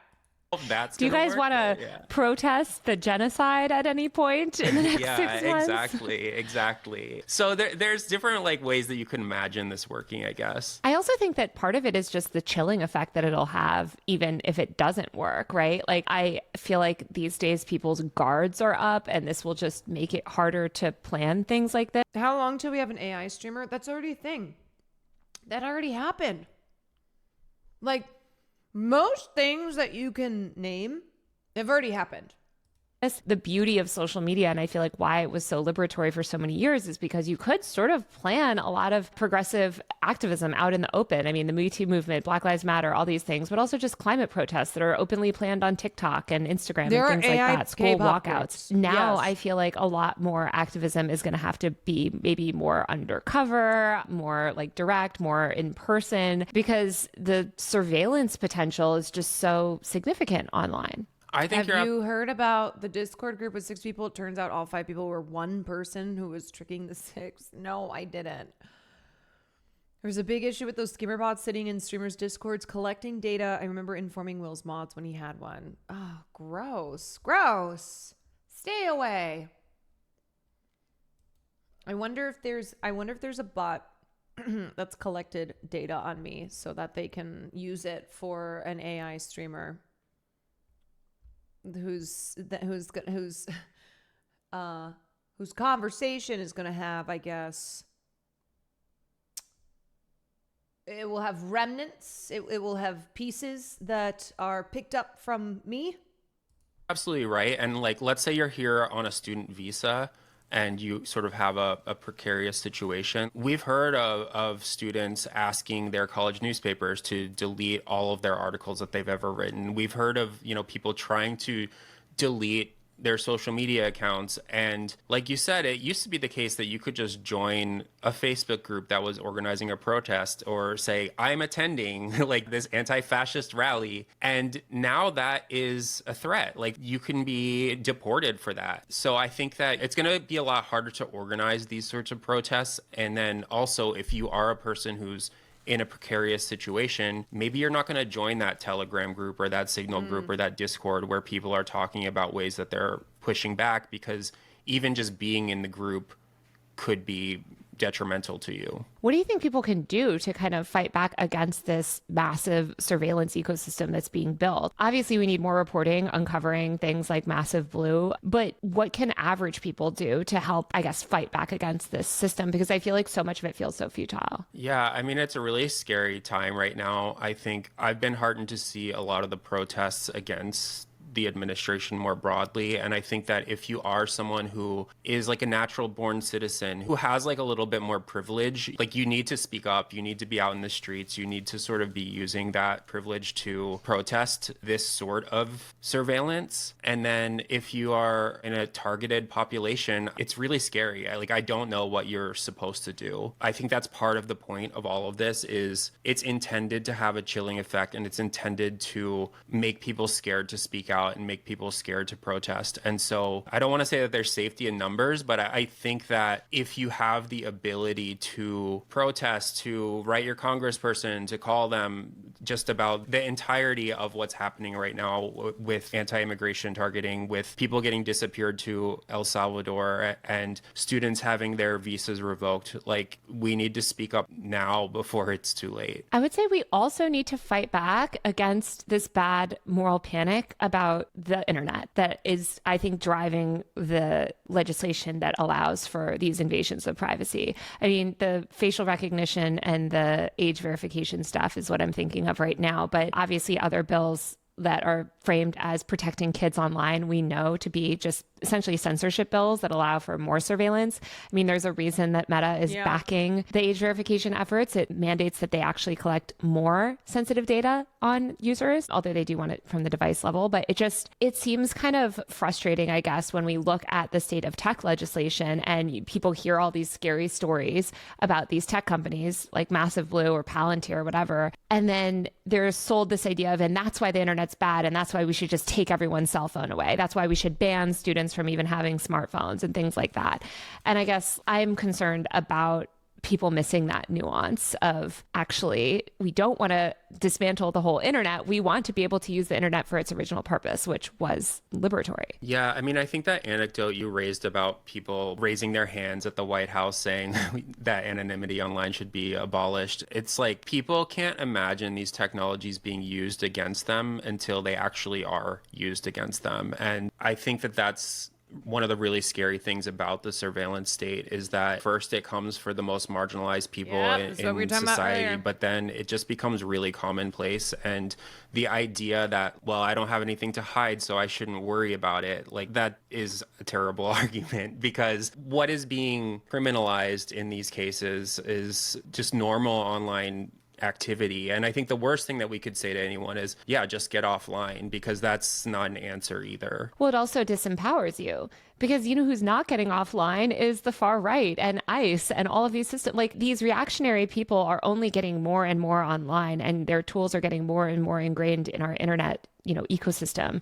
And I think so many people on the left have fallen for basically really reactionary rhetoric through this like anti-capitalist lens, where they're like, oh, well, yeah, the internet is bad because it's for profit. And so again, we should just regulate the internet, but they want to regulate the internet in this way that actually enables surveillance and enables top-down control and is really nefarious. And I think what you said is so true as well about how these things start as benign. And I think when I talk to so many content. Yeah. Overwatch is the program that caught Amaranth's home invaders. They got footage of the getaway car. Then they used AI to find the car captured in the past by identifying it by its visual characteristics, not license plate. Then they used street cam pictures of the car's license plate in the past to get an address. Yeah, and I mean, that's an instance of they were able to catch these home invaders, which was a good thing.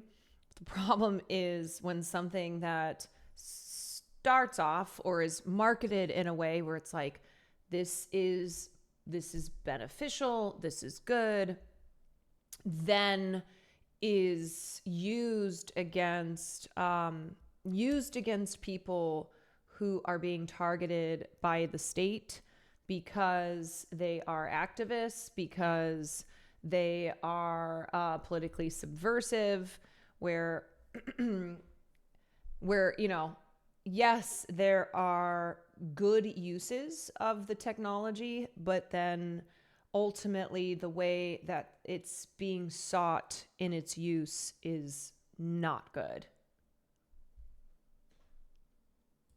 Creators. And after that event, I asked so many people, I was like, why would you raise your hand for this? And they're like, well, I get so much online hate and toxicity. And when you see the way that these things are sold to the public, especially, it's like, oh, these bullies, right? These bullies are harassing or grooming children. They're being toxic online. Shouldn't we unmask the trolls? And it's like, yeah, I mean, I get trolled more than anyone, right? Like, I would love to unmask a lot of these freaks in my comments. But as you said, you need to think about the ways that would immediately be weaponized against you and others. I think you had such a great point about the far right. And honestly, I also get attacked by trolls, right? When you're on the internet and the more visible you are, that's what happens. But I won't throw my support behind something like removing anonymity from the internet just because it may mean that some fucking Nazi online or some awful person online who's threatening me, that it will be revealed because of how many more people will be targeted and hurt by this, who are not bad people, who are being targeted because they are considered enemies to the interests of the fascist state. Right, is not marginalizing themselves. They're not taking themselves out of these spaces. And a lot of online spaces are starting to be dominated by that world. And I think that I don't want to say anyone should go subject yourself to harassment, like go fight with people on X or whatever. At the same time, I think that kind of like proactively and preemptively removing yourself from online spaces is exactly what the right wants. It's like a tricky situation, I guess I would say. And like people need to make that calculation for themselves. I go so back and forth on this. I really do. I don't think that deleting your Facebook, deleting your X, deleting all of your social media and just kind of like receding from the internet is an option at this point, because there's very little difference between the real world and the online world, as you know better than anyone. And so I think it's important that like we make ourselves big and, you know, keep these conversations up and don't proactively minimize ourselves, I guess. As a leftist, it's my duty to tweet. Listen, I'm doing what my forefathers and my foremothers envisioned for a free, for a liberated and equal world. I am tweeting. You gotta keep posting. No, but for real, it's hard because I've told you guys before, look, if somebody's coming after me on the internet, I do appreciate people who defend me. But at the same time, like, I don't want this to then consume your life. I don't want you to then be opened up to harassment. And one reason too that I kind of have made decisions in the way I use the internet and in the way that I am as a content creator is because the harassment feels overwhelming. And I see Hasanabi heads who who defend Hassan, and I see how they get targeted and attacked. And like, it's why I go back and forth on how to be on the internet as somebody who is not right wing, because yeah, they're not leaving the internet. They're having a great time. They're all over the place. They seem to be multiplying. And also at the same time, a lot of leftists, or a lot of people who just simply are not right wing, are choosing to leave, are choosing to not engage. Like, maybe you're still online, but you're just not engaging anymore because it feels hopeless, right? Like, you get into a spat in Twitter comments, that shit ain't going anywhere. That's only going to lead to more. It's like the Streisand effect where, oh, now there's more Nazis, okay? Now you've got more psychotic Zionists who are screaming at you and, you know, want to ruin your life. And it's tough. It's a tough place to be. It's a tough place to be where we don't want the, we don't want leftist thought and politics to get swallowed up entirely by the right. And we don't want, solidarity, like the voices who are in solidarity with marginalized communities who face so many attacks and threats online to disappear. It's really hard. I'm trying to re-engage with online activism, but it's terrifying. As a trans woman, I feel limited even when brave. We have to push forward as much as we can. That's the worst part. We shouldn't have to. Yeah, and as a trans woman, you open your mouth online and you're going to get attacked. The more visible you become, then it's only going to increase the attacks on you. And like, you look at Frogan, for instance. Frogan is getting hit by like all these different corners of the internet. It's not just coming from one direction. And Frogan's not a huge content creator, but she is hyper visible, and it's led to, it's just a lot. It's a lot of harassment. And, yeah, I mean, she gets a disproportionate amount of hate for sure. But anyway, case one being Kneecap, where people on Twitter got so offended they caused a counterterrorism investigation. Yeah, and like, that's become a whole thing too, where they put out a statement and they're like, to be clear, we don't support Hamas and Hezbollah. And then everyone's like, yeah, like pro-Palestinian people are like, fuck you, you can never counter to Zionists.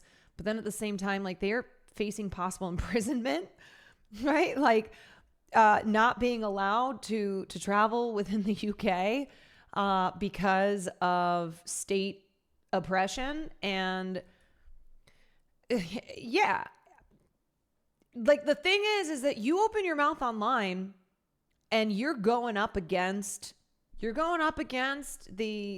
powers that be that are seeking to oppress you and a hell of a lot of people. You are putting yourself in the line of fire. But at the same time, as they said, there's strength in numbers. But it's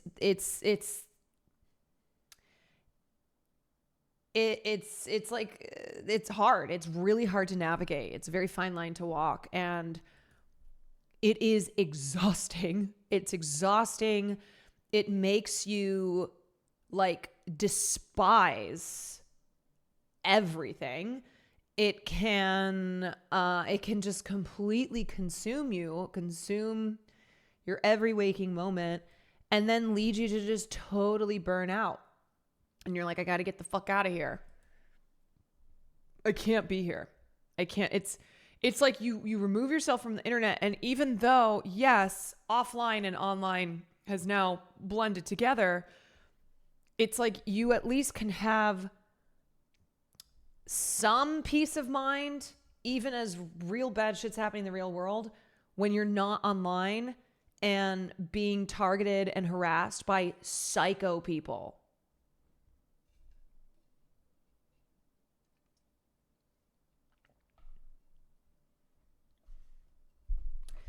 Being from a military family, some of her stuff I disagree with, but I respect her enough. Yeah, I mean, look, I think it's fair to disagree with anybody, right? You can disagree with me. There's things I disagree with other leftists, but it's different than like a targeted harassment campaign. And I have been a victim of those, so I know full well like the effect that has on you, and it is awful. It is awful. And the thing is that the more visible you become, the more you are targeted, right?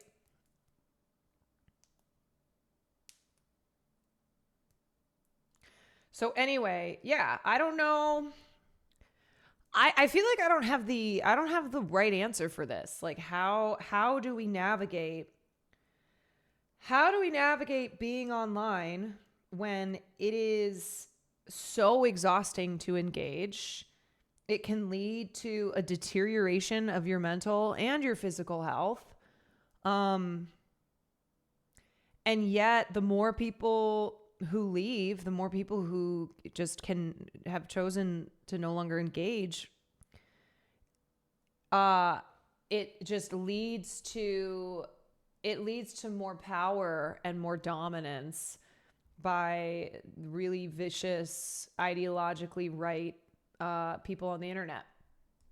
You know, like imagine. I just think about like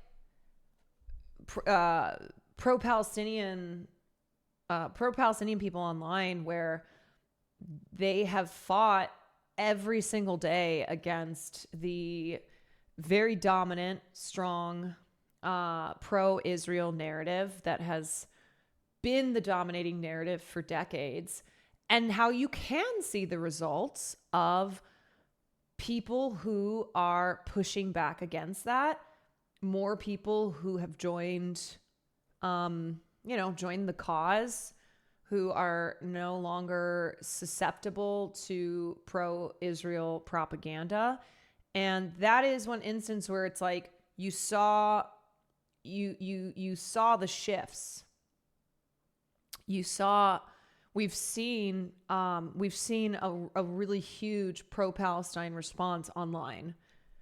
And despite Israel using AI programs to seed support for Israel on the internet, like every single fucking tweet you go under, and there's an automated tweet from a thanks for supporting Israel. You're like, fuck, what? Fuck out of here. And on top of the state actively working to suppress pro-Palestinian content to try and deport student activists.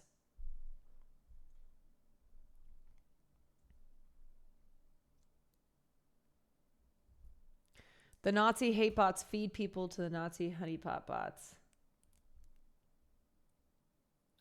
Yeah, and I would say like that's the other thing too, is I think it's also important to recognize when something is a bot, so you can have a better idea of just how much organic support there is online.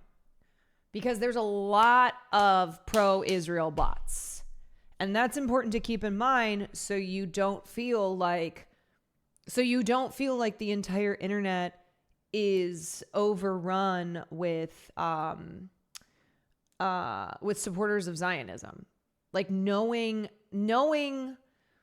how many bots there are, being able to identify that, it can actually help your peace of mind. It can help you to know that like, oh, this shit's fake. Okay.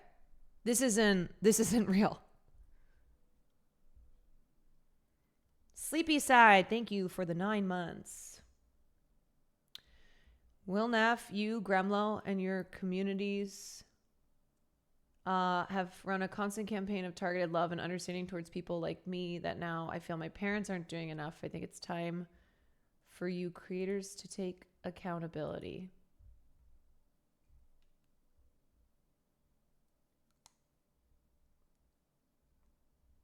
Your parents are okay. Your parents are never going to do enough. Also, yes, it is a joke. But yeah, your parents are never going to do enough.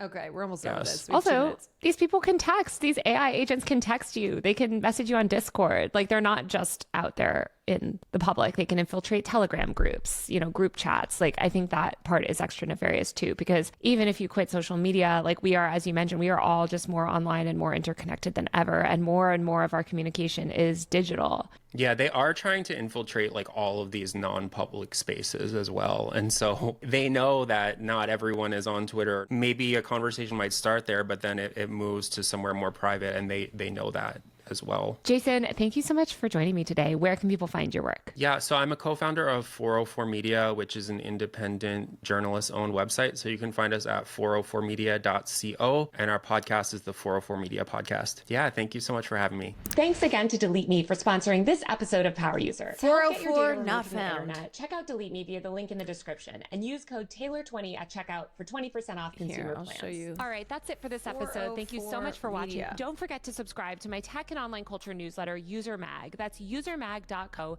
usermag.co, to support my work and to keep this podcast Taylor going. has a great Also, Substack. my best-selling book, I Extremely Online, is subscribe to finally it, out and on I learn a lot from her paperback. It has Substack. a brand new cover. It's out now, available wherever books are sold. Pick it up. It is awesome, and I'm obsessed with the new cover. If you like this show, please don't forget to give us a rating and review on Apple Podcasts, Spotify, or wherever you listen. Thanks, and I'll see you next week. No, Taylor, thank you. All right, so this is 404 Media, an independent media company founded by tech journalists Jason Keebler, Emmanuel Myberg, Samantha Cole, and Joseph Cox. We love supporting independent media, don't we, folks? Don't we, folks? It was a joke, guys. No, we know it's a joke. I'm autistic, so clearly I couldn't pull it off, but it's true that I don't feel... No, you pulled it off. Don't worry. I got you. I knew it was a joke. But it's true that I don't feel I belong outside these spaces. You guys are awesome. Well, you belong here. You belong in Will's community. You belong in Gramlo's community. So, there are great communities out there. Okay, not just this one. There's a lot of great communities out there, and they are of varying sizes. I think this community is of the size that you can be an individual in here if you want to be. If you want to lurk, that's totally fine too. We love our lurkers. But yeah, you guys are all humans, I think. I don't know. I mean, maybe. Maybe. Who knows anymore? I'm not sure. Don't forget to tip your lurker. That's right. Don't forget to tip your lurker with gifted subs if you're so inclined. Might bring a lurker out of the woodwork. You haven't said half the crazy shit I have said here, chatter. Yeah. But anyway, I thought that was a great vid. Very informative. Man, it's crazy how many areas AI is being used. It's not just in movies. It's not just here in this community. It be everywhere. And so it's good for us to be able to identify it, to understand it, right? I think it's really important to understand something that you may be scared of, especially when you're scared of something. It's One of the best things that you can do is obtain knowledge, understand something, so that way you are prepared. Thank you, Progressive. Lettuce Bowler, thank you for the community sub. So when you don't understand something, seek to understand it. Knowledge is power. And there's a lot of people who operate with fear and are persuaded and manipulated because of that fear. And it is turned into anger and used by bad people to help them achieve their goals. And so knowledge truly is power. Knowledge is power. I really do believe that. I think if you're always learning and you are seeking to understand things that you don't understand, like quantum computers. We learned about quantum computers today. Then just being better informed will make you feel that you are in a better position to fight back against something that is scary. That's the lesson for today. Always ABL, always be learning. Okay? Coffee is for learners. ABL, always be learning. That's what my grandmother believed in. She said, I learn something new every day and it keeps me young. And she felt that way her entire life, all 95 years. She sought to learn something every single day. Always be learning. BR, thank you for the gifted sub. Curiosity is a great thing, okay? Being curious, seeking knowledge.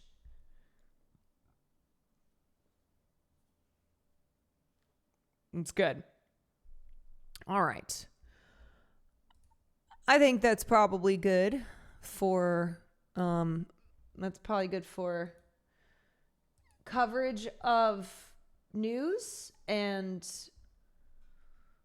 things to talk about.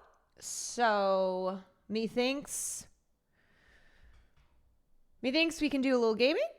We're not going to do Subnautica because Sam is not live and I don't know if she has set up the server yet. We haven't decided on a date of playing Subnautica, but that will be soon. So I think we can do. I think we do a chapter of LA Noire. Does that sound good? Sounds good to me.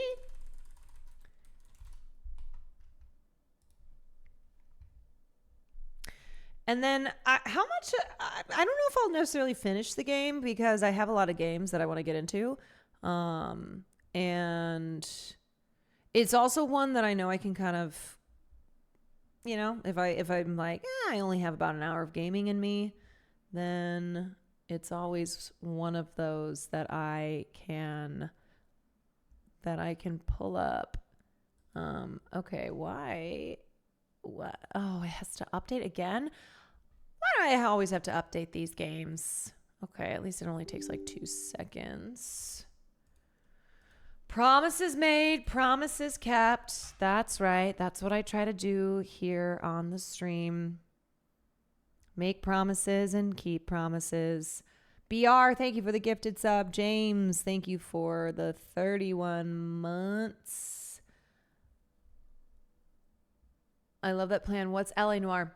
LA Noire is a game where I play a detective and I solve cases. I solve cases of Moida. And usually they're broads getting moided. These broads just can't stop getting moited. These broads can't stop getting moited.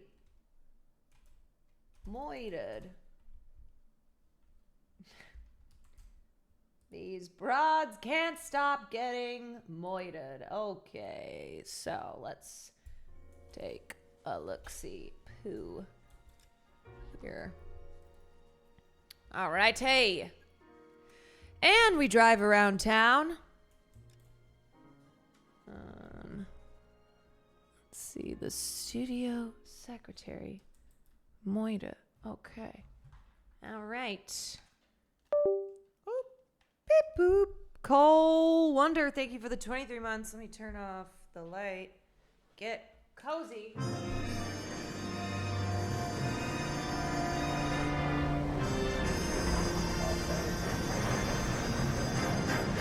The studio secretary, Moida. See? Another broad who's about to be moited.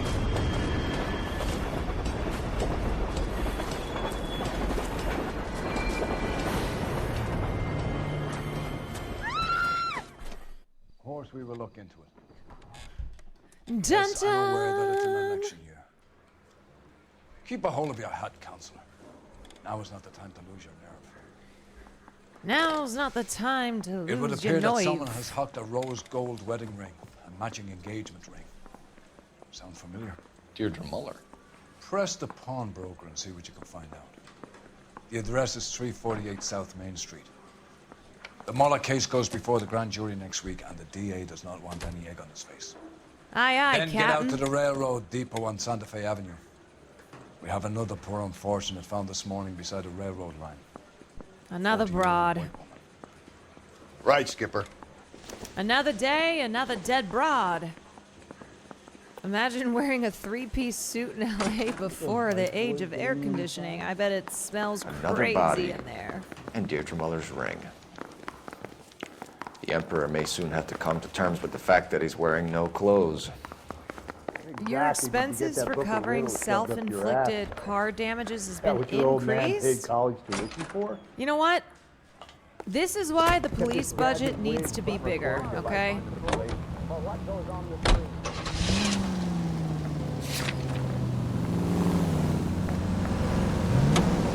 Oh. All right. All right, buddy. All righty. You've got to admit, this is looking odd. Anyone could pawn a ring. But if you take it along with all of the other indicators... Cole, Hugo Moeller was identified by the school's groundkeeper. He's our guy. Witnesses have fingered You know the what? wrong guy Case before. closed. He ran, for God's sakes. And he always maintained he was set up. Woo!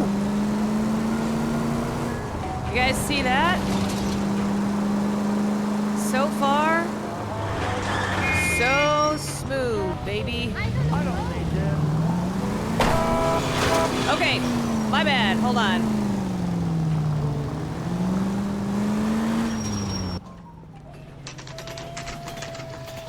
No siren, no problem.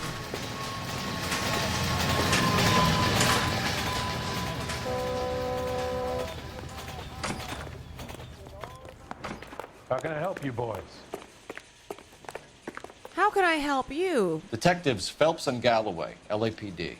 You have a rose gold wedding and engagement ring? David Bremner. Am I gonna get something for this pledge? Gave that bum money, now you guys are gonna leave me short. How much did you give him? $50? Try another number. 20? Try 10. Feel lucky you're getting it. I Yeah. have the rings right here. How about you pay me, bucko?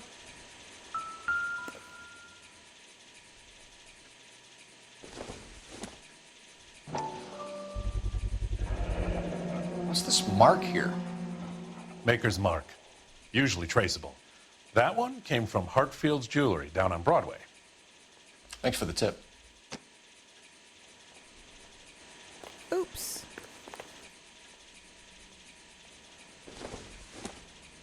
A $10 rose gold ring. Does this mark mean anything? Hallmark. Gives you an idea of the quality.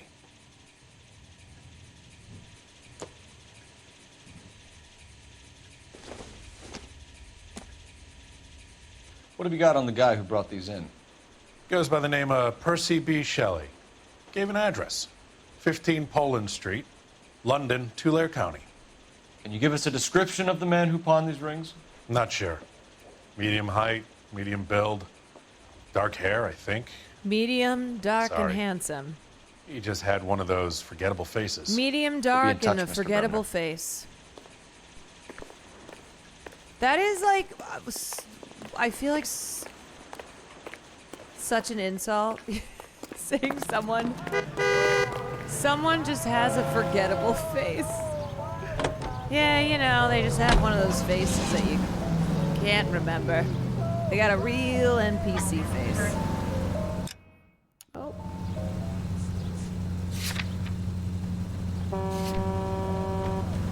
Alright, let's go see the site of where this broad is. This broad was unalived. We have a problem. We could have the local troopers check out the Tulare County address. The address is bogus. Herb is having fun with us. The guy who's been sending the Dahlia letters is also the guy who pawned these rings. Damn, I'm such a good detective. Percy Bysshe Shelley wrote the poem that came with the Dahlia letters. The Dahlia letters are genuine. The man who killed is short. May have also killed Deirdre Mullen. I'm so sorry!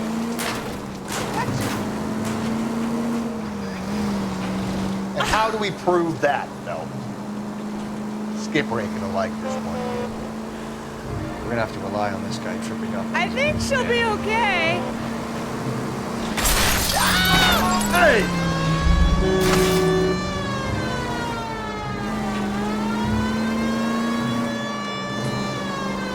I kind of just...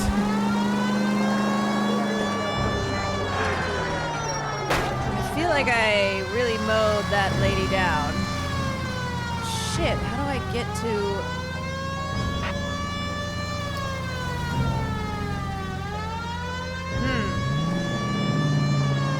Are there any ramps? Damn it.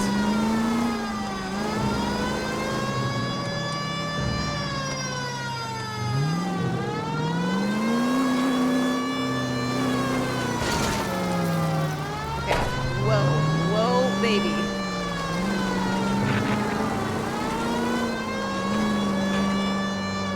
How do I get down below there?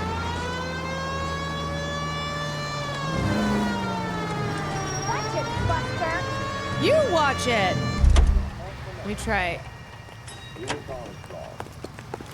Here we go. Okay.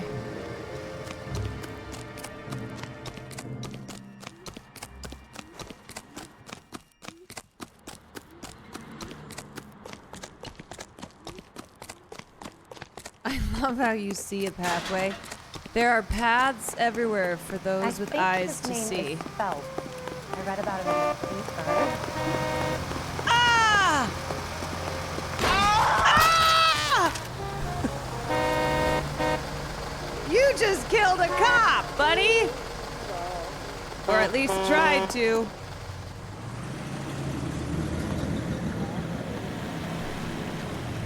You boys ready? Follow me. We should keep this development with the rings under our hats. Oh, my car's back. We're all on the same team, Rusty. Chain of command. Whoa, this guy's crazy. Skipper will decide who needs to know. Got it? I get it, Rusty.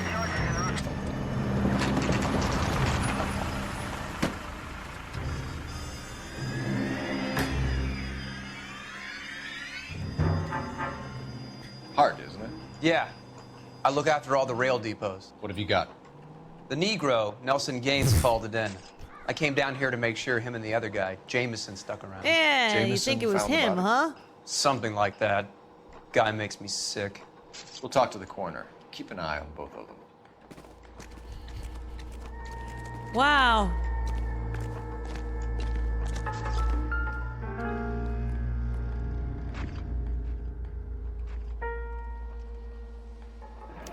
Another missing ring. seems I've been swabbing a lot of bare fingers recently.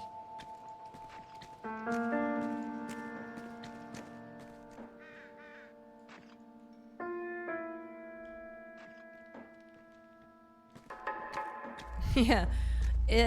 You know, it was the 40s. He probably would have said something even worse.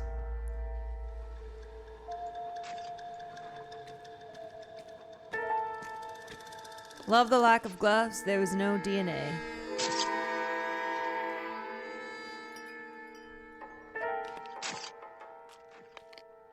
Smell? Very good. There is the usual evacuation smell, but it appears she's been living rough for quite some time. Very strong smell of alcohol. These Well, the autopsy will tell, but keep I would drinking assume that she alcohol was and getting inebriated. moitered. Can you be more exact about the time of death? I mean, No really? later than 2 a.m.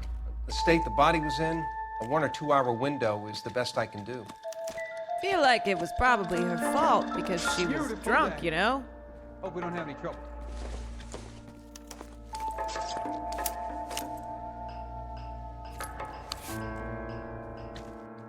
We could go over to the lot and see what they know about her. Evelyn Summers. That's going to be difficult, Cole. Keystone Studio lot closed back in 41.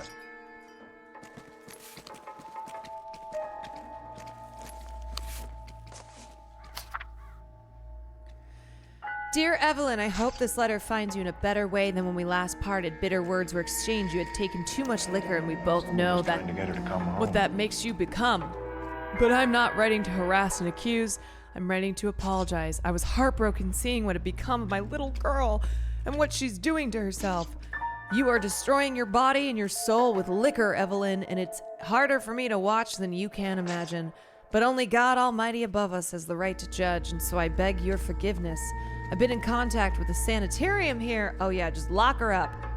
In Connecticut on your behalf. They say your condition is an illness, Evelyn, and that it can be treated. You only need to check yourself in. Time for a lobotomy.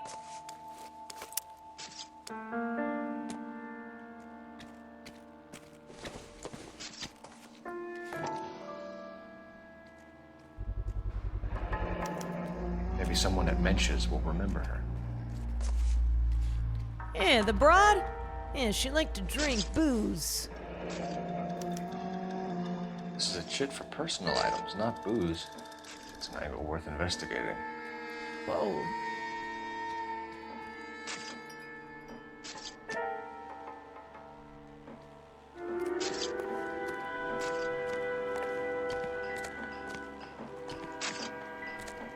What have we got here? White female, approximately 40 years of age, lipstick smudges on the face, but no writing, Signers, at thank least you for the nothing crime. legible. A blunt force trauma to the temple, nose, and eye regions. Ligature marks point to the probable cause of death being strangulation. Any idea of the time of death? From her temperature, after midnight would be my guess.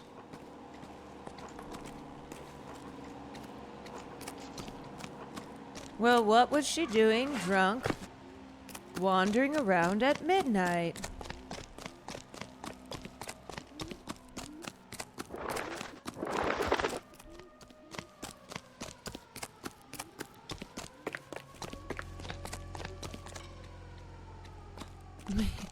Maybe she just really likes trains. Maybe see where this phone is.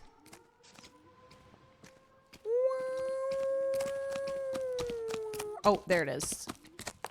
There she is. Time to call my favorite girl. Phelps, badge 1247. How can I help, Detective? How I need can an I address help, on Detective? Levine's Liquor. Closest store to the Santa Fe Avenue rail yard, if possible. Just a moment, Detective. Closest store would be the one at 939 South Hope Street. Thank you.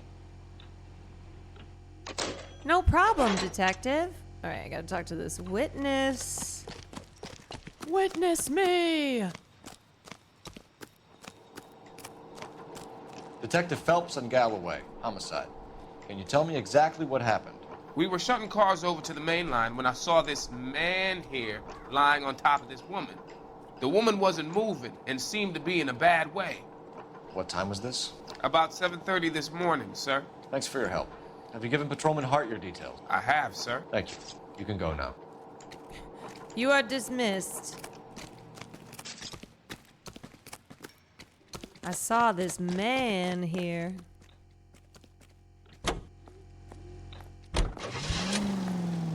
Okay.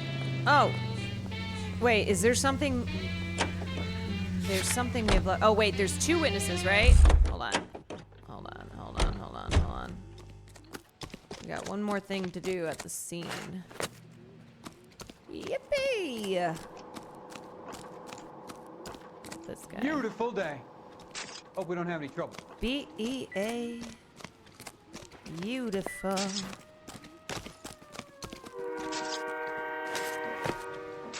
Literally just parkouring all over. Detective Phelps, LAPD homicide.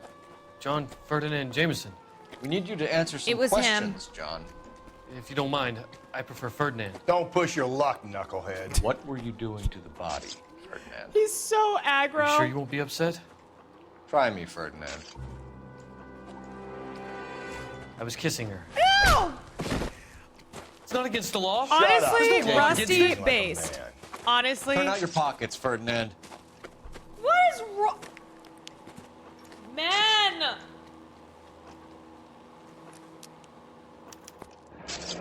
Classic. Sometimes Rusty has his moments.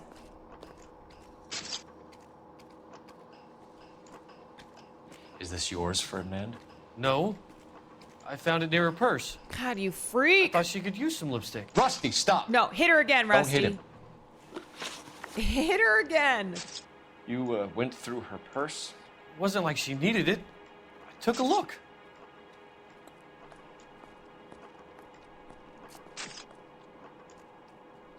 Okay, he's got shady eyes. I took a look. You found her lipstick. What did you write on her body? What are you talking about? I didn't write anything. You found the body? Yes, I did. I work here. I was coming off shift and headed home. Okay, now he's doing shifty eyes. So he's lying. Oh Why my didn't you God. report the body, Jameson? Do you know how this is going to look to a jury? A jury? What gives? I could tell that she was dead. I came through here about Why, 'cause midnight you killed last her? night. She wasn't here then. Let me belt him again. Yeah, Rusty, do You're it. under arrest, Jameson. We'll see how this plays out. Until then, you can think a little on how you'd like to be treated if you were found dead. I'm telling you, it's not illegal. Me and some friends of mine. Yeah, Rusty. Clyde, you get this sack of shit into a cell. I'll deal with him later. Sure, Rusty. Sometimes you just gotta let Rusty loose, you know?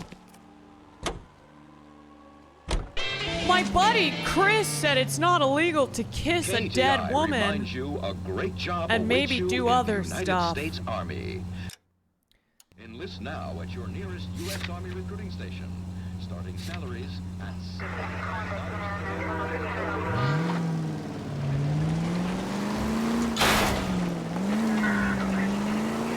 Alright, how are we gonna get...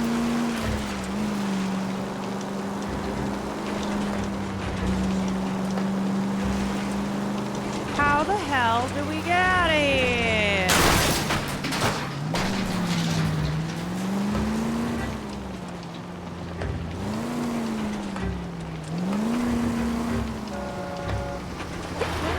Excuse me!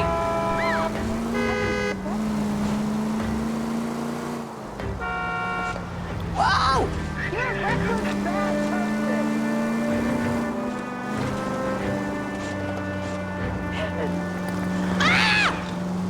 No harm done. No harm done. He goes, no harm done. Everyone's still alive.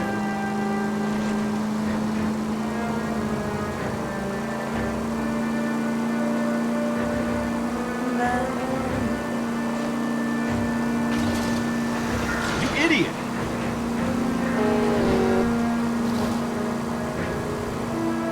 Yeah, you dummy. Hey! You kill somebody.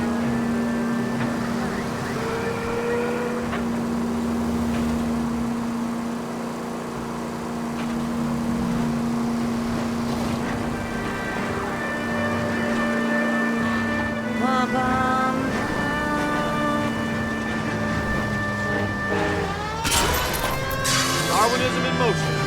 Whoa!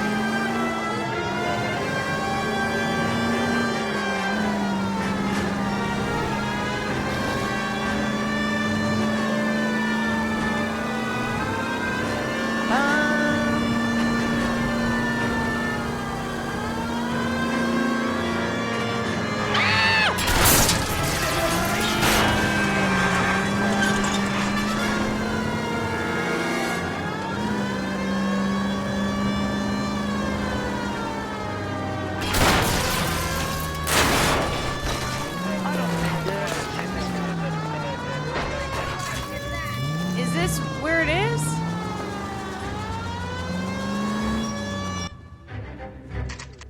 There we go.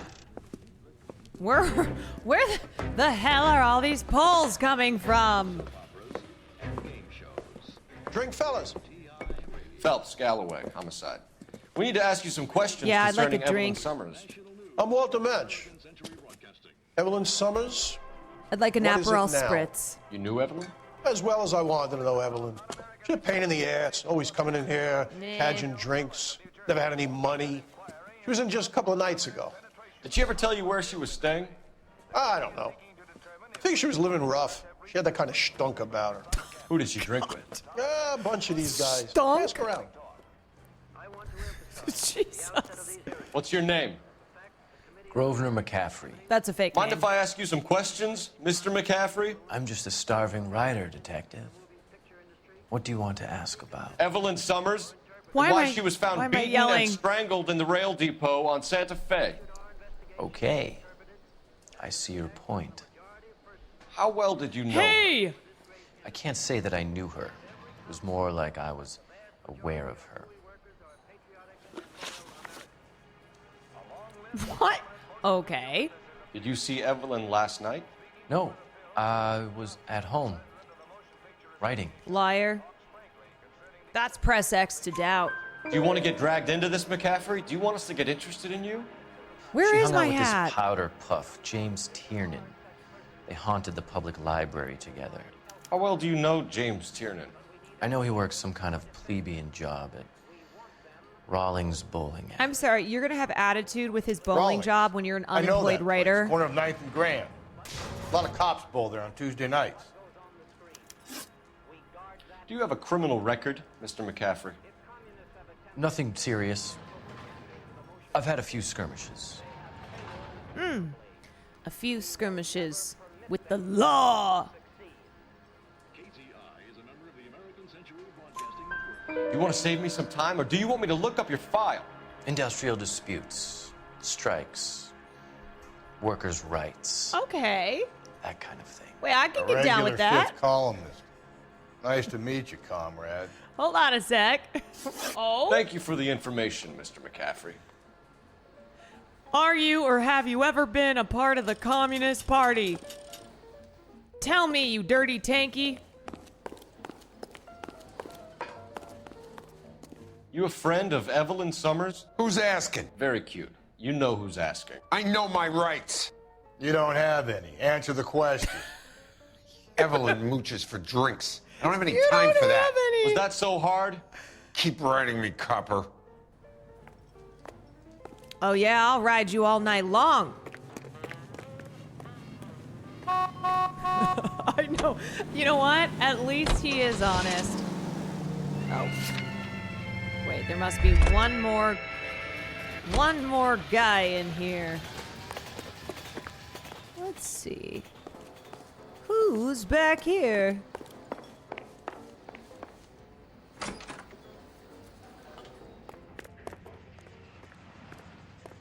Yeah, an unemployed writer in the 40s, definitely a communist.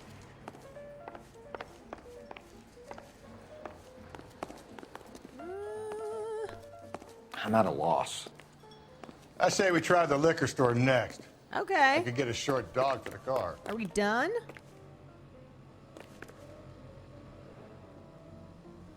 Let's see.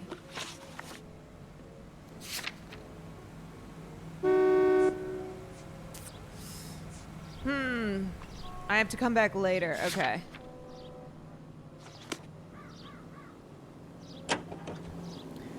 Came from watching Thunderbolts. It was actually decent. I did read that.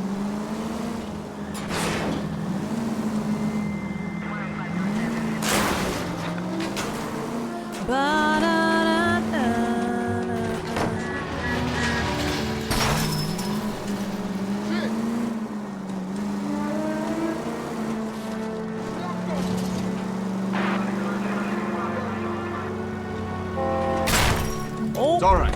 It's all right. Don't worry. The city will not pay for it.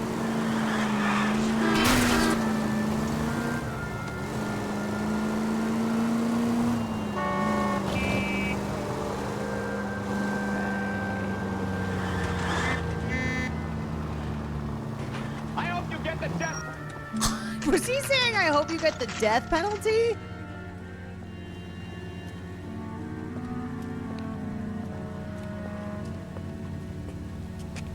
Your partner's the copyist cop. Oh yeah, Rusty.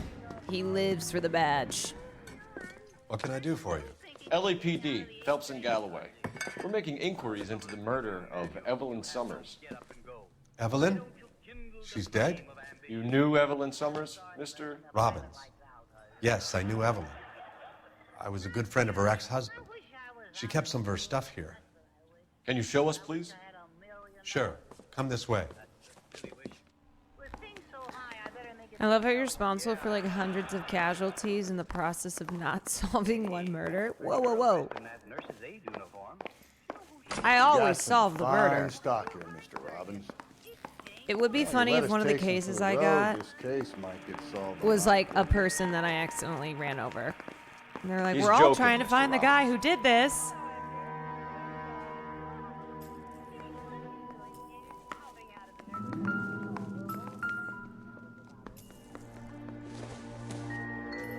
I'm guessing Evelyn hadn't held down a job for quite some time before she was killed. A bowling pin? Rawlings Bowling Alley. Maybe Evelyn did something other than drink in her spare time. God, they're so fucking rude. When exactly did Evelyn work in the pictures? A few years ago. She worked in legal copyrights for music.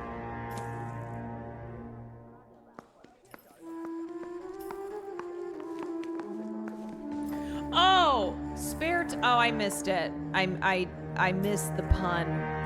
He said, looks like she did something in her spare time. She wasn't always such a loner. I get it now, because spare is Evelyn like was something you reading can get in Aristotle. bowling. Evelyn wasn't stupid.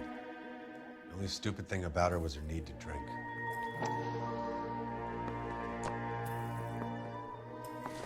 Wait, let me open this bad boy up. And she was borrowing books from Grosvenor McCaffrey. The commie. Hey, was Evelyn a drinker? I can't tell because of all the comments.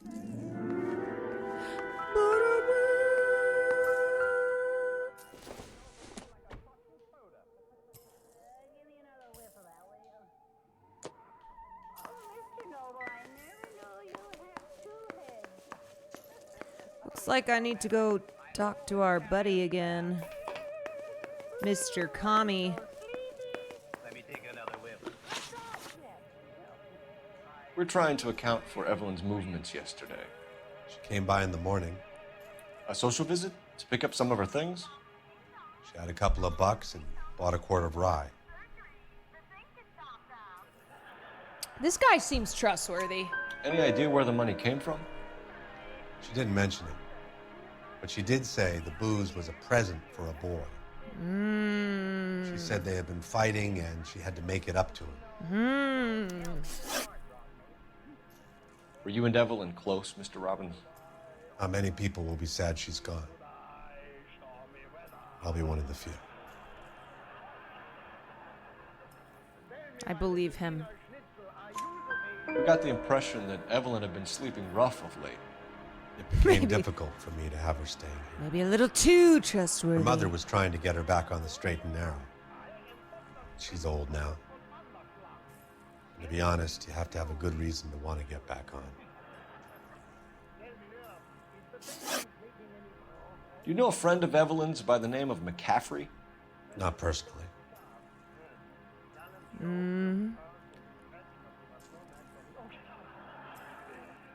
Do I trust this man?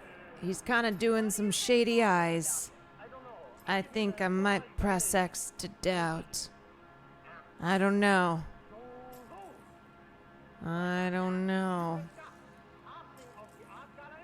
Well, when in doubt. We're struggling for leads, Robbins.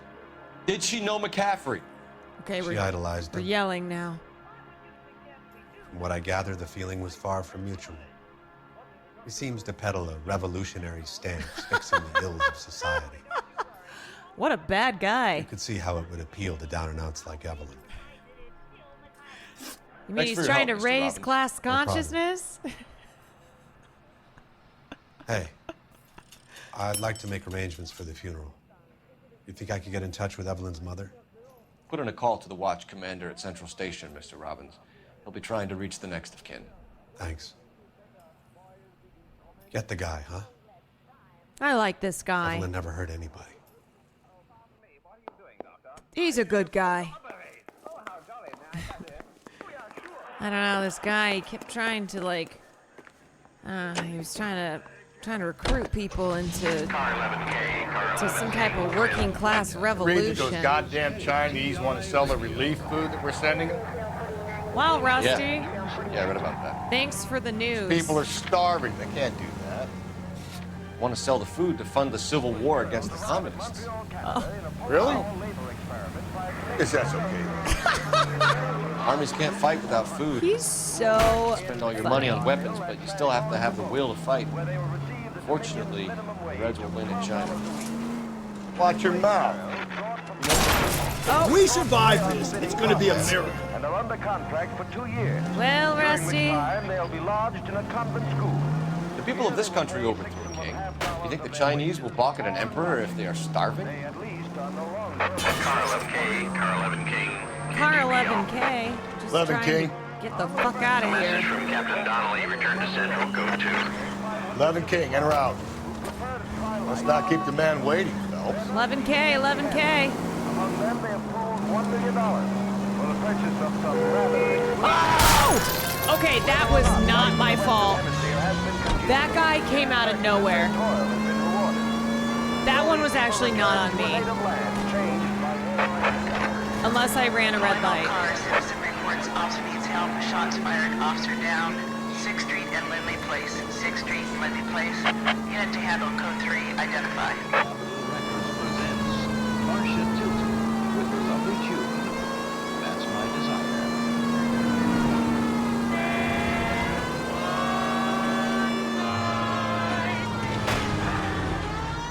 Whoa! Okay, look, I used my brakes.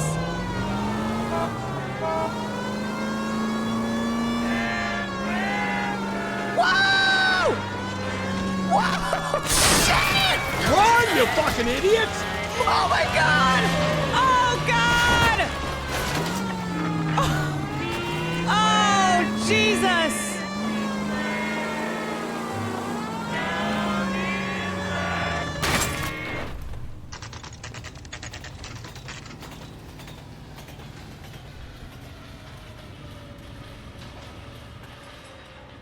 All right, I think she's dead. I thought I was going back to the bar. Oh, I guess. I don't know. I guess I'm here. The captain is downstairs with Ray Pinker and The captain. Whatever kind of look you were going for, you Canary missed. says he'll sing, but Oh man. Okay, I kind of accidentally killed a lot of people this episode. What's this about, Captain? Ray and Mal have some concerns over the Henry and Muller cases, which I don't want aired outside of this room. The evidence is solid, Captain. I agree, Rusty. It's just that corpses keep piling up. Wait, why? Who's saying that? I've been banging the same drum. But the notes and the lipstick messages. Evelyn Summers, Cartel Classic Carmine. Each woman, same brand, same color. Teresa Terrelson didn't have a lipstick message. Technically, you're right, Rusty. She didn't have any lipstick. But but she did have a message. We found it beneath her dress, scraped with a sharp We stick. hit someone What did with it a say? flying You car. sure you want to know, Ray? As far as we can be sure, it said cunt BD. Cunt BD. That's one way of looking at it. Looking at what? Cunt is all about access, Phelps. You're married, so yours is mortgaged. Some of us like to pay by installments. This guy doesn't like to pay at all. Wait, are link you that so clip angry after now? I'm done with this chapter. Because I just had to fire I one have of to my see it. assistants. He was a friend of Jameson's. God knows what he might have been up to. Captain, we have good leads in the Summers case, but it's up to you to decide how we proceed. Keep this under your hat for now. And to follow up on Evelyn Summers, I want daily reports.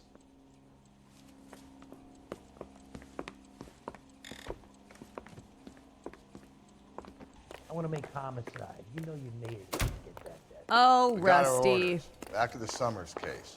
Get an address for McCaffrey. He'll have blown the bar. I'll meet you outside. Aye, aye. I don't care. I don't go in for letting gangsters off scot-free.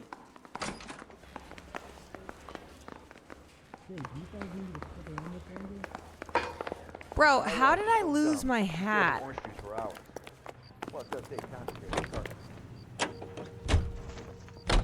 Let me pose a question. Depends. What's it got to do with?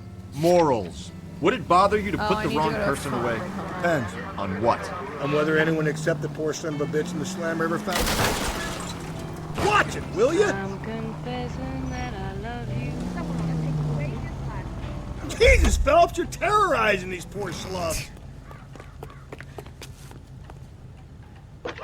Hello, this is the operator. Phelps, 1247. How can I help you, detective? How can I help, Detective?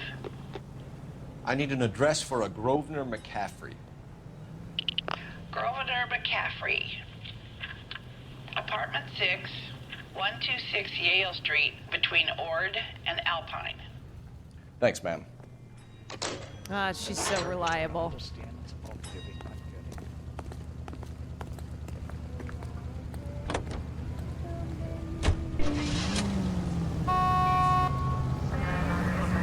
All right, let's go to his apartment, or should we go to the bowling alley? What do we think? Maybe this will give more clues before we confront him. I think that's the move. And in dreams of you, I'm confessing.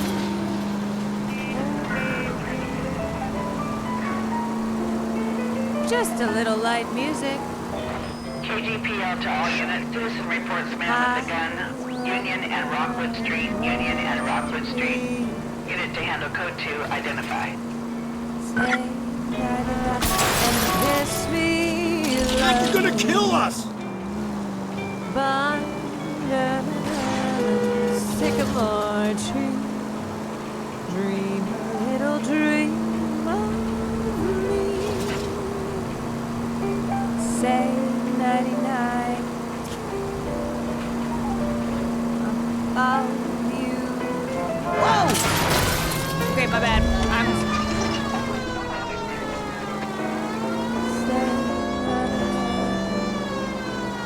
Tell me you miss me.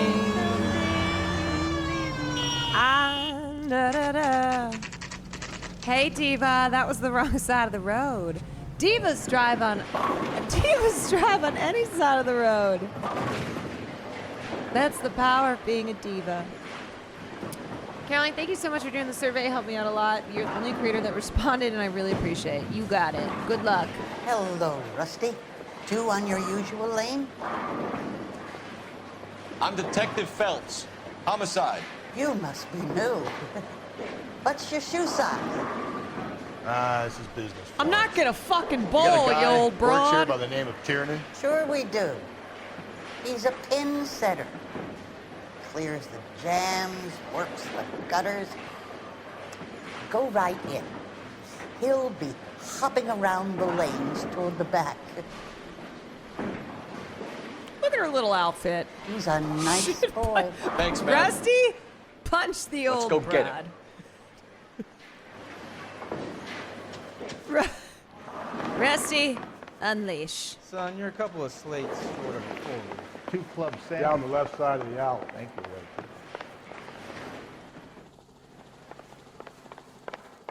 Waitress.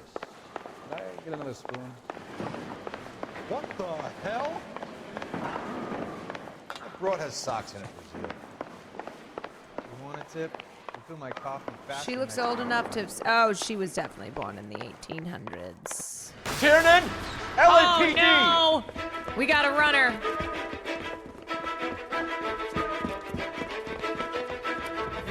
Oh, come on.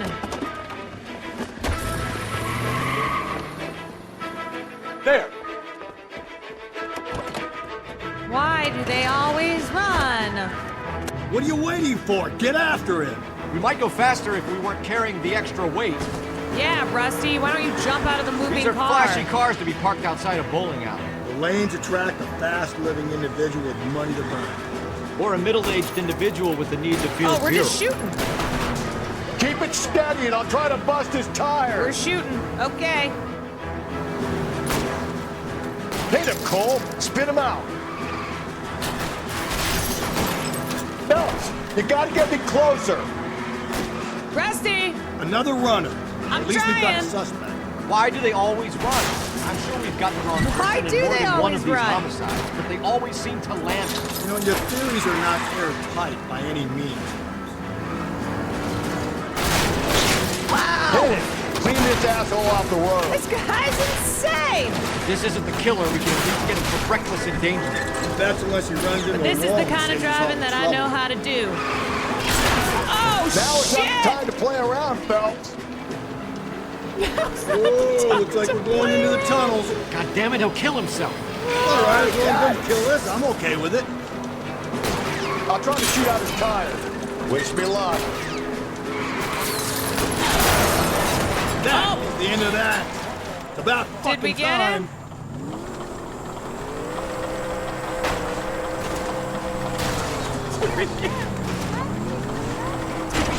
Divas, did we get him? All right. Okay. I'm doing more damage. Give it up, LAPD! I did more damage than that guy did. Diva, what if a train comes? Oh, divas don't fear trains. Trains fear divas.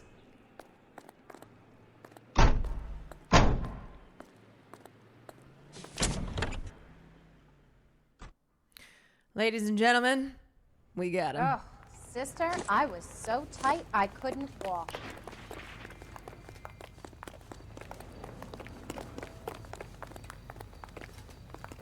Say nighty-night and tell me you love me. Okay, we got that guy in the bowling alley. Should we go talk to this joker? Or should we go talk to the guy in the police station? What do we think? What do we think? I finally used my powers of destruction for good. That's right.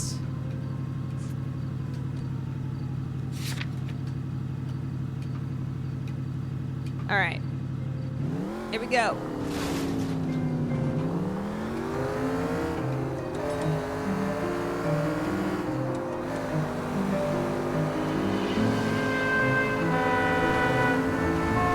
Just cruising down the streets of Los Angeles. It's dusk. We're on our way to the suspect's apartment. It's me and old Rusty. What will we find? Breathe, Phelps. Breathe, damn it. I don't know. But it certainly won't be good for that guy. Whoa. Pardon! Phelps!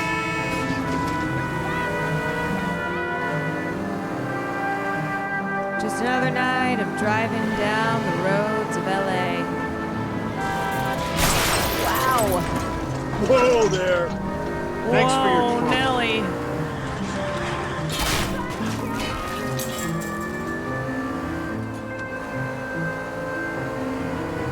I lost my license recently. I don't know why.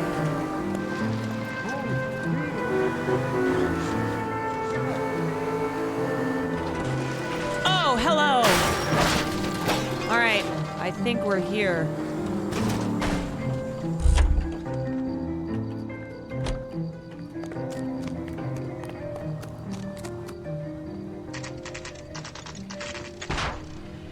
Always finding shortcuts.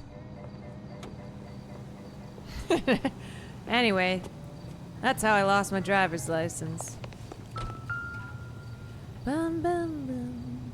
Apartment 6. McCaffrey's in apartment 6. Let's go get him, Rusty. Nodders, thank you so much for the 10 gifted subs. Yeah, I'm speedrunner of the year. That's right. Noddin. Immaculate.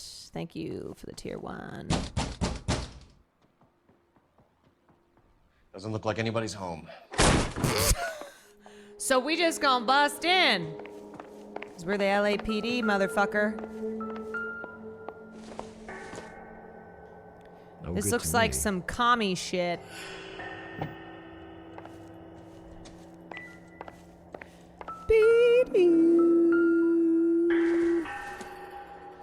The last sure this means bastion.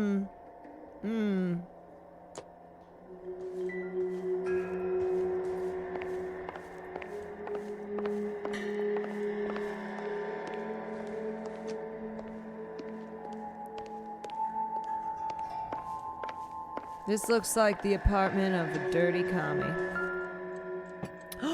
The second half of the letter.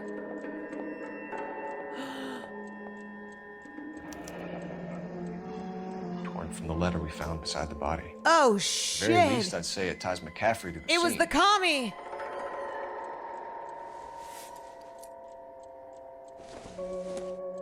Fundamentals of Critical Seems Theory irrelevant. by Whitmore. Probably was the murder weapon. Oh! A bloody shirt and a wrench? Also with blood?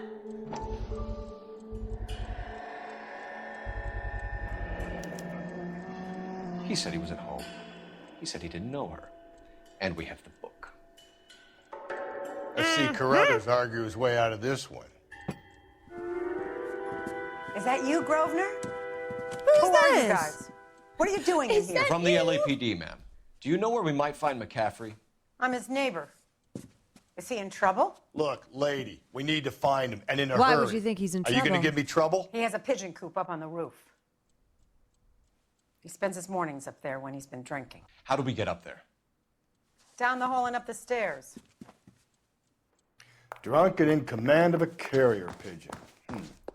Surely we can write him up for that. A citation, at least. Rusty's like, I think he should get the death penalty for being a communist.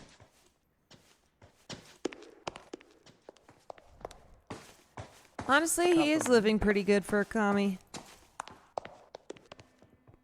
Son, you're a couple of shingles short of a full roof. What the hell does that mean?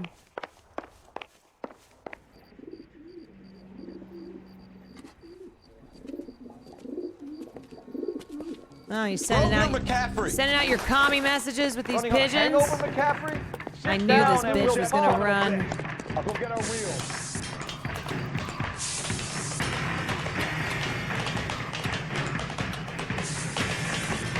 They always run.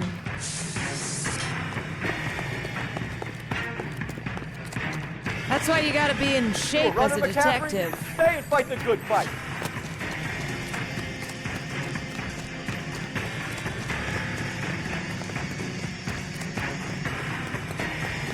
Listen, you coward commie.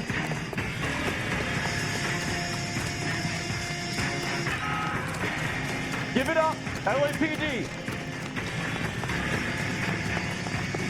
I'll shoot your legs.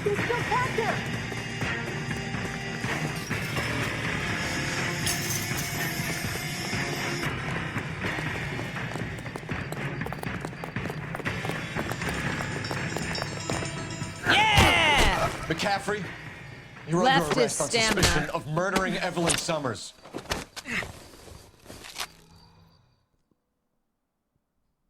Ain't no match for a cop. We need to get downtown and wrap this thing up. It's got to be That's right. McCaffrey. Let's go. Unless Tiernan set him up. I don't think that asshole You're- Jameson. You're under arrest and you have no rights. Whoever did it was that Dahlia. How do you know that McCaffrey didn't do the Dahlia? We have a list of over 200 suspects. His name was never on it. If you think the list is exhaustive, Rusty, who am I to argue? Listen, let's just work the case at hand, shall we? Okay, Then we can Rusty. sit down and... Watch where you're driving, you maniac! Can't believe these trees won't bend. I'll hold you to that. This is terrible. Who put those fake trees there?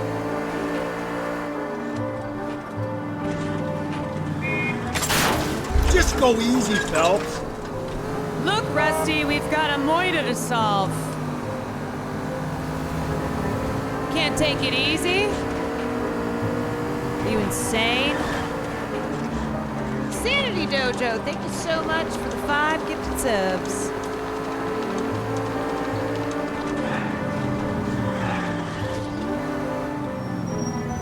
There we go. Why are they putting trees in the middle of the road? I don't know.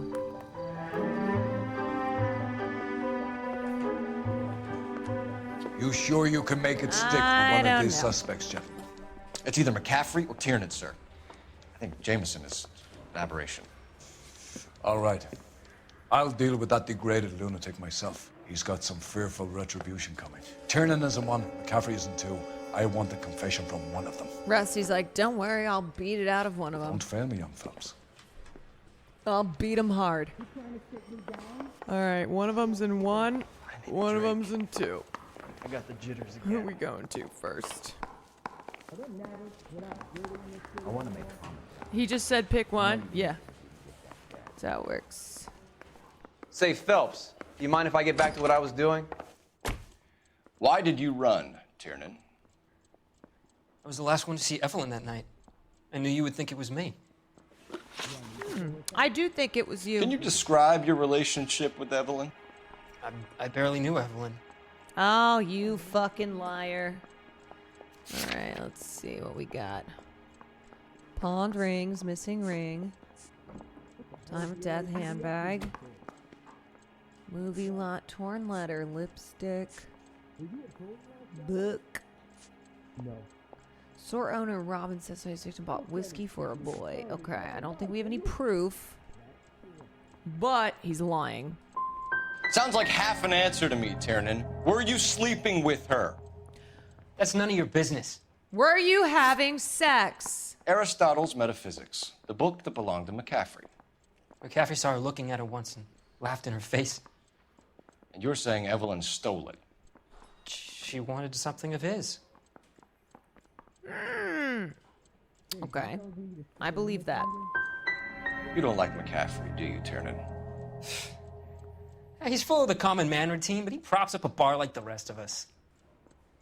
Evelyn thought he was going to be a great novelist. And he had nothing but vitriol for her. Damn. Okay.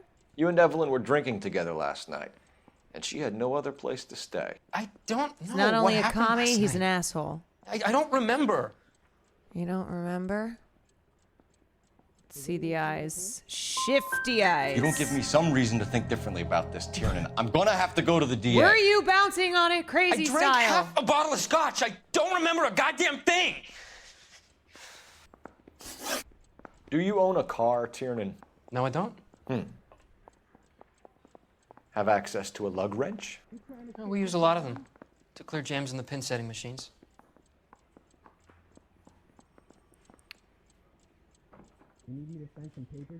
You know what? You know what we're gonna do? Let's see. You left at midnight, correct? No way. Nope. half a bottle and you can't remember. We're gonna... Okay, press X to doubt. Coroner's report says that Evelyn was killed with a wrench. I think you did it and then planted the evidence at McCaffrey's apartment for us to find. I'm a good detective. We went to his apartment. McCaffrey was up on the roof. Evelyn stole the book. McCaffrey went crazy when he found out. He said he would put her out of her misery. Oh, He did can he? be very cruel. Evelyn was missing a ring from her right hand. 1 out of That's 4 strange. correct. She always wore it. Big black circular disc with a white E in the middle. It was made from an old typewriter key, a present from the prop department at her old movie studio. We're going to talk to McCaffrey. You need to think about what you've told us, Tiernan. You're not in the clear. That's why they pay me the I've been in this big job bucks. 20 years. I never fired my gun. You know what? It's enough for conviction. That's right. Even if I got 0 out of 4 correct, that would also be enough for a conviction. Awesome. You ready to answer some questions? You think I have all the answers? People You who run think from you the have all police the usually have answers. something to hide. Touché, detective. Let's see where this takes us. A battle of the minds.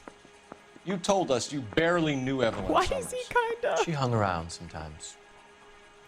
I had very little to do with her. It's the ascot. Alright, this motherfucker's lying. You'll have to do better than that, Grosvenor. We know about you and Evelyn. Evelyn was a lush, and a boring one at that. You can't link her to me. Oh, yes, I can. Seems there's a serious gulf between what you think you know and what you actually do, detective. Shit. Evelyn died sometime around midnight. Remind me, where were you? I was at home, writing. I'm working on a manuscript. Oh, yeah, I bet it sucks. Alright, he's lying, but do I have proof? Let's see. Pond. Okay, rings. Wait, did he pawn the ring? Dark hair, medium height. Time of death. Movie lot shop. Torn letter. Address to Evelyn. Pieces found. Oh yeah, I forgot I have all this. Oh, that fucking creep. Okay. Bop victim for a boy. Oh yeah, I found the fucking tire iron.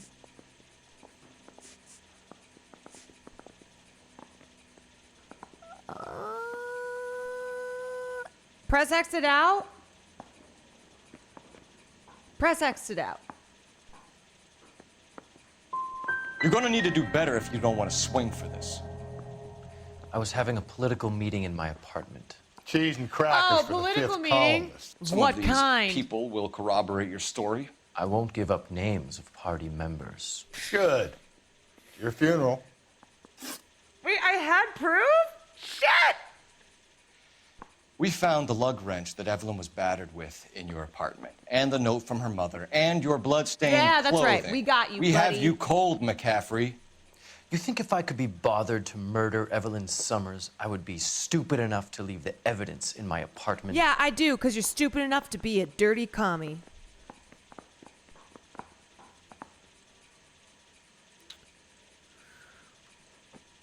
But his eyes aren't doing the shifty thing.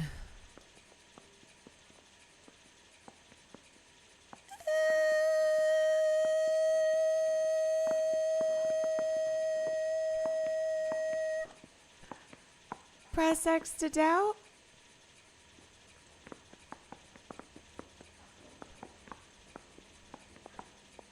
He's hot. He's innocent, you guys. Okay, he said, you think if I could be bothered, I'd be stupid enough to leave the evidence in my apartment? Yeah, I think you're stupid.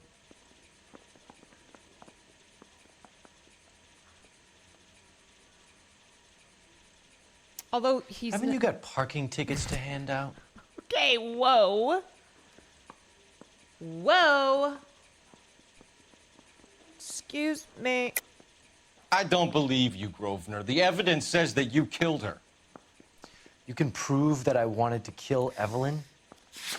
Can I?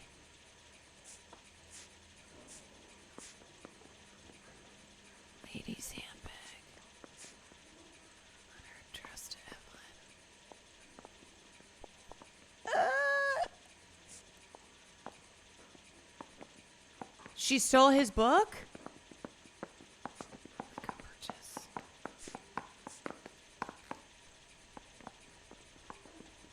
Is it maybe because she stole his book? Or is it this one?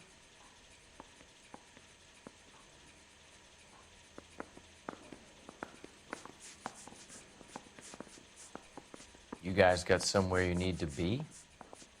You're ruining the ambiance.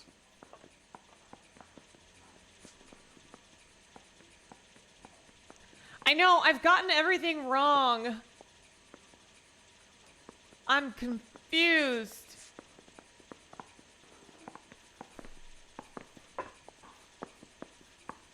Okay, I'm gonna go with this one.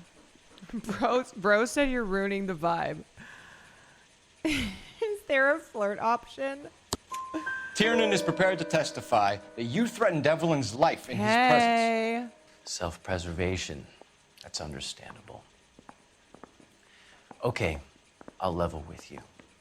Tiernan killed Evelyn. He came to me for help. Whoa! I listened to him, and he explained why he did it. Tiernan went to you for help. Oh, you expect me to buy that? That's how it went down. I told him he made a terrible mistake, but he would be throwing his life away if he went to the cops. I took his things and told him I would dispose of them. But you didn't. Speak to Tiernan. He'll give it up. Oh, man. It's either going to be you or Tiernan. 1 out of 3. Make it stick, detective. The party has good lawyers. Oh, yeah? What party? What party, huh? The Communist Party? All right, so I guess we got to just get one of these guys to admit to it, you know? I don't know who'd be worse. Or we just have to pick one guy. You spoken to McCaffrey? I can go, it's all been cleared up? Not quite. We have one more question we need to ask, James. Did you do then it? I think we will be done. Sure. Go ahead. I think we should just eeny, meeny, miny, mo. So Evelyn passed out, and you walked out. What happened next? I woke up in the morning. Very Wake up in the hungover. morning feeling like P. Diddy. I thought Evelyn Because would I come back. murdered this girl that I thought was pretty. Okay, I think he's lying. I know you're lying, James. You went out looking for her. Tell me what really happened. I don't know what you're talking about. How can you say I wasn't in that hotel room? Because I can.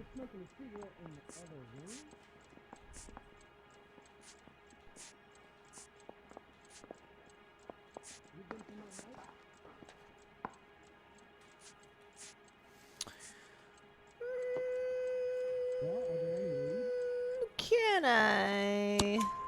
You wound up at McCaffrey's. You were still incredibly drunk. You passed out on his floor. It's time to tell me what really happened. McCaffrey woke me up the next morning, and he showed me the lug wrench and the letter and the box.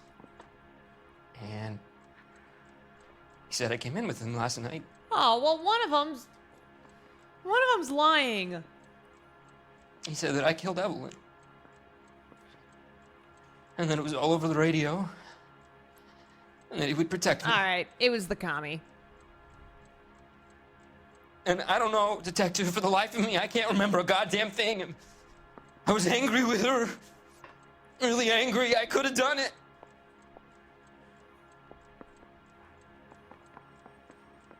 Was it me?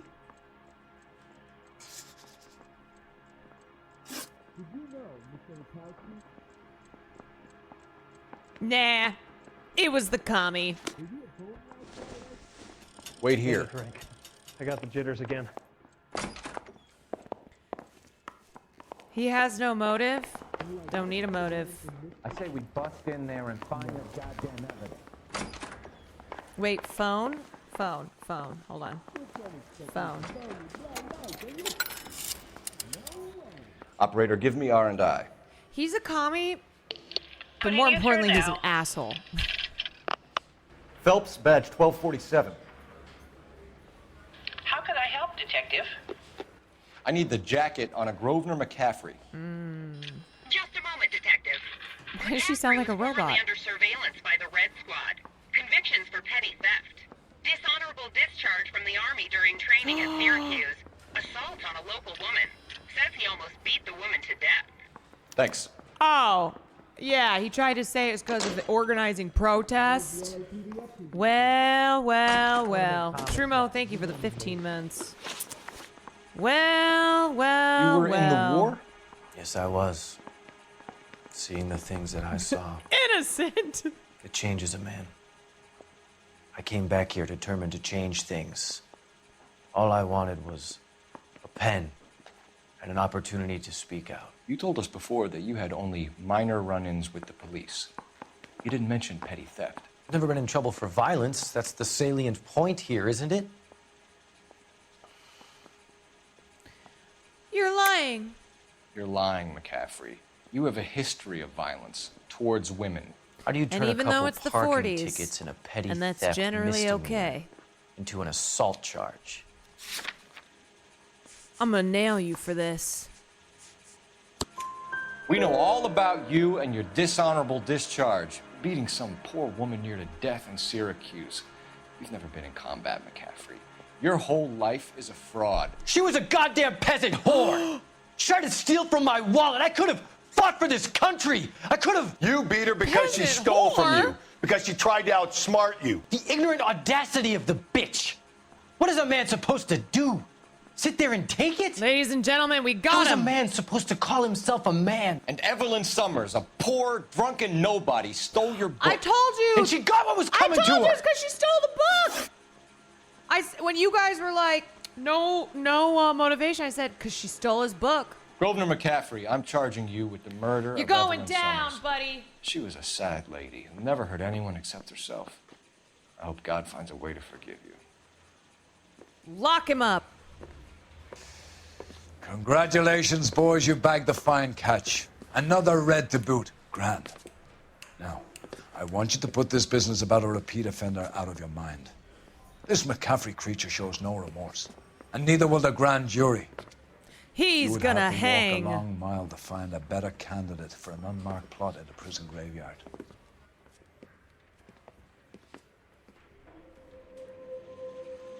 That's right, buddy. You and your ascot.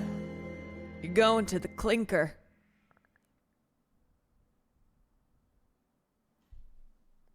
Another case solved, y'all. Another case solved. Oh, shit. You know, what's funny is only $150 in injuries. Not bad. He can write a tell-all memoir from his cell on death row.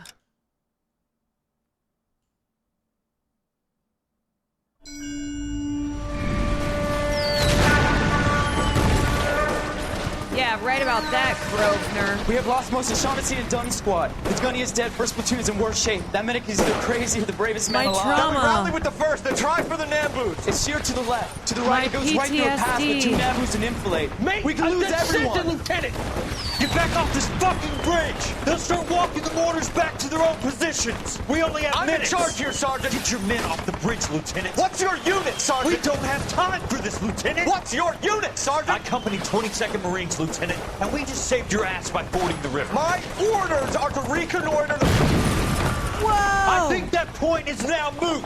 You have 10 men left. My orders are to save what's left. War never Move out. changes.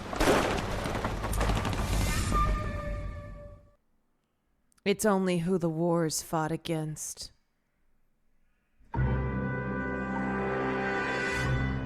Wow. Okay.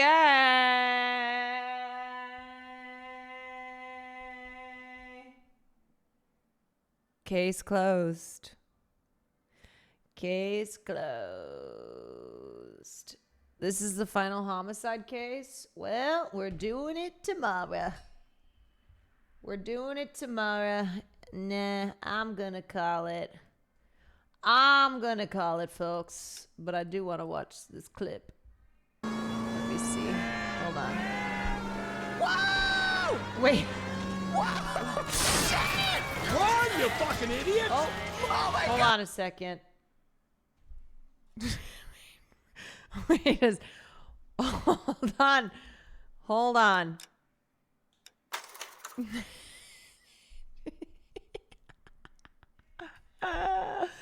Okay, wait, where did I go with that? Whoa!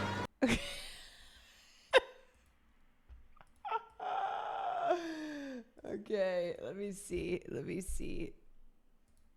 Okay. Whoa! Whoa! Shit! Run, you fucking idiot! Oh my God! What? Wait a second. Wait. Whoa! Whoa! Shit! Run, you fucking idiot! Oh my God! Was that two people? Only $150?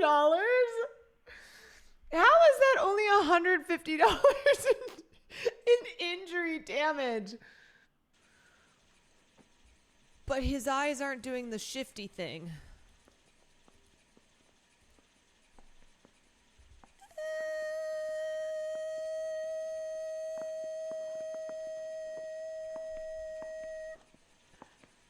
Press X to doubt.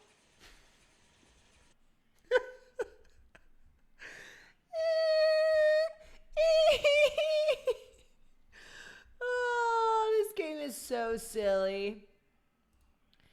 This is so silly. All your letters are genuine. The man who killed is short.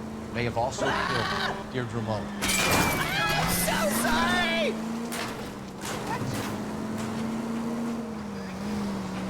And how do we prove that, Phelps? Skipper ain't gonna like this one.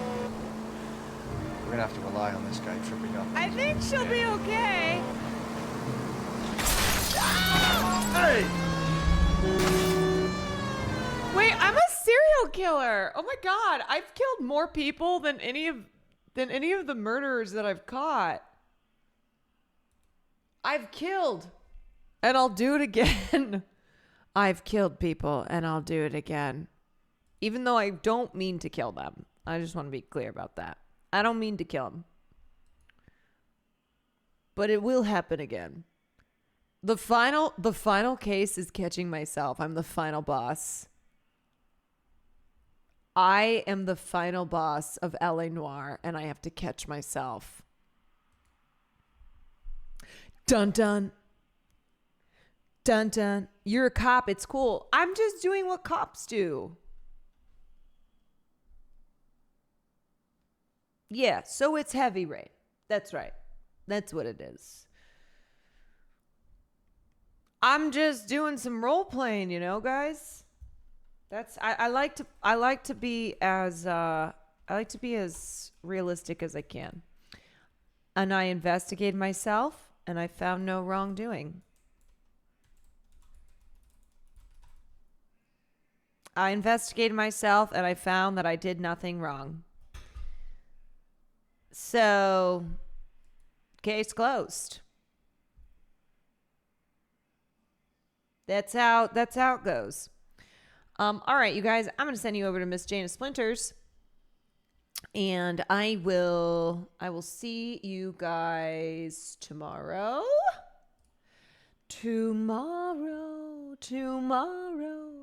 I love ya tomorrow. It's only a day away. Tomorrow. I love ya. And I'll do more gaming tomorrow. It's only a day away. I'll see you guys tomorrow. Thanks for joining me. I hope you had fun. I had a great time, as always. And keep the peace, y'all. Bye-bye. See you later.